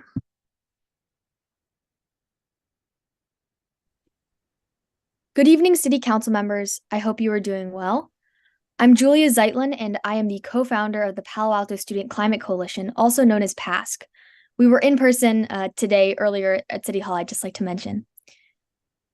Over the past few years, PASC has recruited and trained members from schools across our city to grow our coalition and, in doing so, educate and empower more students. We've hosted petition signing events to garner support for bold climate policies. We've engaged with Palo Alto's Office of Sustainability to provide feedback on their plans and provide support for their outreach efforts. We're in the process of working with the Office of Sustainability to create an official Youth Climate Advisory Board that will secure and solidify the role and voice of youth on climate initiatives in the community. In a couple of months, PASC as an organization will be 4 years old. We appreciate the council's support and engagement throughout this time. In fact, we've met with many of you throughout our work. And in the time since our founding, our organization has given well over 50 public comments directly to the City Council. Many of those public comments have been surrounding urging the council to set a sunset date on natural gas. We've talked about the countless harmful effects of natural gas on human health, environmental health, and public health. And the facts are quite simple and quite alarming. Combusting natural gas releases potent greenhouse gases, toxic chemicals, and in doing so, harms our planet. At this point, we know that a livable future, a successful future for our city, does not have natural gas in it. With this shared knowledge, we must act accordingly.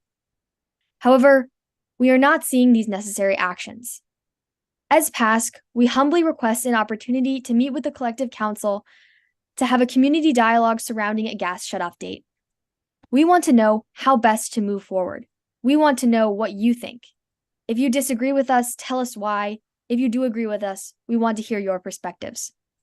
Our current rate of action as a city is not bold, fast, or effective enough. But Palo Alto is unique in that we do have the opportunity to be bold and take a stand, like other cities haven't yet, but likely will a little too late. Thank you for your time.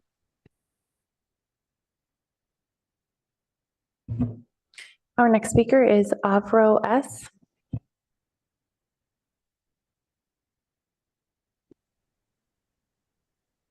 Good evening, City Council members. I hope you are all doing well. My name is Avro Shah and I'm a freshman at Palo Alto High School. I'm here today as representative of the Palo Alto Student Climate Coalition, or PASC. I joined PASC because I wanted to advocate for the climate in my community and play a role in the climate movement. Firstly, I would like to thank the City Council for its recent code changes that allow residents to install heat pumps in their side yards more easily. With these code changes, my family can now set up an electric water heat pump in our side yard, eliminating previous noise concerns that had caused us hesitation. In recent news, Hurricane Otis in Mexico had sustained 165-mile-per-hour winds, making it the strongest hurricane to ever make landfall on the Pacific side of Mexico. With 48 lives claimed, Otis demonstrated just how drastic climate change-fueled weather can be. As the climate change crisis intensifies, Palo Alto must emphasize its role in curbing its contribution to the issue. We can do this by decreasing our overall emissions, and one source that leaves a large footprint in Palo Alto is natural gas. For example, 38% of Palo Alto's emissions come from natural gas, especially from residential and commercial buildings. It is vital that we acknowledge this and do our best to phase out natural gas. This is upheld by a United States Geological Survey study, revealing that methane, comprising 90% of natural gases, contributes to about 25% of rising temperatures. Moreover, methane's heat-trapping capability surpasses that of carbon dioxide by several times. Furthermore, according to the National Institutes of Health study, individuals residing in households with gas stoves or appliances report more respiratory symptoms compared to those using alternative energy sources. Natural gas exposure is linked to an increased risk of respiratory and cardiovascular disease, particularly among older adults. As we can see, the effects of natural gases not only harm the climate, but also the health of Palo Alto's residents. For these reasons, PASC urges the city to work effectively to moderate and set a date to phase out natural gas appliances in Palo Alto. Setting a specific date demonstrates Palo Alto's commitment to taking decisive action and sets a model for cities nationwide. PASC hopes that you take this exciting next step to set a sunset date on natural gases. Thank you. Our final speaker is Peter B. Good evening again, council members. I'm here coming back. I was triggered by the comments by some of those people asking for a ceasefire. If you listen to the news at all about what's going on over there, it's really obvious that that things are kind of out of control. And the way to get back into control is to stop the guns firing both ways, etc. The United Nations is asking for a ceasefire. We should be in fact, every country in the world except for the US and Israel have been, and one other place has been asking for a ceasefire. We're really, as a country, seeming to be on the wrong side of history going down the road, and we're staring at a truly atrocious Holocaust happening there in Palestine. Not to justify anything that happened in Israel either. It's just a total mess. But more murders is not going to help anything. We have to have discussions and talk. And so you get there by stopping the guns, and it's not exactly a city council thing, except as the previous speakers were saying, we are all collectively responsible for what our government's doing. And you guys are representing Palo Alto. And I worked, my previous startup I was in was the CEOs in Israel, as were about half my coworkers. And fortunately, last I heard, they're all still doing fine. But they are really frustrated with their government as well. There were 30 rabbis arrested in the Capitol building in Washington, D.C., asking for a ceasefire. There's a real disconnect going on right now, and we need to bring up our voices. And so that's why I'm here now. Thank you.